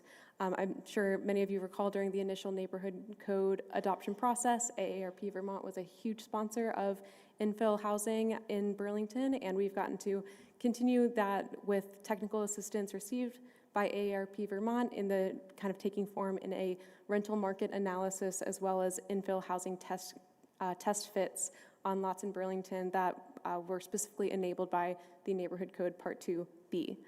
Lastly, building fire and safety code. This has been a great opportunity for us to really consider partnership with the fire marshal, water resources, and DPI on potential reforms to Burlington and Burlington's building and life safety code, and kind of the nexus of cost and feasibility for construction. Thanks, Sarah. So these next couple slides are going to outline our own recommended next steps. And in the resolution, you all requested areas where CDNR and the full council could participate. So we've tried to identify those, but I would say that if there's interest in any of these, we'd be happy to come to CDNR or any other committee and sort of talk about how we can get you all involved. Building code reform is a topic that has been national. There are many states and cities that are embarking on building code reform for many reasons. You might have heard of single stair reform. We have mentioned that up here before in the last couple of years. Sprinklering is another issue. Burlington has quite rigorous sprinklering standards for accessory dwelling units and for missing middle housing types. And while building and life safety are top of mind for everybody. It's been recognized by many municipalities and states across the country that sprinklers do add significant costs to housing, despite other advances in building and life safety in the construction industry. And so there has been a lot of legislation around the country to either limit the requirements for sprinklers, to not require sprinklers at all, or to just provide more flexibility. And those are the kinds of things that we want to do. We know this is a sensitive topic, and we will be engaging with the fire marshal locally and fire officials at the state to understand how we can, again, balance safety issues with the need for more housing. And we feel this is especially important for a lot of the neighborhood code type projects that we are going to see, smaller buildings, 3-4 units. I don't think we're going to be proposing removing sprinkler requirements for larger multifamily buildings. But we do think it's worth taking a look at some of these smaller buildings. Plan BTV 2050 is another effort to address the community's housing perspectives and visions. Many of you know, there's a few of you on the advisory committee for that plan itself. We're going to be starting from a perspective of how we can create 7,000 new housing units in the city over the next 25 years. And part of that is really understanding the form, shape, location of all of that housing. And the neighborhood code needs to play a bigger role than it has. I think we've been very conservative in our projections over the last couple of years. For example, with water resources and DPW as they've created sort of sizing of infrastructure estimates for bonds and things like that. We've said 10 units here, 10 units there, about 30 neighborhood code units a year. We need to accelerate that. We need to increase the pace and increase the numbers totally. And so we will be engaging with the community to really understand how we can unlock the neighborhood code and create that evolution in our neighborhoods. Can I jump in and just a plug for the kickoff of Plan BTV 2050? We're kicking off at 1 Main Street, the train station down the street, on April 30th. We're going to have an open house style event from 3:30 to 8 p.m. We'll be there, and I just wanted to plug that while we're up here. Thank you, Sarah. And I do just want to note that Councilors Schachter and Bergman and Newbeezer, I think that's everybody. There's one more maybe. And Mark Barlow, sorry, Mark, are on our advisory, it is late, are on our advisory committee. And so I would ask you to look to those colleagues for more information on Plan BTV 2050. We're also happy to come and present on that at any time. Pre-approved building plans, again, Sarah mentioned 802 homes, but essentially what this is a state initiative to create pre-approved plans that would be approved by those municipalities. We are working with ACCD. We are one of a few communities in the state that has delegated authority over our building code and building life and safety code. So we will need to approve these municipally. And a lot of the rest of the state, once they are approved by the state building code, they will be eligible for use in those communities. And so we're going to go ahead and do that work. We've already reached out, started a working group at the city to advance this, and we're working with ACCD staff really to be a model for the rest of those communities in the state with that delegated authority. Not to get too personal here, but in my previous position in the city of Raleigh, I did create that city's pre-approved accessory dwelling unit program. I know how these programs work. It's something we can do if there's interest. I think there could be great benefits, not just for people looking to build housing, but for the design and construction communities and businesses in this city. I know that it can be really beneficial for them. Mentioned building, where are we going? We are going to city-owned land and a priority parcel audit. So this is one of the big initiatives coming out of the Bloomberg-Harvard City Leadership Initiative and also the Mayor's Housing Strategy.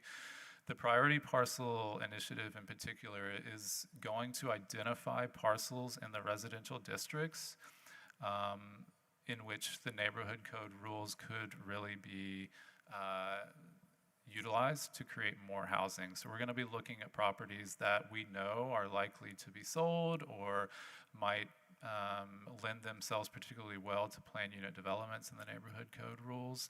And so over the next sort of 6 months or so, we're going to be identifying those parcels and starting to do community outreach with owners and others.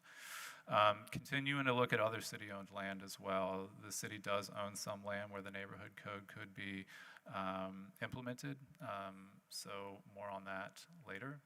Upcoming CDO amendments, we have been meeting with a number of you on inclusionary zoning, and one of the topics we've been addressing throughout is the Housing Trust Fund and how we can expand and diversify the way the city uses the trust fund, including but not limited to infill housing and missing middle formats. And finally, just continuing the collaborative work. This takes everybody involved, and so we're going to keep working on the City Leadership Initiative through the Bloomberg-Harvard program. The CCRPC infill housing campaign will continue through this year. And do just want to credit AARP. They have been a great partner of ours.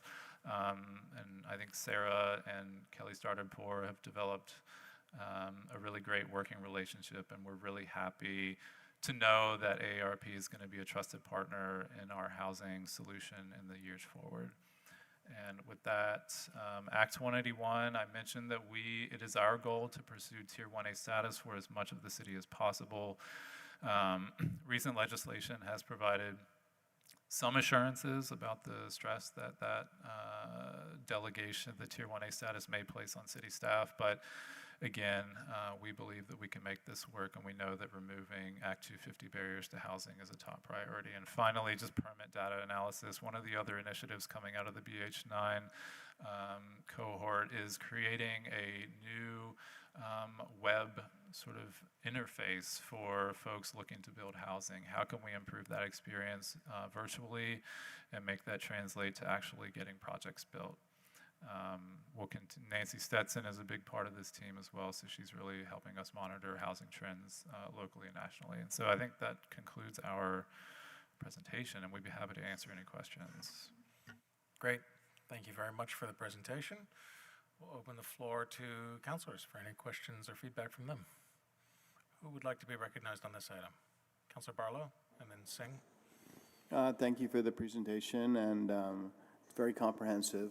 One of the things that I think that I'd like to see in this process is we're talking about like surveying and doing outreach to applicants, but just I think if we could engage the developer community and the trade community more broadly, even maybe people that wouldn't necessarily get permits. We hear these anecdotes about people saying, I'm not going to work in Burlington, I'm not going to develop in Burlington, and understanding the barriers and frictions that those folks are experiencing and what we might do to sort of grease the wheels of development more with a community more broadly that might be apprehensive about developing in Burlington.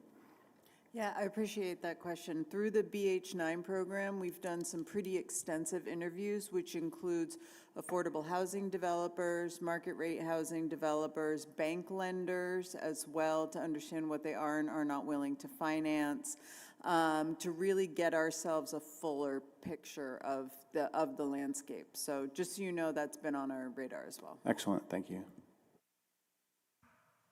Thank you, Councilor Barlow. Councilor Singh?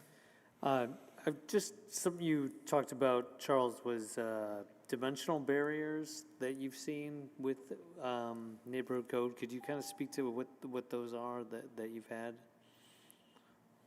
I'll speak a little bit to that and Charles jump in, but in the adoption of the neighborhood code, we moved more towards dimensional standards, massing standards, as opposed to previous density standards. One of the new tools that we used to regulate this massing is building footprint, for example. So we have we have maximum building footprint standards for I think all of our residential zoning districts at this point. And that number does limit a little bit of flexibility. So for example, if you're about like 20 square feet over in a building footprint, we are looking at opportunities such as alternative compliance, feasibility. We have that in our Article 14 code that allows for about like 20% flexibility if you meet certain criteria and if it's required if you need that kind of wiggle room in a way. So one example would be the rigidity of the building footprint and other numerical standards. So that'll provide flexibility, and that's what we're looking at, is to kind of move further away, not move necessarily further away, but find some offset to that.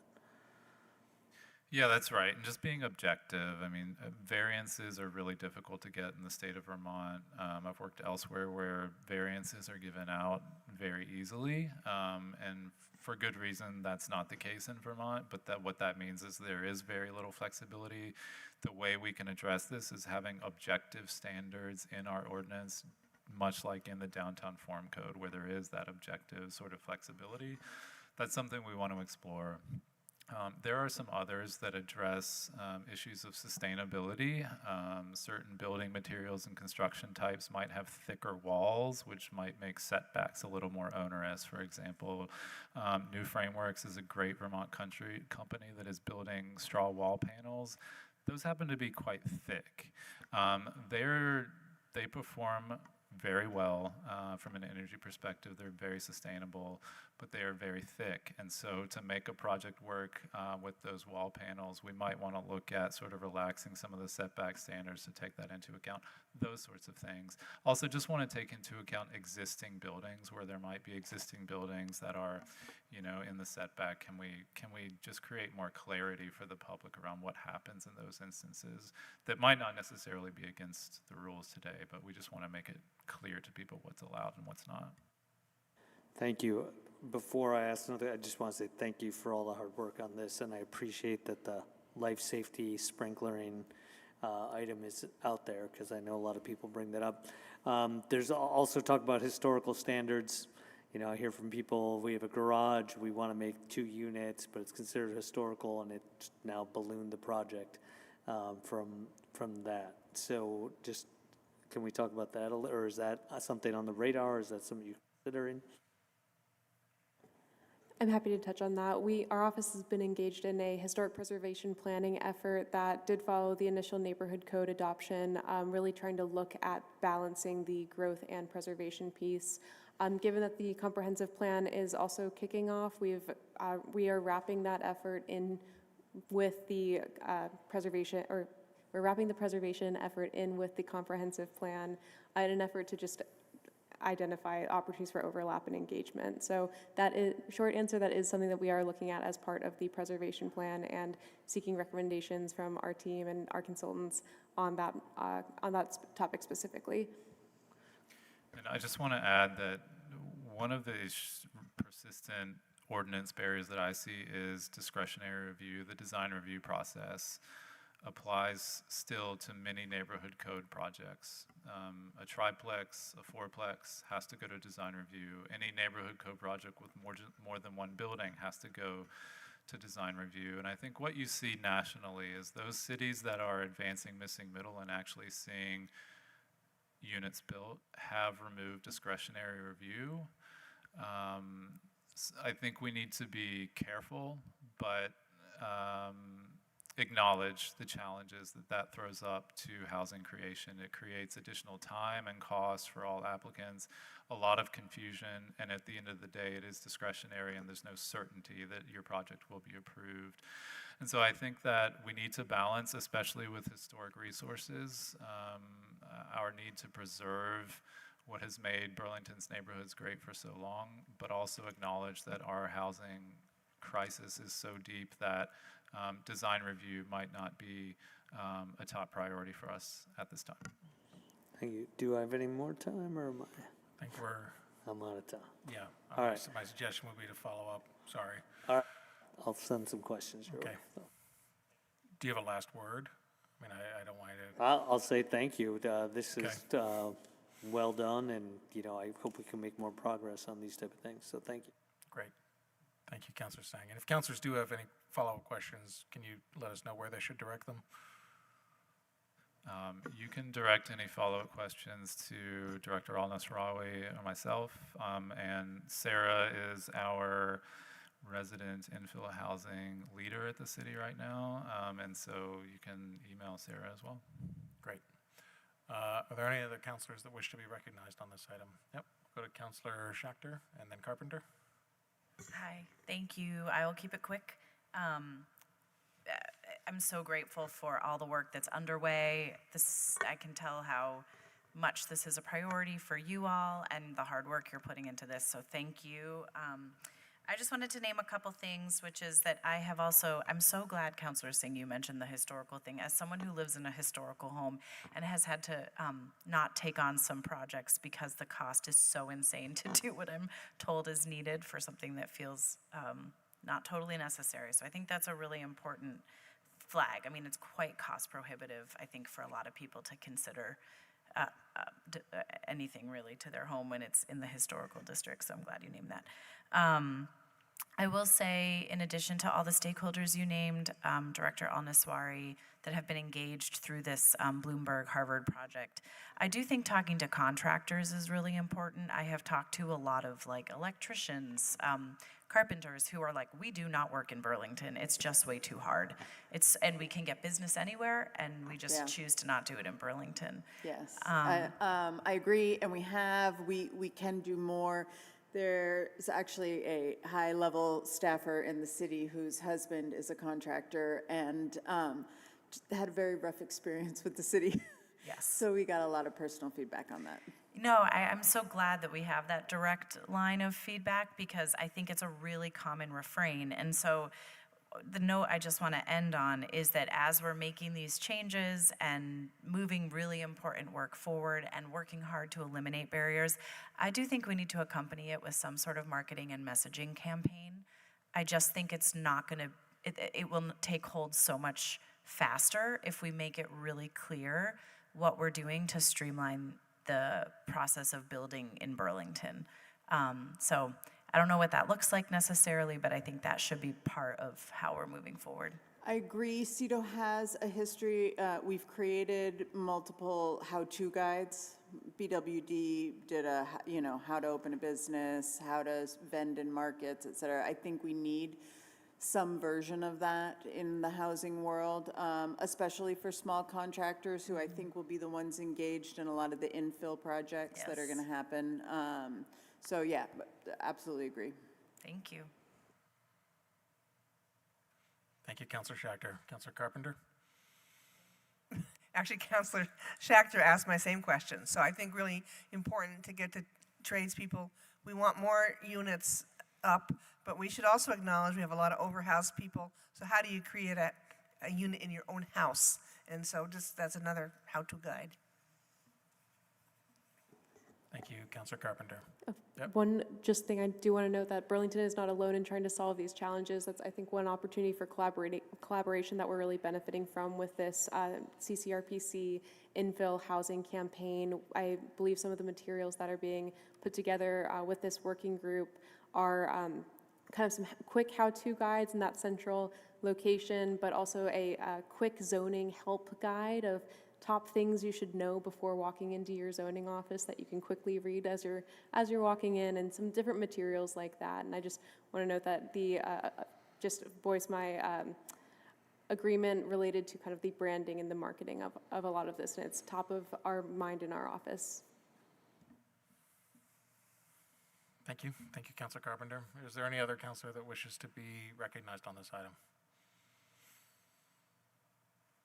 All right.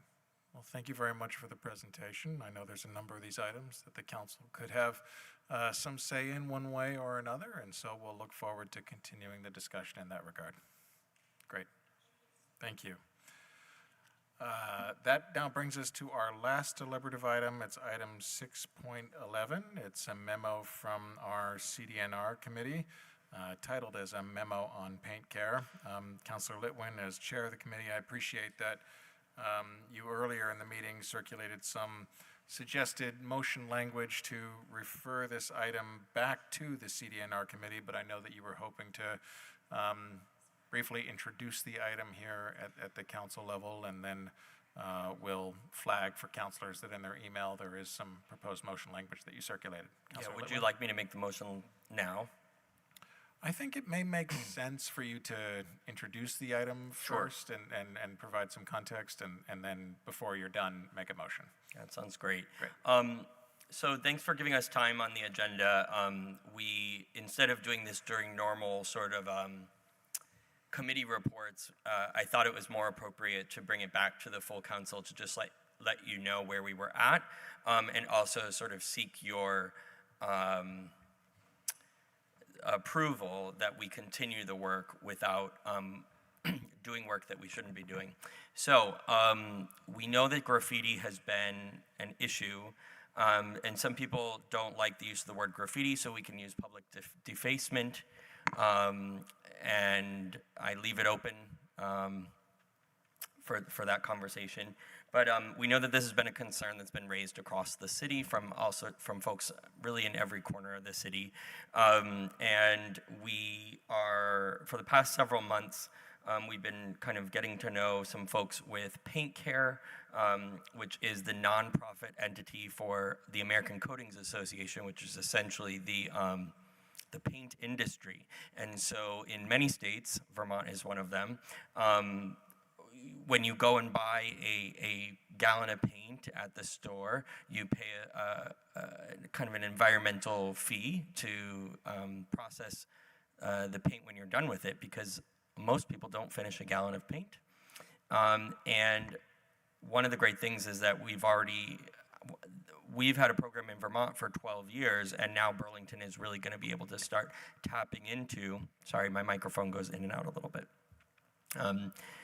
to start tapping into the fact that folks can drop off paint at something like 2,800 locations.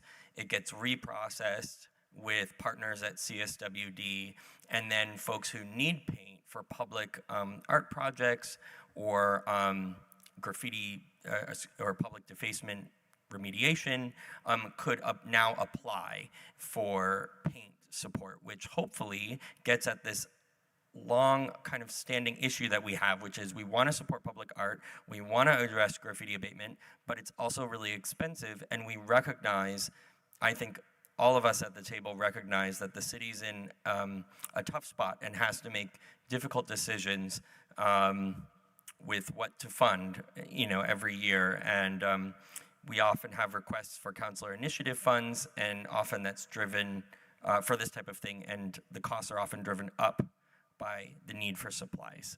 So we're really happy to have met the folks from PaintCare, Agnes Barcelow and Brett Rogers. Brett Rogers flew in from DC for our meeting, which we really appreciated.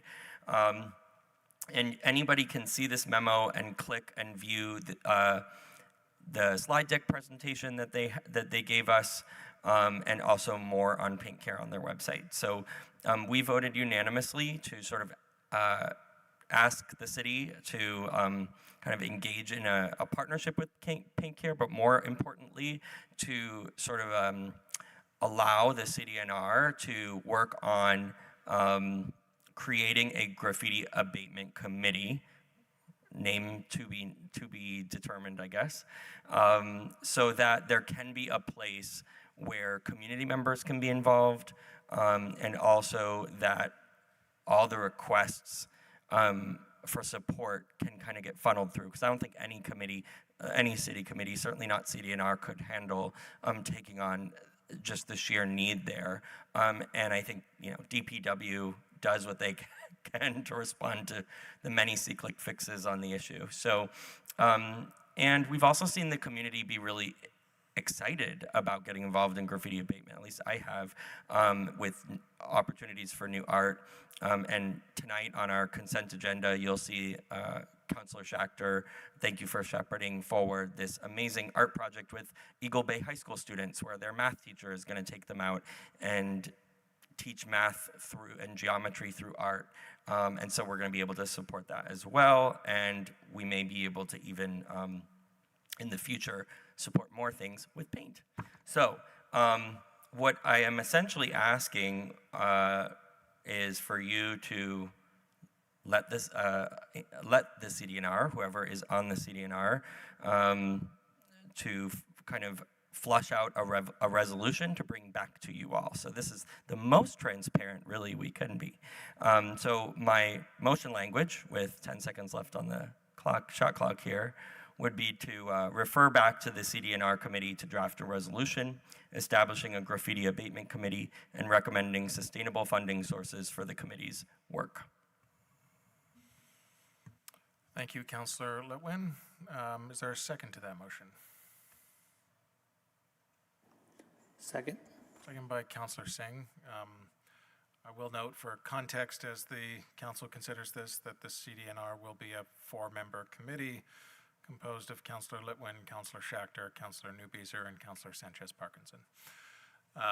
Is there any councillor that wants to be recognized on the referral motion? All right, we will, yep, Councillor Schachter? Is that okay? Were you going to say something? No, I didn't see anyone, so I was about to go to a vote. Okay. But of course, it's okay for you to be recognized, so yeah. I just had a question about the motion language, which is that the idea of finding funding sources to sustain the work, is that sort of like, we'll explore that as a committee if such things exist and what that might look like? So I take your inquiry, and I would say, yes, we would discuss that as a committee, and again, we would come back to our council colleagues with both a resolution and a recommendation. Awesome. And yeah, I'll just second, I've been really impressed with getting to know the folks at PaintCare. Brett is their CEO or president, I think, who came. No, he's Communications director. Communications director who's based in DC came up for it, and then Agnes is Vermont based, and they already have a partnership with CSWD, and this will just formalize our ability to streamline how local artists and folks bringing forward art projects to beautify the city can get paint donations. So it's a great partnership and a no-brainer in my mind. There's very little risk to the city. It's just streamlining connections to resources. So that's all. Thank you. Thank you, Councillor Schachter. Any other councillor want to be recognized on this? All right, we'll go to a vote then. All in favor of the referral motion made by Councillor Litwin, please say aye. Aye. Aye. Are any opposed? That carries unanimously. So thank you, Councillor Litwin, and to the CDNR committee, and we look forward to your future work. Our rules were suspended to the end of completing just our deliberative agenda. And so, given that, it is my obligation to now adjourn us at 10:57 p.m. absent objection. Thank you very much.